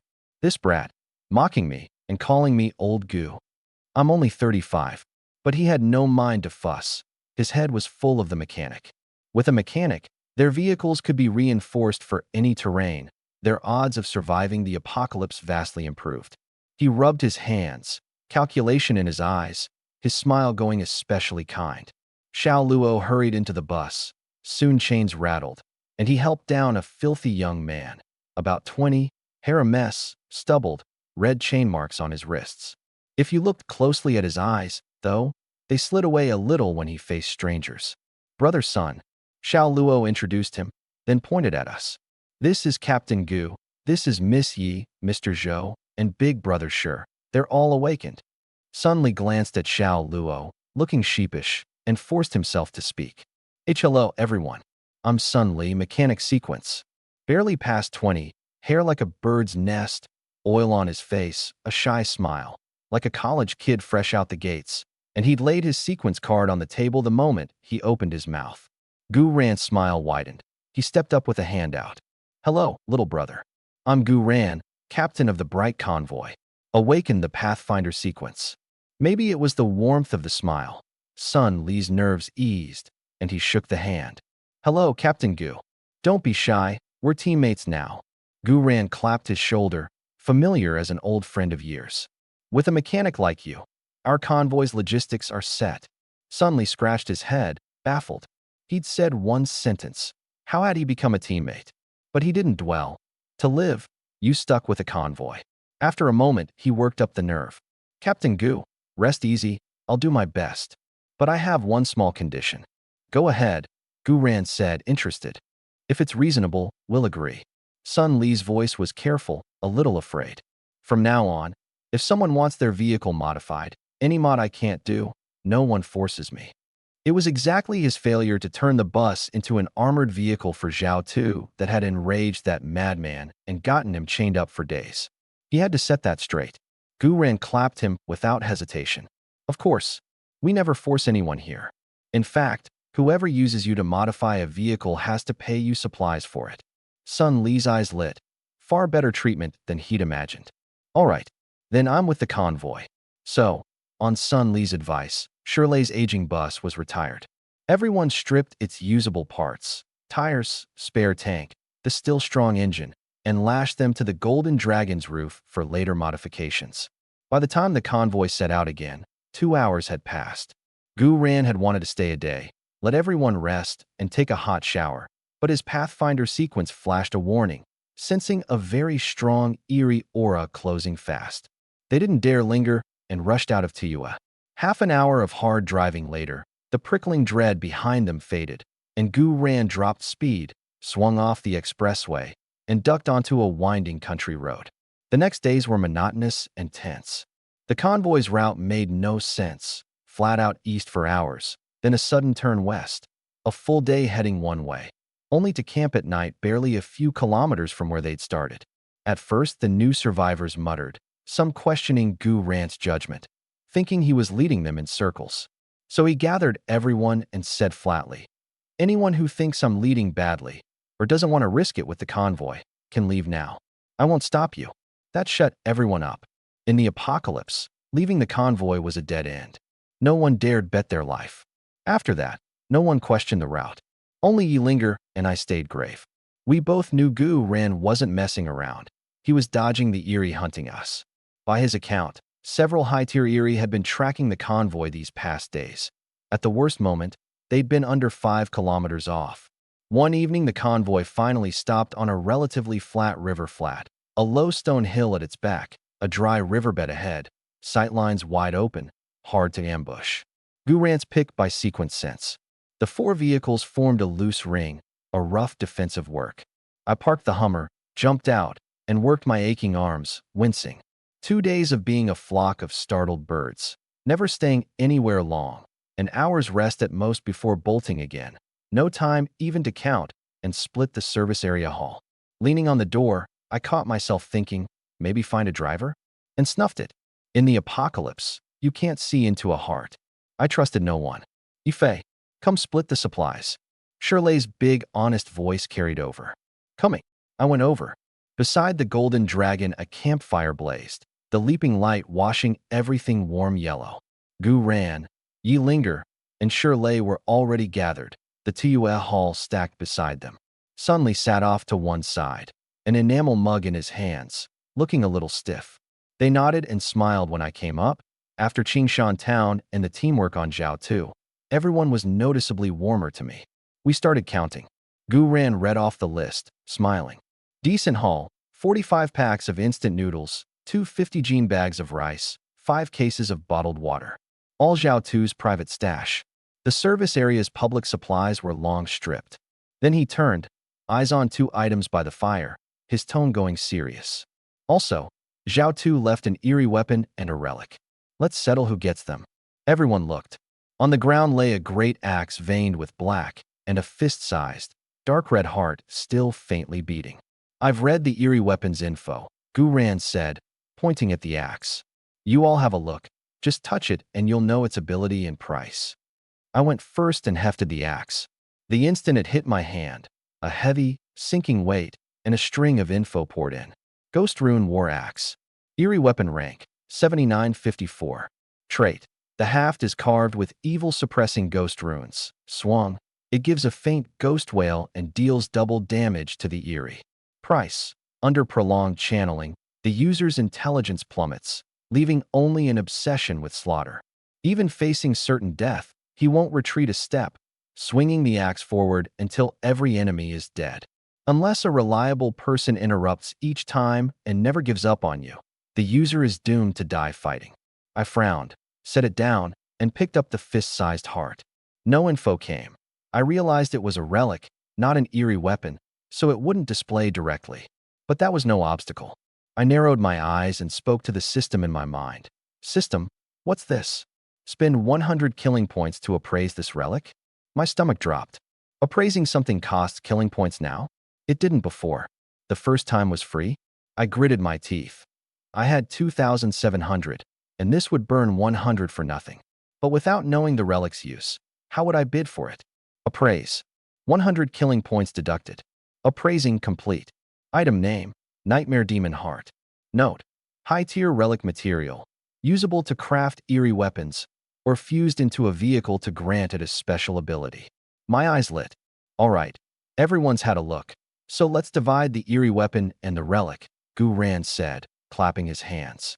Whoever wants either item trades the matching supplies to the other 3 for their shares. Interest sharpened all around. The watching survivors looked openly envious. My own pulse quickened, eyes locked on the dark red heart. I wanted that Nightmare Demon Heart most. Couldn't wait to fuse it into the Hummer and turn my ride into an eerie weapon in its own right. Massive combat boost aside, the survival edge alone would be huge. The Ghost Rune Axe's trait was decent, and with my forbidden bloodline, I could wield it with no price at all. But the thing was too heavy, no good for me.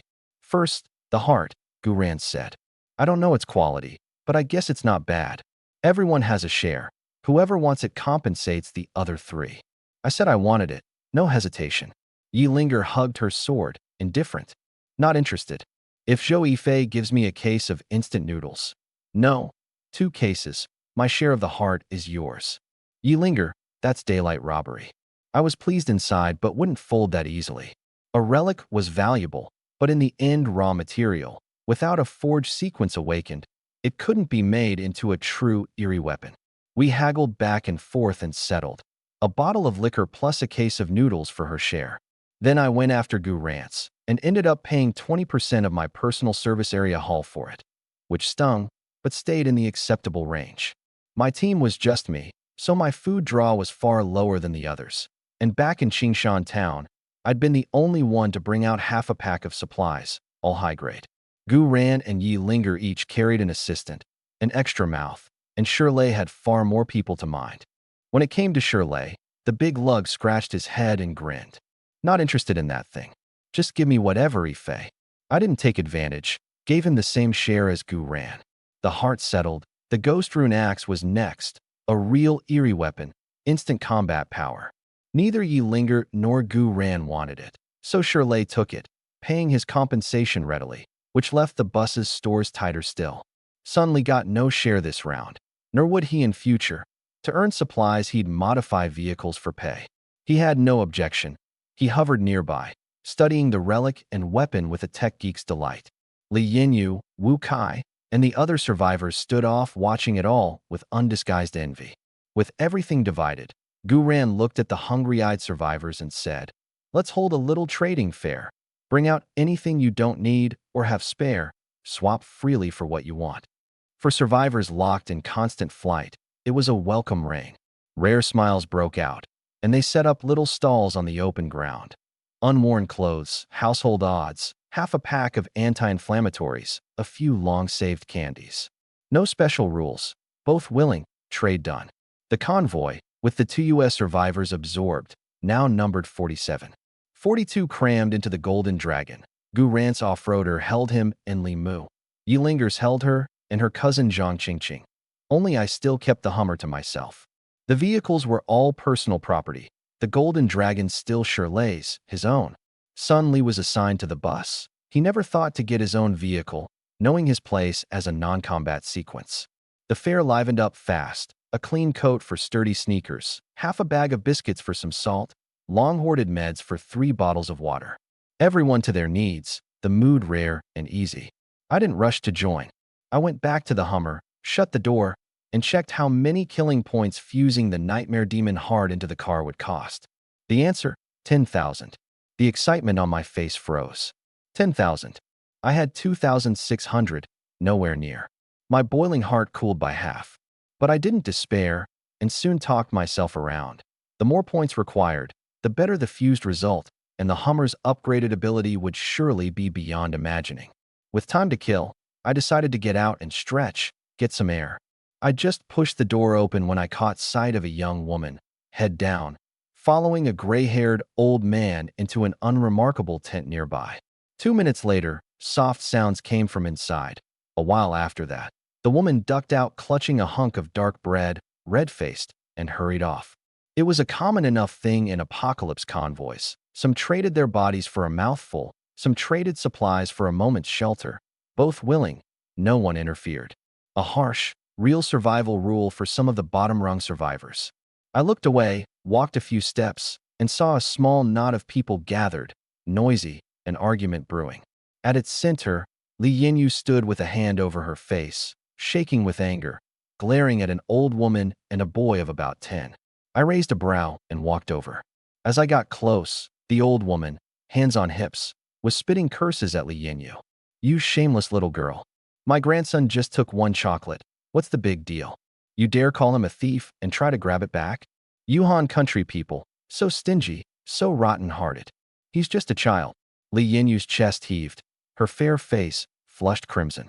Holding back tears, she argued in soft, Korean-accented Chinese, word by word. "That was mine. Supplies I worked hard to gather. He took it without asking. That's wrong. You should make him give it back. Give it back."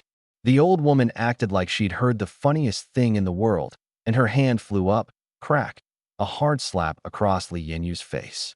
The clean smack landed, and the crowd went silent a beat. Li Yinyu clutched her stinging cheek, stunned, tears finally spilling. In the crowd, a few women piped up, gleeful, long jealous of Li Yinyu's looks, now happy to kick her while she was down, taking the old woman's side. "Right, 1 chocolate, look how petty you are. The old lady's got a grandson to raise. It's hard. You're an outsider, don't make trouble here. Pretty face, so what? Heart this nasty, no wonder." The sour words stabbed like needles. Li Yinyu bit her lip, unable to get a word out, just letting the tears fall. I'd meant to stand by and watch, not get involved. But someone recognized me and called out respectfully, "Mr. Zhou." Every eye snapped to me, and people backed off, opening a path. The brat's gaze instantly fixed on the cold, glinting soul devourer knife at my waist, eyes going round. He yanked the old woman's sleeve and threw a tantrum. "Grandma, I want that. I want the knife on his waist." My face went dark, my eyes cooling, but I said nothing, just looked at the two of them, cold. The old woman had been wary of me as an awakened, but seeing my clean features and easy look, her nerves swelled. She heaped on a fawning smile, hunched closer, withered fingers almost brushing my waist. "Young man, look how fine this knife is. My little grandson likes it so much. Could you lend it to him a while? Just a bit. He'll give it right back when he's done playing." And she reached for the knife. My eyes chilled. I snapped out a fast, vicious kick into her stomach. Thud. She flew back several meters, curling up with a pained cry. "You don't know what's good for you," I said, cold as ice, no warmth in my eyes. Reaching for what's mine, she clutched her belly and rolled, wailing. "An awakened's going to kill someone. Help! Won't anyone do something?" Peeking from the corner of her eye, hoping someone would speak up for her. But who in the crowd dared meddle? I was an awakened, a man who'd killed the second-tier Zhao Tuesday, who'd cross a death god for a bullying old woman. People dropped their heads, eyes on their own noses, terrified of catching trouble. In the crowd, Li Yinyu slowly lowered the hand from her face, watching my back, eyes reddening, a complicated warmth rising in her. She'd never imagined that at her most wronged and helpless, it would be me who stepped up.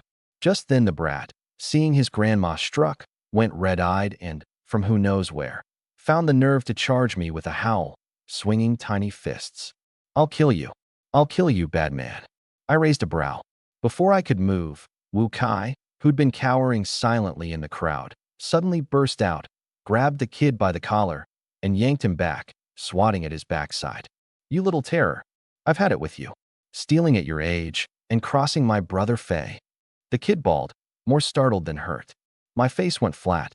This usually mouse-timid little star, calling me brother Fei? He knew how to cozy up. Still, my impression of Wu Kai shifted a little, sharp enough to seize a chance to ingratiate himself. No wonder he'd lived this long. Seeing her grandson grabbed, the old woman forgot her pain, scrambled up, and flew at Wu Kai, clawing. "You dare touch my grandson. I'll—" Wu Kai dodged and shoved her off. She stumbled back down, wailing harder. By then Gu ran. Yi Linger, Shirley, and Sun Li had heard the noise and ambled over. Gu ran and Sun Li folded their arms, watching the farce with the grin of people who don't mind trouble as long as it's not theirs. Yi Linger came to my side, raised a brow, curious. "What's this? You're squabbling with an old woman." I summed it up in a few words and spread my hands. Her grandson stole, she hits people, and now she's eyeing my knife. Yi Linger's eyes lit. She leaned in with a wicked little grin and dropped her voice. "Doesn't sound like you. She reached for your eerie weapon and you didn't just kill her? Want me to do it? One bottle of liquor and I'll make this problem disappear for good." I stood where I was, watching her unmoved. Only when her body had drained of all strength and she crumpled to the ground, motionless, did the system sound in my head. Killing points acquired, 100. Then a thought, and telekinesis pried the knife free of her hand and flew it back to my waist. I sheathed it and gave a mock rueful sigh. "Oh dear, look at my memory. I forgot. Even an awakened pays a price to use an eerie weapon. How could an ordinary person ever control one? My fault. All my fault." Gu ran, Yi Linger, and Sun Li all twitched at the corner of the mouth. The same thought in every head. Could you be any more fake? The surrounding survivors went cold all over, awe and fear in their eyes. They weren't afraid that I killed. They were afraid of this, the way I could smile and toy a person to death. I ignored the looks and turned to the brat, shaking, white-faced, then to Gu ran, dead serious. "Captain, what do we do with this kid? His grandma's dead, and he can't scavenge to survive on his own. Why don't you take him in? It's just you and Li Mu in your car. One more's nothing." Gu ran's mouth twitched again, his face dark. "Take him in my ass. I don't even know if I'll live to tomorrow, and I'm going to take on a dead weight? Forget it." I looked at Yi Linger and Sun Li, all smiles. "Beautiful Linger, then? Sun Li? Either of you want him? He looks sharp, could be useful down the line." Yilinger rolled her eyes. Zhou Yifei, don't push it. This is a mess you made. Don't try to dump it on me. Sun Li waved both hands, head shaking like a rattle drum. I can't. I'm tinkering with cars all day. No time for a kid. I turned to the watching survivors and raised my voice. Anyone here fond of children? 2 packs of instant noodles to whoever takes him in. They dropped their heads fast, barely daring to breathe, terrified my eyes would land on them. A walking disaster. Taking him in was lighting a fire under yourself. Only a fool would shoulder that trouble. I turned back to Gu Ran, half a smile, and dropped my voice. Captain, no one will take him. What now? He felt the chill of my look, but pushed through. Don't ask me. Handle it yourself. Got it. I answered low, a deliberate touch of deference in it, and a cold curve at my mouth. A flick of thought, frost in my eyes, and I drove the sequence power straight into the brat. Mental strike. He dropped without a sound, and the system chimed. Killing points acquired, 100. I looked at the count and felt a small, mean satisfaction. I turned to the dumbstruck Gu Ran, grinned, and called out loud. Captain, just like you said, I handled the kid myself. Gu Ran caught the strange looks the survivors were throwing him and realized in an instant he'd been played. His face went black. What do you mean, like I said? I never told you to kill him. Yilinger folded her arms, brow raised, half smiling. Shirley scratched his head, all honest confusion. And the watching survivors looked at Gu Ran with plain, so it was the captain's order in their eyes. I put on pure innocence. Huh? Didn't you tell me, with your own mouth, to handle it myself? He was stoppered, a breath stuck in his chest, unable to go up or down. He knew explaining would only dig deeper, shot me a hard glare, and turned to wave Sun Li over. Come on, let's go work out the vehicle mods. Let the survivors misread it. Might even build a little authority. Keep this lot in line, he consoled himself. I watched his back retreat, a satisfied smirk tugging at my mouth, then turned to the frozen survivors and raised my voice. What are you all standing around for? Get back to trading. Zhao Kuan promptly called 2 strong young survivors and dragged the bodies off. The crowd shook itself loose and drifted back to its haggling. In the apocalypse, the dead were the most ordinary thing in the world. 2 deaths put people on edge for a moment, no more. Then Yilinger came over, teasing. Yifei, you're cold-blooded. That kid looked about 10. You could really do it? I raised a brow and turned it back on her. If you're so soft-hearted, why didn't you take him in earlier? That stoppered her. She glared, puffed up, lost all interest in continuing, gave a cold snort, and turned on her heel. That bastard. His mouth is poison, she fumed inwardly. I was only making conversation, and he snaps at me. I watched her storm off and shook my head, amused. The moment she'd gone, Li Yinyu came up, red-faced, and said softly, Mr. Zhou, thank you for helping me just now. I shrugged, careless. I didn't help you on purpose. The 2 of them brought it on themselves, eyeing my knife. She lowered her head, still red. Even so, thank you. I looked at her flushed cheeks and fine features, and a familiar itch stirred. I reached out, hooked an arm around her slim waist and pulled her against me, the other hand brushing the cheek the old woman had struck, my tone teasing. Here, let me see. That old crone hit you hard, didn't she? She went red in a rush, from cheeks to the tips of her ears. She stiffened, fingers clutching her hem. But oddly, she didn't curse me as crude in her heart the way she had before. A faint, secret flutter slipped through her instead. Off to the side, Wu Kai watched, sour, cursing me 1,000 times inwardly, but not a flicker of it reached his face. He squeezed out an ugly smile, terrified I'd catch the slightest hint. I caught Wu Kai's look and turned to him, half smiling. What's that face for, kid? Got a problem with me? He jolted and waved fast. No, Mr. Zhou, absolutely not. I tightened my arm on purpose and pushed it. Yeah? You're not jealous, me holding her like this. Li Yinyu buried her head lower, her neck red now too, fingers twisting her hem. Wu Kai forced a laugh, all sincerity. Not jealous, not at all. Yinyu being held by you, Mr. Zhou. That's her good fortune. I nodded, satisfied, let her go, and gave her a light pat as I released her. She made a small startled sound, redder than ever, head down, not daring to look at me. I laughed and turned for the Hummer, leaving Li Yinyu mortified and Wu Kai flushed with relief. Once I was out of sight behind the car, The fawning smile slid off Wu Kai's face into something more complicated. He looked at Li Yinyu, still head down and pink, and felt a tangle of things. He did like the pretty girl, but in the apocalypse, what was liking next to living? That scene just now had told him plainly. This awakened had his eye on her. Wu Kai gritted his teeth and snuffed out the unrealistic notion for good, deciding to give up on her. Then he leaned in and said, low and earnest, Yinyu, I think Mr. Zhou likes you. You should be more forward. Her head snapped up, disbelief all over her face. She'd never expected the words from him, of all people. He scratched his head, a little embarrassed. Sister Yu, he's an awakened. If you can catch his eye, even a little of his protection makes your odds of living 100 times better than the rest of us. She stared, lips moving, and in the end said nothing, but inwardly she couldn't argue. In the apocalypse, an awakened was the sky. To be wanted by such a man might truly be her luck. Meanwhile, I was humming my way back to the Hummer when I passed Yi Linger's off-roader and caught a drift of cooking that set my stomach growling. Yi Linger and Zhang Qingqing sat on little folding stools by the car, a small iron pot of steaming white rice in front of them, a plate of golden scrambled eggs beside it. Yi Linger spotted me, remembered being stoppered earlier, rolled her eyes, turned away, and took a pull from a liquor bottle, the picture of can't be bothered. I'd planned to make do with instant noodles, but seeing her eating this well, I couldn't help it. I changed course and sidled over, grinning. Beautiful Linger, having dinner? At Beautiful Linger, her ears reddened quietly and most of her sulk evaporated, though she kept up the front, snorting, tipping the bottle back, chin high, ignoring me. I wasn't bothered. I planted myself beside her, thick-skinned, eyes on the eggs. Drinking alone's no fun. I've got a couple of good bottles in the car. Want me to bring them over? We drink together? Her eyes lit. The anger vanished. She set the bottle down, smiling. Sure. Bring two. Let's drink properly today. I trotted off cheerfully toward the Hummer.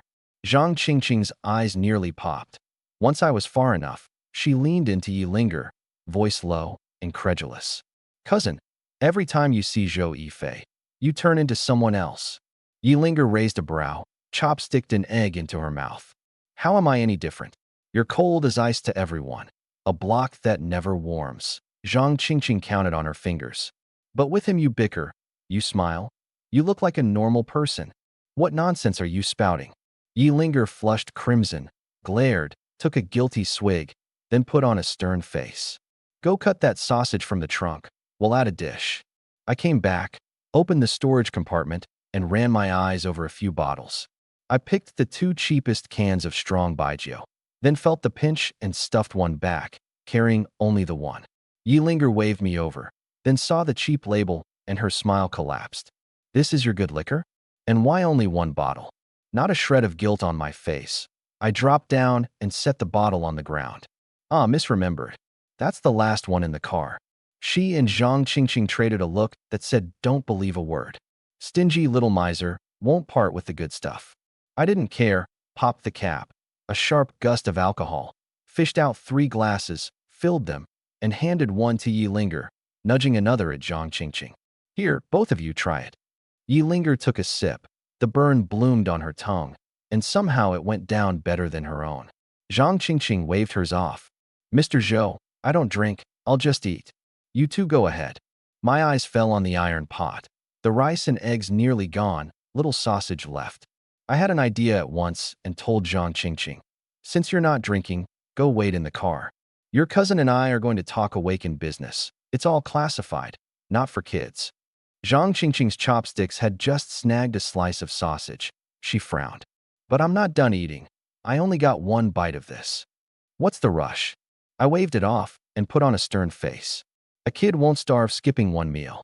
Your cousin and I have real things to discuss. Off you go. She looked to Yi Linger for backup.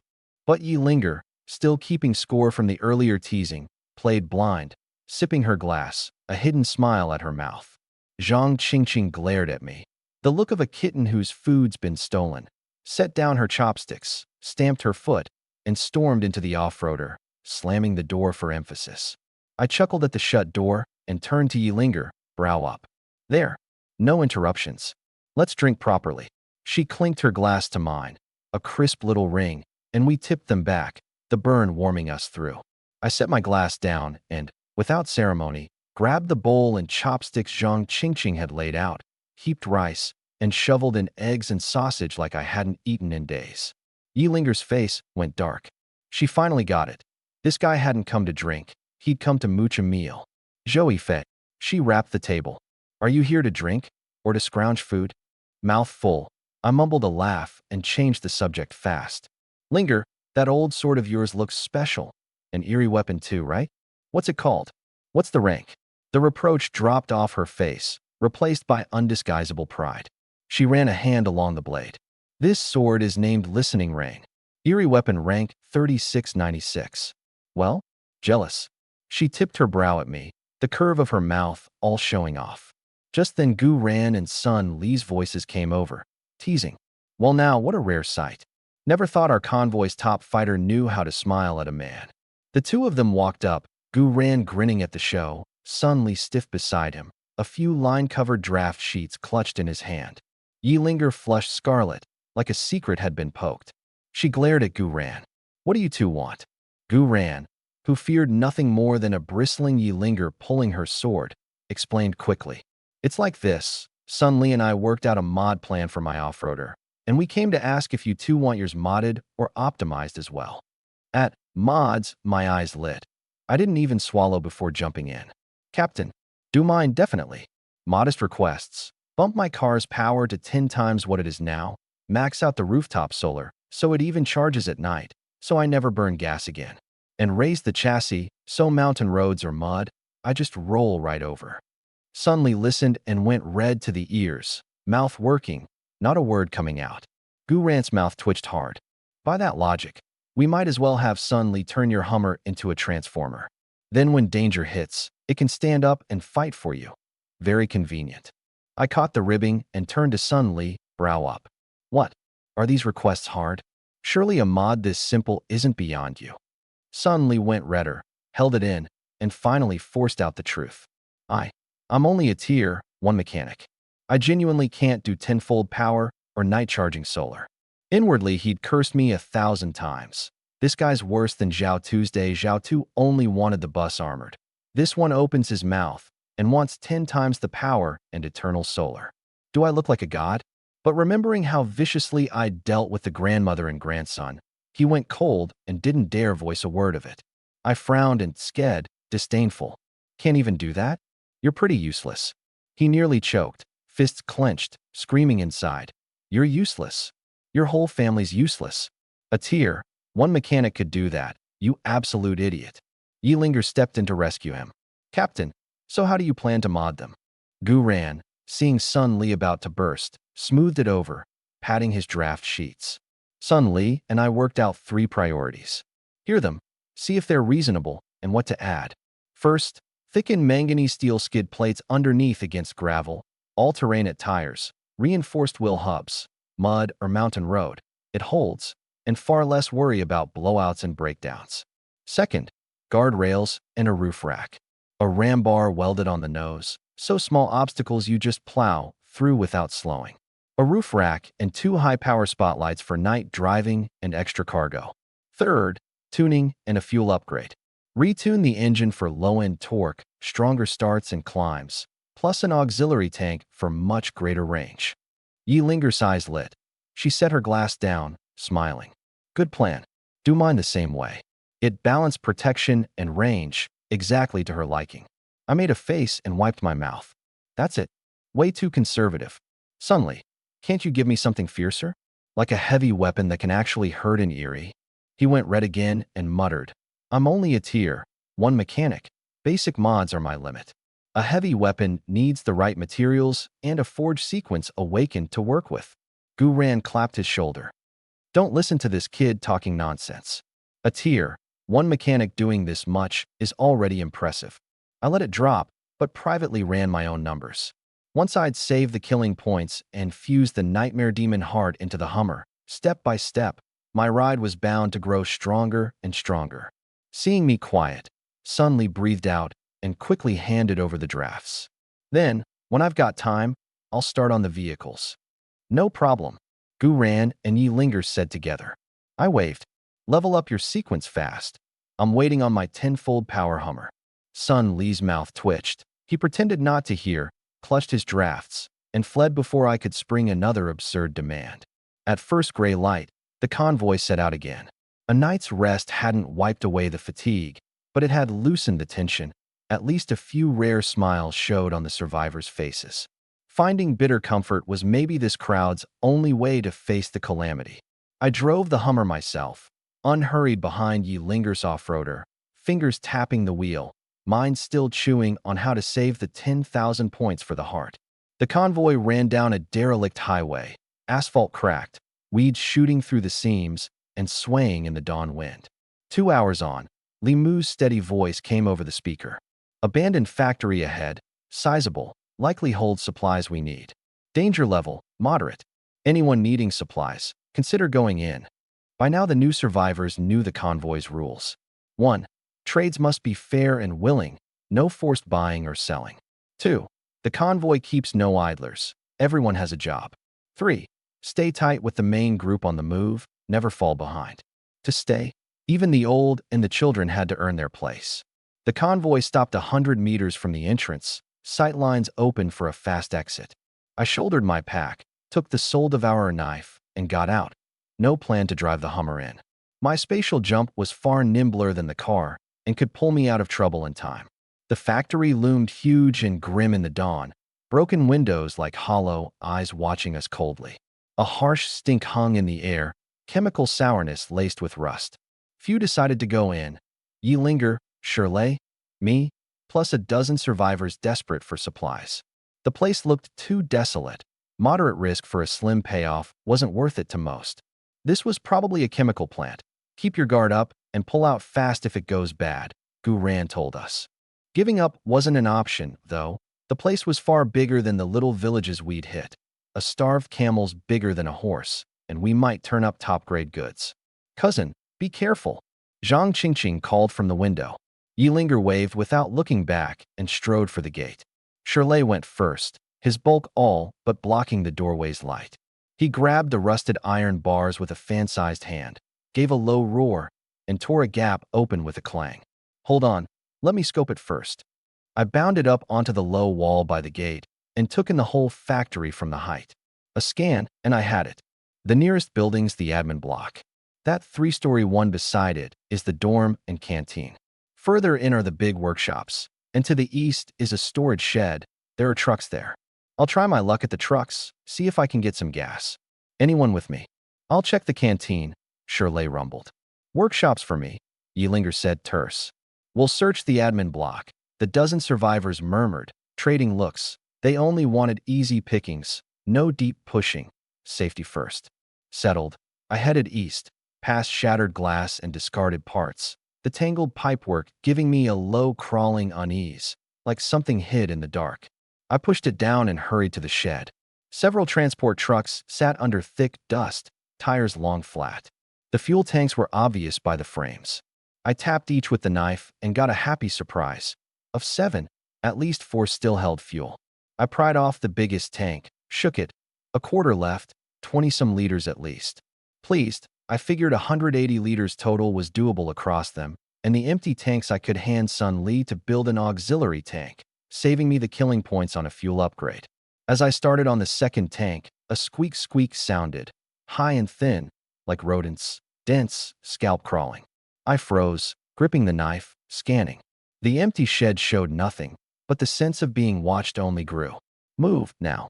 I pried off 3 tanks fast, poured them all into the biggest, filled it, hefted it, light enough for my enhanced body. But as I lifted it to leave, the squeaking swelled.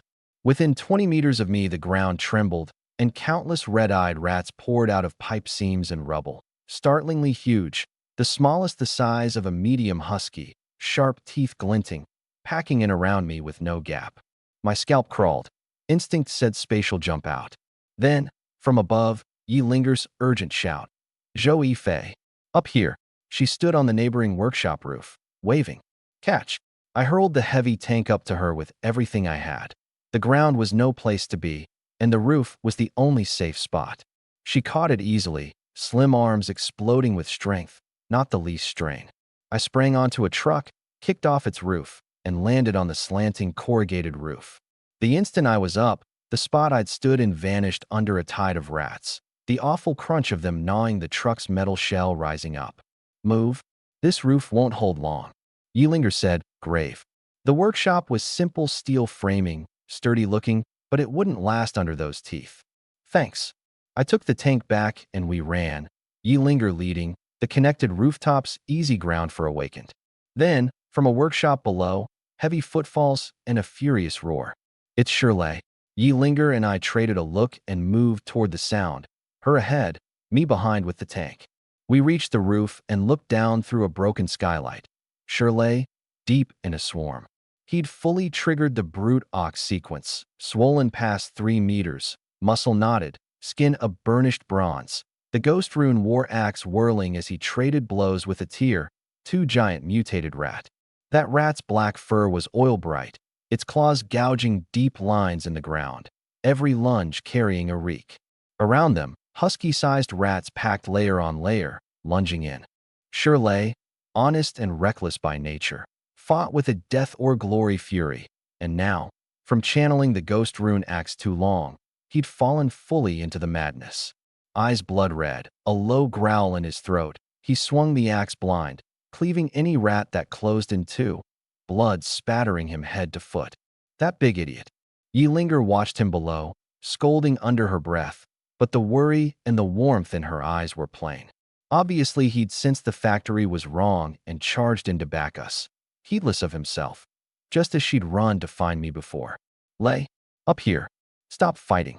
I leaned out and shouted, eyes hunting a way down. But Shirley was wholly swallowed by the slaughter obsession. How could he hear me? He just swung mechanically, several bone-deep wounds torn across him, bleeding freely, feeling nothing. A small rat lunged onto his leg, teeth sinking in. My face changed. I'll hit the biggest one with mental strike to pin it. You drop in, break his frenzy, get him to the roof. She nodded hard, gripping listening rein, eyes sharp. Good, time it right. I drew a breath, gathered spirit, and slammed mental strike into the calf-sized giant rat. It jerked rigid, shrieking, swaying, clutching its head, staggering back several meters. Now, Yealinger kicked off the roof, light as a swallow, into the workshop. Listening rein cleared its sheath, a flash of cold, and the lunging rats fell in halves. She touched down on a beam, landed beside Shirley, and slapped his huge head, a clever, light strike to the temple.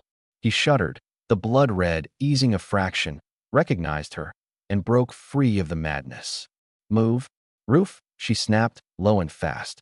He nodded, ignoring his wounds, and the two of them cut up the supporting beams to the roof, hacking rats aside.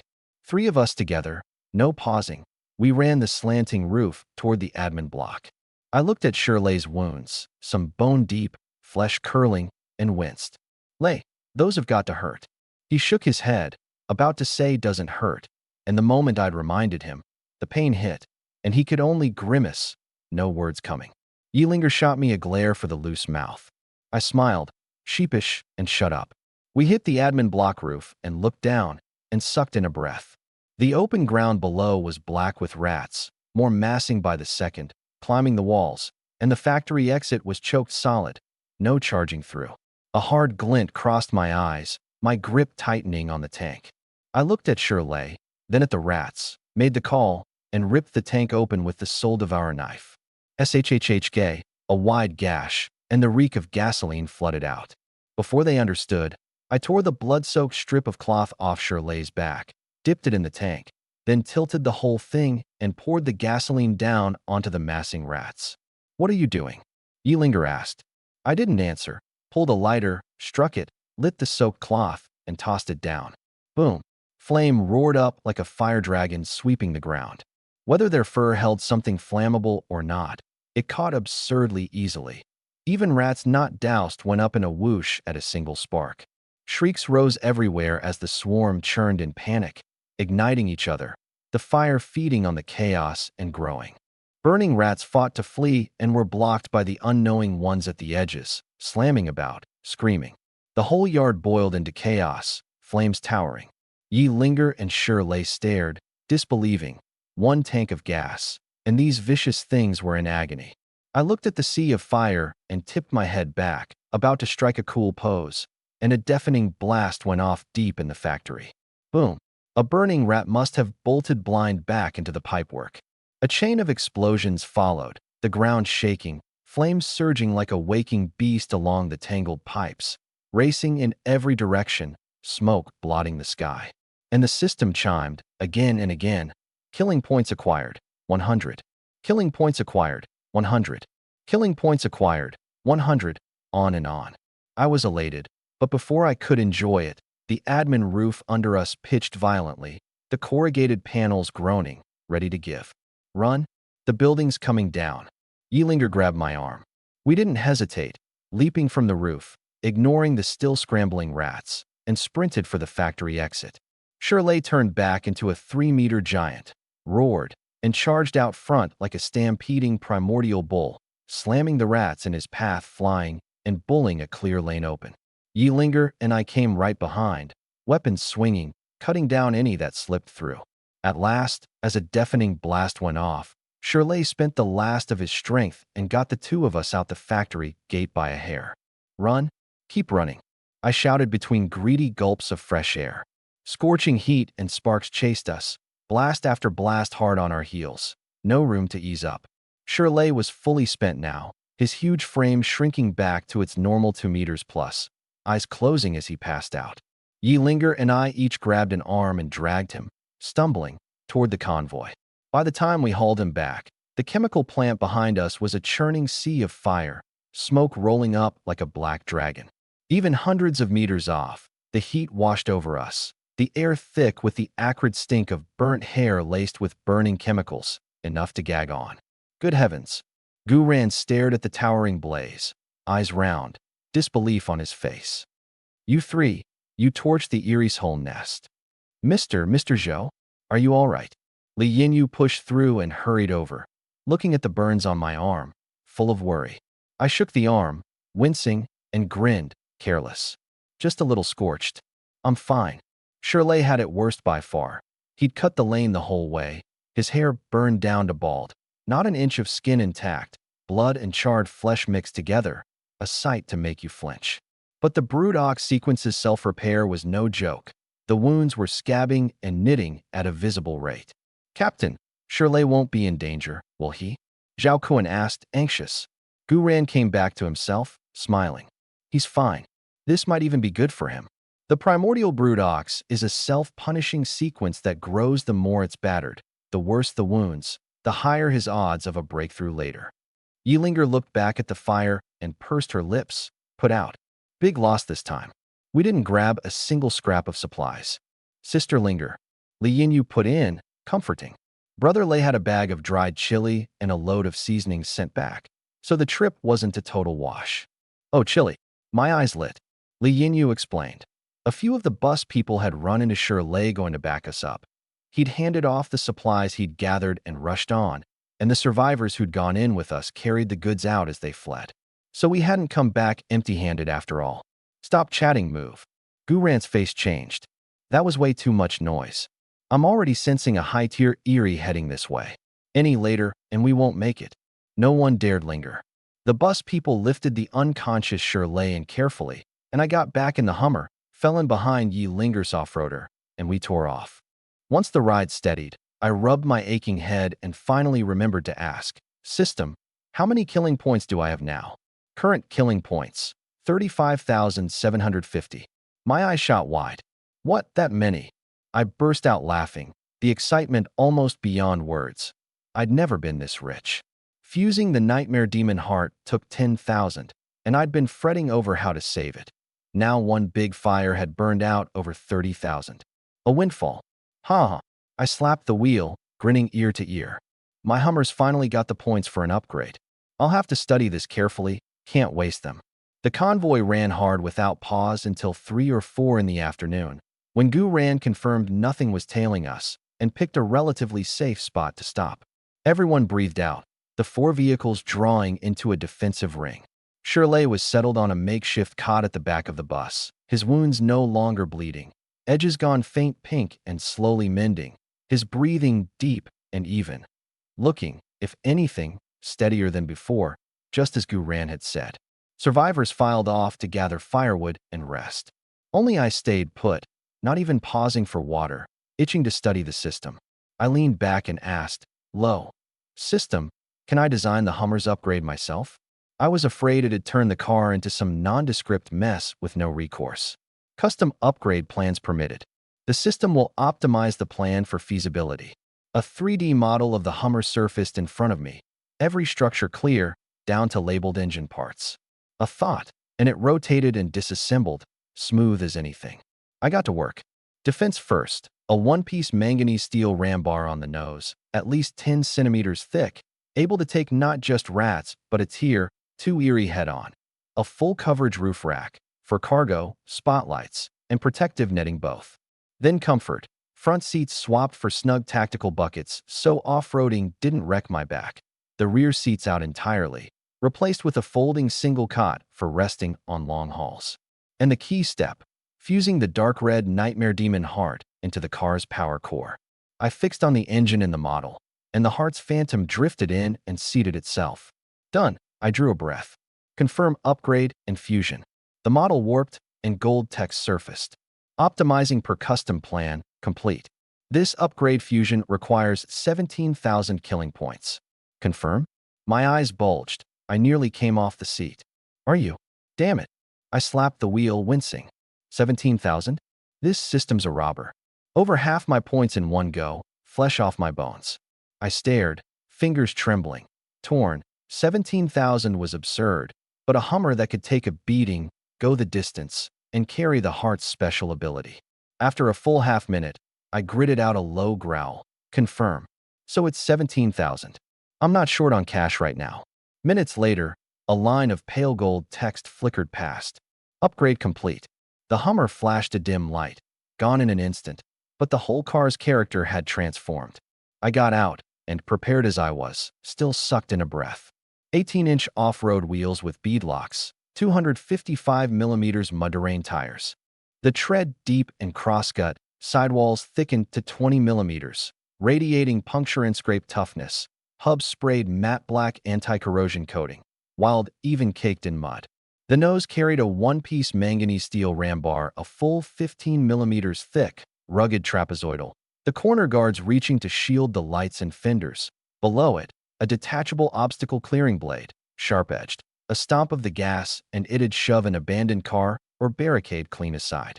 A full-coverage matte black roof rack of thick aluminum alloy, lattice to lock down big cargo and double as a guardrail. Flexible solar panels set flush in the gaps, and a bar of LED light strips across the front, seamless, surely lighting 100 meters of road at night.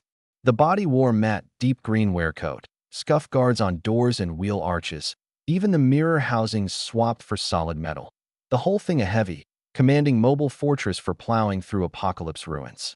Damn, those killing points weren't wasted. I rubbed my hands, barely containing it. I was about to check what special ability the heart had granted when the camp stirred. The ordinary survivors had backed well clear of the Hummer, pointing and murmuring. Sun Li, Gu Ran, and Yi Linger had seen the change too, eyes glazed. Gu Ran reacted first, hurrying up with Yi Linger to a few meters off, afraid I'd done something strange. Joey Fei, are you all right? I came to and realized the car's transformation had stunned them. I leaned on the door, lazy. What are you yelling for? Spit it out. Gu Ran sensed me carefully with his Pathfinder ability, confirmed I was still me and not some eerie wearing my skin, and relaxed. Yi Linger circled the Hummer, shocked. Your car, how did it suddenly turn into this? I rubbed my nose, not sure how to explain. Couldn't exactly say I had a system. As I cast about for a line, Gu Ran said, excited. You've been hiding deep, kid. Out with it. What's your second sequence? Yi Linger's eyes lit. You're a dual sequence awaken? I had it in a flash and grinned. That's right. Dual sequence. Sun Li trotted over too, eyes shining at the mod details, dying to get his hands on it. Gu Ran smiled. Brother Ifei, tell us, how can you modify a car? Is your second sequence mechanic like Sun Li's? I glanced at Sun Li circling the car with envy and made a face. How would I have a useless sequence like that? Can barely manage tenfold power. Boring. Sun Li's face went black, his fist shaking, cursing me 1,000 times inside, but remembering the grandmother and grandson, not daring a word. Yilinger rolled her eyes and swatted me. Stop bullying Sun Li. What is your second sequence? I quit while ahead, winked at her, easy. Fine, I'll listen to Linger. Her cheeks flushed, sweet, head down, ears red, waiting. I cleared my throat and dragged it out, word by word, showing off. My second sequence, Eerie Weaponsmith. The abilities just making eerie weapons. Upgrading them. Reworking them. What? You can make eerie weapons. Guran shot up like a cat with its tail stepped on, eyes bulging, and grabbed my hand. My face went dark. I flung it off. What's wrong with you? Grabbing my hand. No wonder the other survivors say you like men. I'll tell you, old Gu. I only like women and pretty ones, so don't get ideas about me. Guran went black-faced, grinding his teeth at whoever spread that rumor. It was just the Pathfinder sequence's side effect dulling his interest in women, not a taste for men. He forced a smile worse than a grimace. Relax, relax, I do not like men, don't misunderstand. I just want you to make me a few eerie weapons. I looked at him like an idiot and rolled my eyes. Ugly and dreaming big. I've got exactly one eerie weapon to my name, and you want several. Yilinger and Sun Li both shot him "Are you slow" looks. His old face reddened. He laughed it off. He had gotten overexcited. Eerie weapons were hard currency. The cost of making one surely steep. Then, make me one. One's enough. Whatever materials you need, just say, and I'll pay you for it. I stroked my chin and ran the math. Points were flush, and boosting my teammates wasn't a bad thing. Stronger teammates meant a save for me. Plus, I could trade for supplies or relics. Win-win. I cleared my throat, dead serious. Here's the deal. You supply the materials, and I'll make each of you one eerie weapon, or upgrade your existing one. But you each have to put up something that moves me. Making an eerie weapon costs me plenty too. Yilinger asked, concerned. That cost, is it very high? I smiled light. It's fine. Within what I can bear. Guran's eyes lit. As it should be. Don't worry, we'll put up something you'll be happy with. Sun Li and Yilinger nodded too. Fair enough. An eerie weapon could shove and awakened up a whole tier. I nodded, satisfied, and added with a grin. Making one needs the right relic material. Whoever gets their material ready first comes to me. As for payment, I'll set it by what it costs me. Perfectly fair.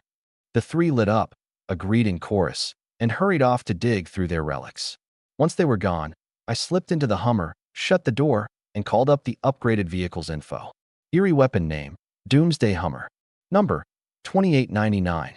Ability 1, greatly increased structural toughness, overall performance, and ramming power. Optimized fuel economy. Enhanced off-road capability and range. That long string of increased had me grinning. I read on. Ability 2, Ram and Crush. This vehicle fears nothing more than a head-on collision. In danger, floor it and ram straight through. I stroked my chin. The 15mm manganese steel ram bar was no decoration. With this, I could probably trade blows with a tier 2 eerie head-on. Ability 3, Nightmare Drag. A soul-devouring chain can extend from beneath the vehicle to bind a target creature, dragging it under the car to be ground down and broken into fuel or electricity.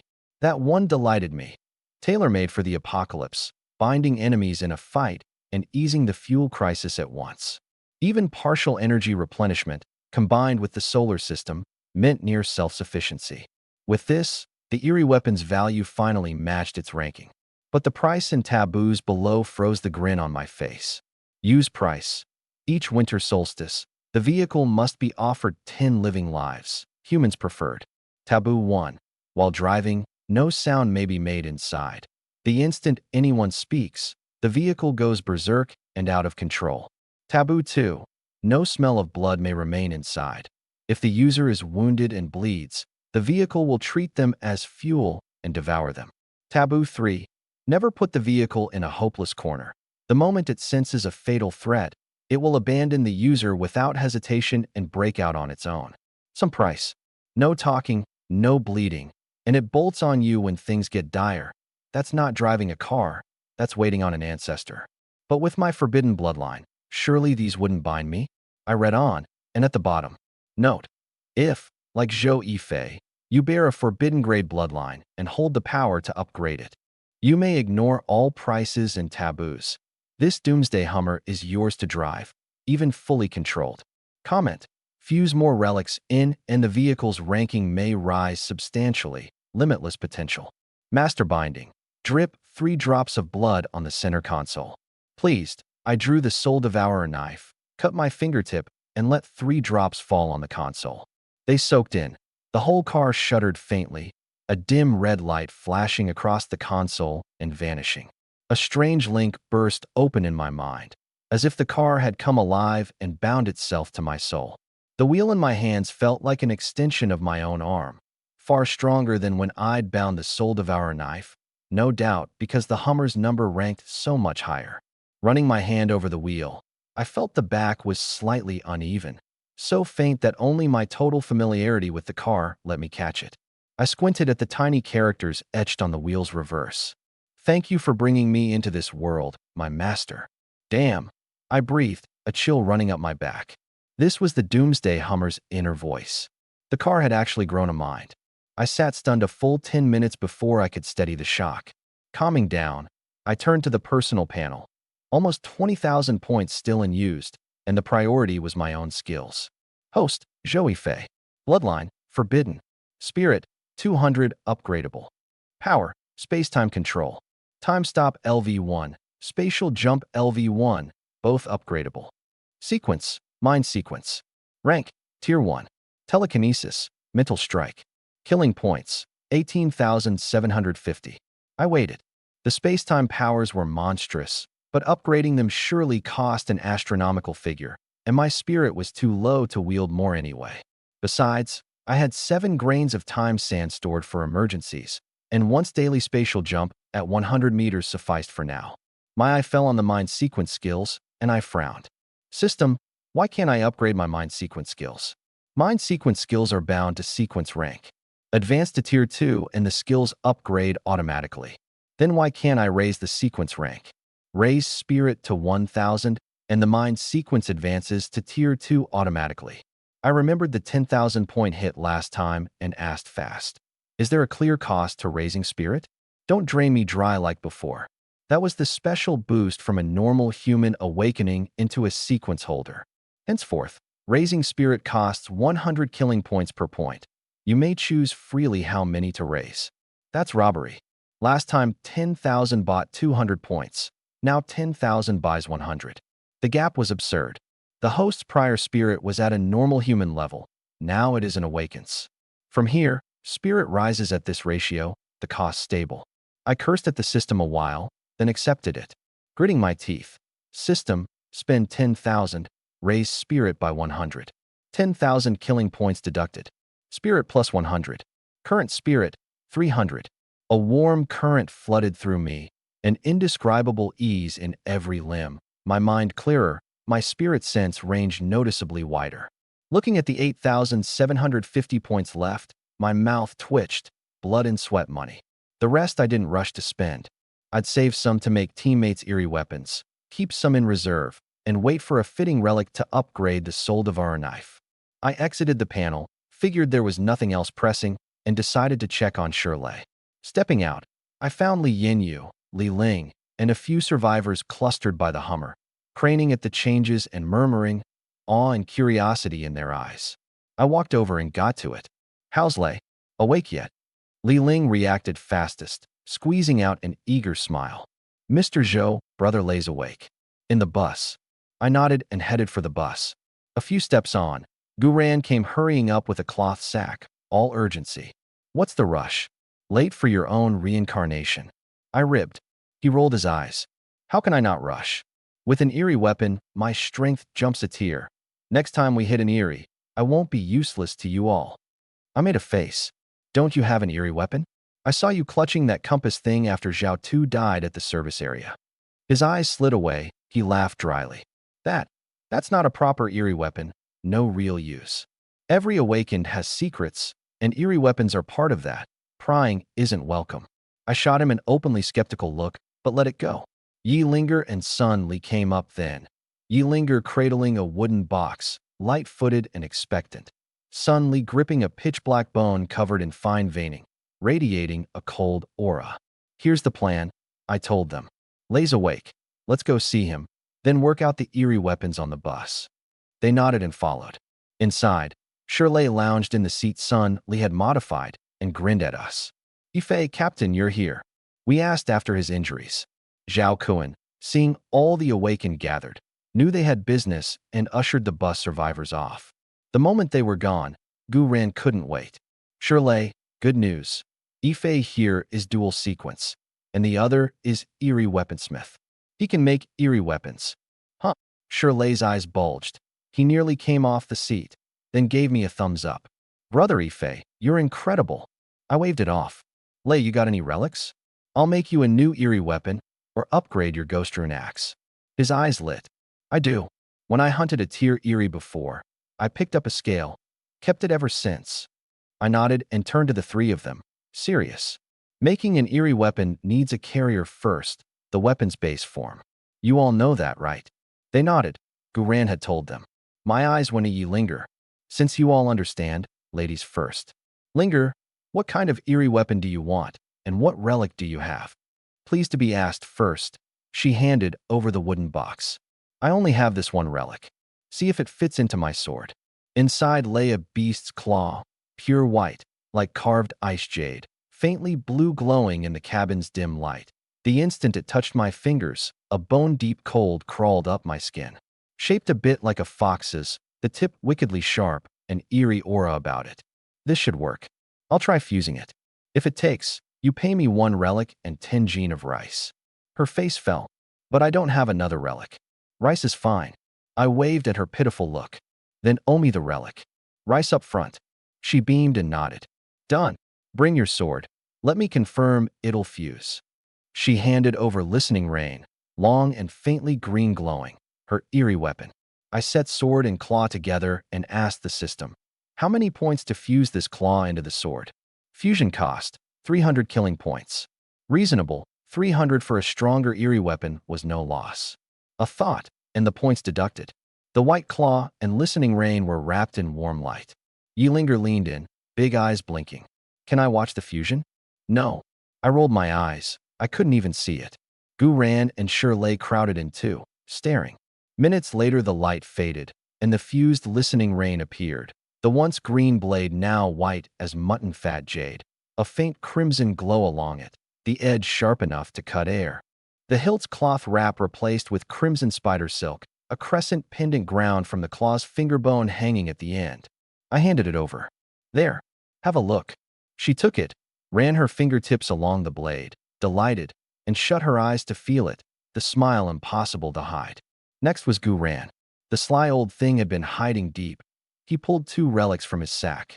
First, a fong a full adult palm long, like some giant wolf's, dark silver and cold, a drop of unmelting black blood at the tip, bone-chilling at a glance.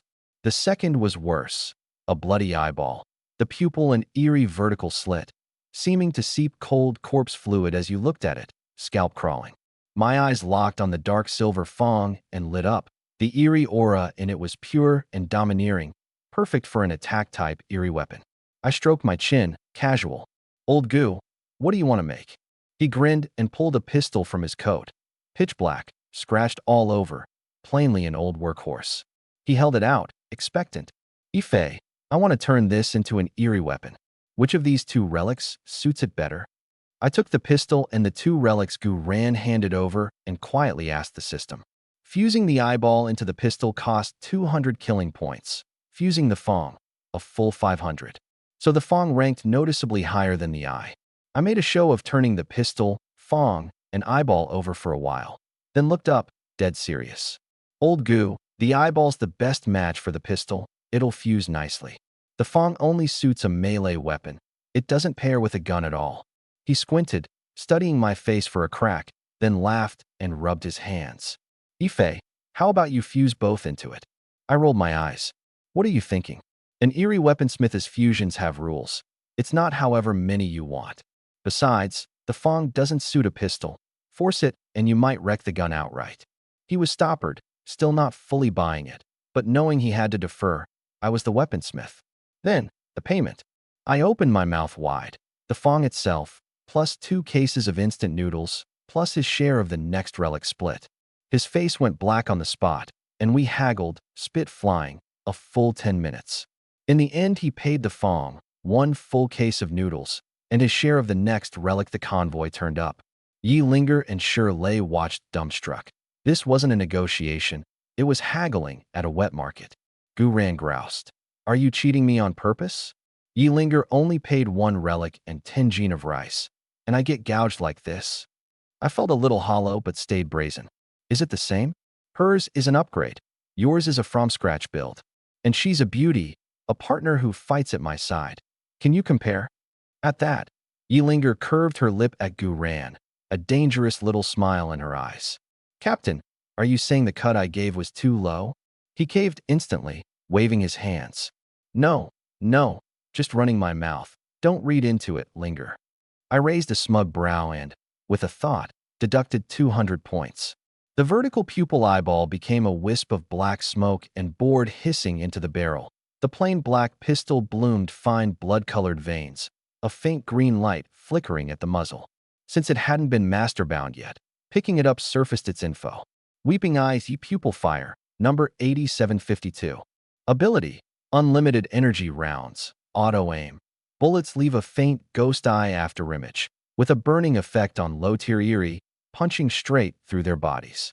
Price, each shot costs spirit, and the user's eyes ache and sting, tears streaming uncontrollably, a wretched sight. Taboo, if the tears run past half an hour, stop at once, or the eyes go permanently blind. Gu Ran snatched it up, sighted down the air a few times. The gloom wiped off his face, stronger than he'd expected, the price acceptable. The earlier grumbling evaporated. Lei next. He produced a palm-sized scale, dark gold, veined irregularly. Ife, I want to fuse this into the Ghost Rune axe, upgrade it. I quoted him about what I'd quoted Yi Linger. 1 relic plus a 50-liter can of gas, relic owed if need be. He agreed at once. He'd just watched Gu Ran get carved up, and this was generous. I took the scale, about to start, then caught sight of the pitch-black bone staff in Sun Li's grip, and an idea came. I stopped and looked at him, half smiling. Hey, Blackie, that's a nice bone. Decided what to make. Sun Li's already dark face went a shade darker, cursing me inwardly. Who are you calling Blackie? But he only managed a smile worse than a grimace. Brother Fei, haven't decided. What's it good for? I hefted it, frowning on purpose. This thing's dense. The eerie aura in it leans toward brute force. Suits a heavy weapon. The heavier the better. His face fell. A mechanic with a heavy weapon? Brother Fei, can it be something lighter? A knife? Or a defensive piece? I stroked my chin, sighed. Tricky. Blackie, your relic's no good for a light weapon. It pairs perfectly with Lei's axe, though. Gu Ran watched me play deep and cursed inwardly. Up to something again, but kept quiet, plotting how to recoup his losses. Sun Li's hope drained off. Yi Linger caught my drift and prompted. Sun Li, why not trade relics with Lei? Might suit better. His eyes lit. He shoved the bone at me. Brother Fei, does my bone suit Brother Lei's axe? I compared it, nodded. Far better than the scale. It'd draw out the axe's brute force the most. But your bone ranks a bit lower than his scale. Ask if he'll trade. Lei said simply, trade. If Brother Ife says it suits, it suits. Sun Li was overjoyed, thanking him, promising compensation. I smiled inwardly and deducted 300 points. Minutes later, a new axe appeared, black-red ghost runes coiling the head like bloodlines, the haft wrapped in thick black cord, easily 200+ gene, the edge cold and menacing. Lei hefted it, unable to hide his excitement. Brother Ife? Amazing. My ghost rune axe jumped from 7,000-something straight to 5,639, up over 2,000 ranks. I couldn't help an eye roll. This big simpleton blurts everything. Not an ounce of guile. Last was Sun Li. He picked a prized big wrench as the carrier and fused Lei's dark gold scale into it. Another 200 points. For payment, I asked supplies similar to Gu Ran's deal. Terrified I'd back out, Sun Li didn't haggle a cent, which suited me fine. After the fusion, the wrench had gone all black, surfaced with fine scale patterns, heavy in hand. Scale return wrench. Number 9361. Ability. Soul breaking against low-tier Eerie. Thrown hard. It auto-locks the target and, however far it flies, returns to the user's palm, tracking their aura. Price. Each use drains heavy stamina. Afterward, the muscles ache like they're falling apart, intensely painful. Taboo. Must be kept on the body at all times. Sleeping, bathing, never apart. Off the body more than 10 minutes, and it crumbles to scale dust, which backlashes the user, aging them 20 years in an instant. Suddenly held it, delighted, not minding the harsh taboo a bit. With that, all 5 of the bright convoys awakened had an eerie weapon each. In high spirits, Guran clapped his hands. We're not many now. I suggest we eat from one pot going forward. Saves firewood and cookware, saves resources. Ingredients you supply yourself, more and more out, perfectly fair. The others nodded. Communal cooking was less hassle. They settled on 2 tables. The 5 awakened together, the rest of the survivors as a group, no one forced to join. Mealtime still a way off, I went back to the Doomsday Hummer to upgrade the Soul Devourer knife. I shut the door, pulled out the dark silver Fong Guran had given me, and asked the system how many points to fuse it into the knife. Fusion upgrade cost 500 killing points. With 7,750 left, I didn't hesitate. Confirm. White light flared, wrapping Fong and blade, the Fong's metal melting into the edge with a fine hum. Moments later it faded, and a new knife lay there. The blade now dark purple crystal, an eerie phosphorescence shifting over it, bloodlight flickering at the edge like countless souls struggling within. The hilt had become warm jade, carved with raised ancient runes, bone deep cold at the touch. Fusion upgrade complete. Soul Devourer knife, number 2673. Upgrade effect.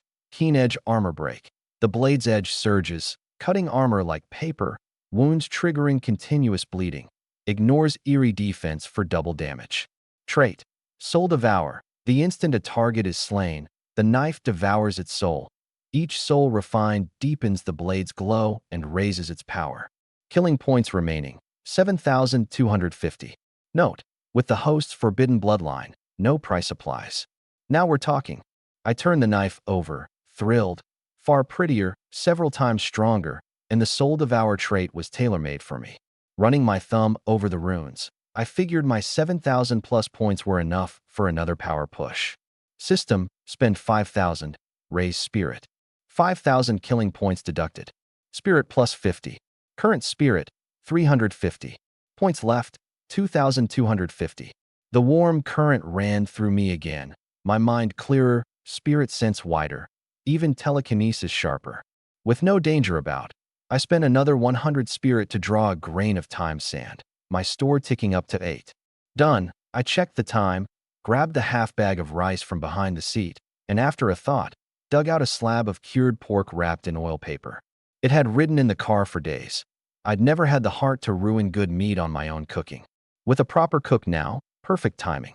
I carried it out, and within a few steps felt the survivor's eyes lock onto the cured pork, hungry. In the apocalypse, meat was a luxury. Many hadn't tasted it in ages. Uncle Kuan, this is my food for the next few days. I handed the rice and pork to Zhao Kuan at the fire. His eyes crinkled into crescents at the glossy slab. Right away. Don't worry, Mr. Zhou, I'll log it. Slow to eat. Something wrong with your head. Yi Linger waved an empty cup at me. Cheeks flushed, a touch of drunkenness in her eyes. Shirley grinned at the ribbing. Sunli fed the fire. Secretly pleased someone could finally handle my poisoned tongue. I ignored the jab and sat by her. How much did you drink? Slosh like this. Sure your awakened status isn't fake. Hell, 1 bottle. She wobbled her head, eyes hazy. 1 bottle does this. I rolled my eyes. Gu ran, never one to let trouble lie. Teased. She gets rowdy drunk. Don't set her off, Ife. Who's rowdy? Yi Linger's eyes went round, cheeks redder. We talked and laughed around the fire, waiting on the food. Yi Linger, on a roll, dragged me into toasts and forced a few mouthfuls of baijiu on me, sharp enough to make me wince. Before long, a woman of about 20 came over with steaming plates, a faded apron on. This is Zhang Yuan, top-notch cook, Guran said. She'll cook just for us from now on. She lifted her face to me with a slightly ingratiating smile. I didn't object, but watched her a beat, a faint familiarity surfacing. Guren caught it. She used to be a food influencer, home cooking and creative dishes, real skill with knife work and plating, big following online. It came back to me. I'd scrolled past her cooking videos before the apocalypse. Clean knife work, careful plating, a certain practice charm to her presentation that had pulled in a lot of followers. Who'd have thought the polished influencer cook would end up our private chef? The apocalypse turned lives unrecognizable. Ah, all in the past, she sighed, a layer of helplessness in her eyes. Now, being alive with food to eat is enough for me. She set the dishes down and left without lingering. We dug into dried chili, stir-fried cured pork, pickled mustard with ham, and a pot of fragrant rice, far better than anything I could cook, 10 times over. We ate and talked for the better part of half an hour, Shirley scraping the plates clean with his rice. Off to the side, the survivors ate thin gruel, watching our spread, swallowing hard. With supplies tight lately, theirs was barely subsistence. A bowl of plain congee, a little pickle, not a speck of oil. The contrast left their eyes full of nothing but envy and a deeper longing to awaken a sequence. Li Yinyu held her bowl, looked at the few grains in her gruel, then at the glossy pork, her mouth watering. She'd never thought meat smelled like much before. Now even the scent had her aching. She drained the bowl, wiped her mouth, looked at me laughing by the fire, and quietly steeled herself. Li Yinyu, be bolder. You can make him like you. Come on. Fed and watered, Shirley and Sun Li went back to the bus. Only Zhou Yifei, Gu Ran, and Yi Linger were left at the fire. Yi Linger drained her cup and produced yet another bottle of baijiu from her pack. Hey, can you still drink? I raised a brow. She grinned, eyes swimming and tipsy, voice gone soft and coy. Why couldn't I? You're here, aren't you? I'm not drinking. Have it yourself. I'm going to sleep. I stood. I wasn't tired. I just didn't want to babysit a drunk. Don't go.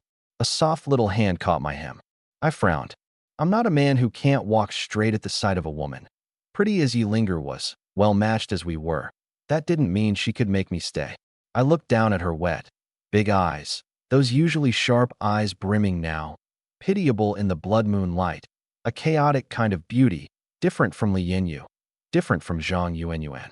I'd never seen this Yi Linger before. Beside us, Gu Ran perked up like a dog spotting a bone, a fire of pure gossip blazing in his usually placid eyes. Cough. Well, you two talk. I'm tired, off to bed. My mouth twitched. Old Gu. No. Hang on, don't go. He grinned, his lip practically dripping innuendo. I get it. I get it. Don't worry, nobody'll come disturb you. Gu Ran you. I ground my teeth. I wanted to leave with him, but Yi Linger had a death grip on my hem. I pushed down the irritation and sighed. Yi Linger, you've had too much. I haven't, that's barely any. She mumbled, hauling herself up to lean on my shoulder, warm breath against my neck, all alcohol. The girl had something on her mind, drinking it down. And everyone knows, once a drunk starts with listen to me, there's a whole story coming. Sure enough, she clutched my arm, voice breaking. Zhou Fei, you know? When the apocalypse first hit, my parents hid me in a supermarket storeroom. That night, a swarm of tentacled Eerie smashed the doors in. She choked. My mom shoved the last compressed biscuit in my hand. My dad grabbed a rusty steel pipe and charged. They told me to run, out through the ventilation duct and back. I lay at the duct mouth and watched my dad get swatted away, my mom hold off the thing's tentacles, and as she was dragged off, she was still shouting, "Yun, run, don't look back." She wept as she spoke, tears soaking my shoulder, until she went limp against me, shoulders shaking. I said nothing. Fighting and killing, I'm good at. Comforting people, I genuinely can't do. But I couldn't say nothing. I scraped my whole vocabulary and forced out. It wasn't your fault. Then, it's the apocalypse. Everyone's the same. Everyone's lost people. She stayed buried at my neck, muffled. I don't even like drinking. Never touched a drop before. But the moment I'm sober, all I see is them shouting at me to run. The tear-streaked, pitiable sight tugged something in me. I felt I had to say more, burned out every brain cell, and managed a hardcore comfort. What's crying do? Strength is what matters now. Get strong enough, and you go back and wipe those Eerie out. The whole brood of them, every Eerie like it, hunted to extinction. Not far off, Gu ran, who hadn't actually left, ear cocked, went dark in the forehead. That's your idea of comfort? Not his fault he eavesdropped. The Pathfinder side effect cranked his nosiness tenfold. But Yi Linger's head snapped up, her wet eyes lighting. Revenge. She'd never thought of it. The Eerie had eaten her parents, but they were mindless monsters. How do you avenge yourself on those? My words were a key turning in a long-locked door. So what if they're Eerie? Mindless or not, they killed my family, so I'll slaughter their brood, burn their nest, grind them to ash. The light in her eyes grew and grew, edged with resolve. She'd found a purpose again. I looked at the lovely face inches away, and my breath caught. "Come on to my car," she said, low and husky. Huh. I blanked. The girl in my arms was soft and warm, faintly alcohol-scented, and this forward, and I'm no lofty gentleman. The blood moon, abashed, drew a cloud over its eyes. A little later, Zhang Qingqing came scrambling out of the off-roader, face scarlet, muttering and cursing about going blind, something about needles in her eyes. Gu ran, trailing over, heard the sounds from the car, and recoiled like he'd been scalded, face flaming, clapping his hands over his ears and bolting. He'd assumed they'd gone to talk secrets, not this. My ears, filthy, filthy, he cursed as he went. You shameless pair, Zhou Yifei, Yi Linger. Other survivors variously pretended deafness or smirked. Only Li Yinyu stood frozen, watching the faintly rocking off-roader, her face cycling red to white, a jumble inside. That was the man she'd set her eye on. For me, it was natural enough. Yi Linger was an adult, and I'm no saint. Some time on, came her voice from the car, half tearful. Zhou Yifei, go easy, it's my first. An hour later. Another hour after that. At length the sky paled, dawn cutting the dark. In the off-roader I lay with a now fully sober Yi Linger, talking idly. The girl curled against me, tracing circles with a finger, then looked up and tugged my arm. Even her address gone clingy. Brother, upgrade my off-roader's tires for me? I smiled. And what'll you trade? Not that I begrudged it. Tires cost few points, and we'd just been together. I said it to seem hard to deal with, to make her think twice before casually asking me to spend the upgrade power. Her eyes went wide. After all that, you're still keeping accounts this clean with me? One thing's one thing, I said primly. Don't forget, you owe me a relic too. Zhou Yifei, get out, out, out, out. Furious and red, she booted me out of the modified off-roader. The sky had just gone pale fishbelly white. I'll upgrade her tires in a couple of days, I thought, shrugging, turning to go. The door opened again, and a pretty pink-haired face appeared, scornful. Player, remember, I played you. Slam. The door shut. I stood there, a fresh sense of humiliation rising. I slunk back to the doomsday Hummer, and the second I shut the door, Yi Linger's image surfaced unbidden. Remembering last night, the boot-out humiliation evaporated, replaced by a restless itch. I ground my teeth. Next chance I get, I'll properly handle that girl. Pushing the thoughts down, I sat cross-legged on the cot in back and took stock. The mind sequence was still Tier 1, but my combat power was nothing like an ordinary Tier 1's. Forget the forbidden bloodlines exemptions. The 2 spacetime control skills alone let me punch above my weight. Tier 2, Tier 3 Eerie or Awakened. So long as I could break their defense, I was confident in a one-move kill. Time stop plus the Soul Devourer knife, plus a spatial jump ambush, a perfect assassination kit, I thought, then frowned at the spirit limit. It all ran on spirit. Against 1 or 2 foes, fine, but a tide of Eerie would drain me dry. I recalled the dinner talk. Gu Ran's Pathfinder rose slowly through round-the-clock, high-frequency Eerie sensing. Shirley's Broodox took the most brutal body-tempering path, sweat or life-and-death combat. Yi Linger's was simple. Practice the sword day and night, and the sequence steadily climbed. Everyone's got a path, and I just throw killing points at it.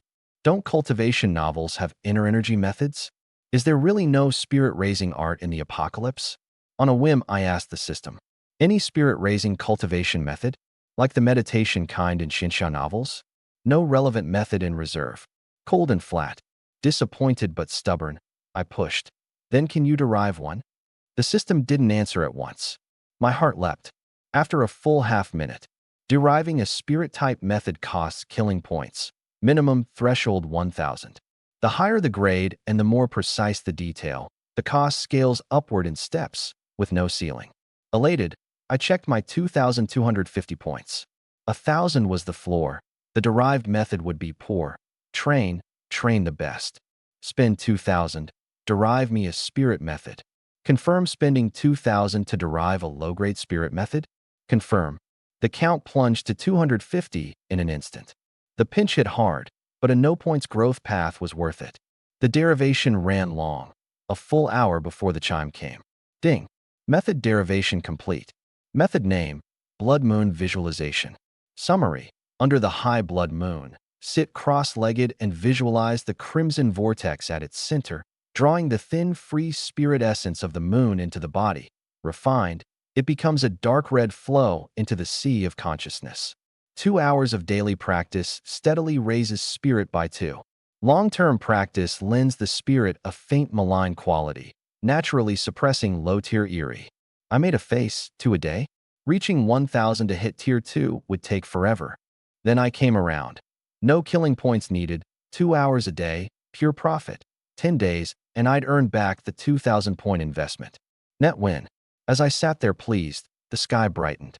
The blood moon sank, the crimson halo fading, dawn whitening the horizon, and a golden sun broke free, warm light spilling over the ravaged land. Even in the apocalypse, sunrise gave the survivors a thread of comfort. The camp stirred, people scrambling for the bushes, tending fires for kanji, murmuring over how to scavenge next. Then a lithe figure came down off a far hill. Yi Linger. Her clothes were sweat-soaked and clinging, hair damp against her cheeks and neck, face flushed from exertion, the freshly fused listening rain in hand. My eyelid twitched. This woman. Up with me till near dawn, and she's got energy to drill the sword? Breakfast was simple, a pot of white kanji with a little pickle. Zhang Yuanyuan's skill was real, though. Plain kanji, cooked fragrant, soft and thick, warm and soothing. At the table, Yi Linger showed not a trace of awkwardness, like nothing had happened, even passing me a dish of pickle, tone utterly natural. I was the one feeling a little awkward and ill-used. Gu Rant's eyes swept back and forth between us like radar, dying to read something off our faces, but we were both unruffled, even joking normally, and he began to doubt he'd heard right.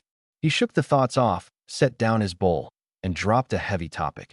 By the way, how much water do you two have left? I sipped my kanji. About a case. Yi Linger counted on her fingers. A dozen some bottles. His brow knit, a rare seriousness on him. The bus is low on water and food too, 3 days at most. We need to find a place to resupply, fast. The mood at the table went grave. Water and food were the apocalypse's most precious currency and the root of survival.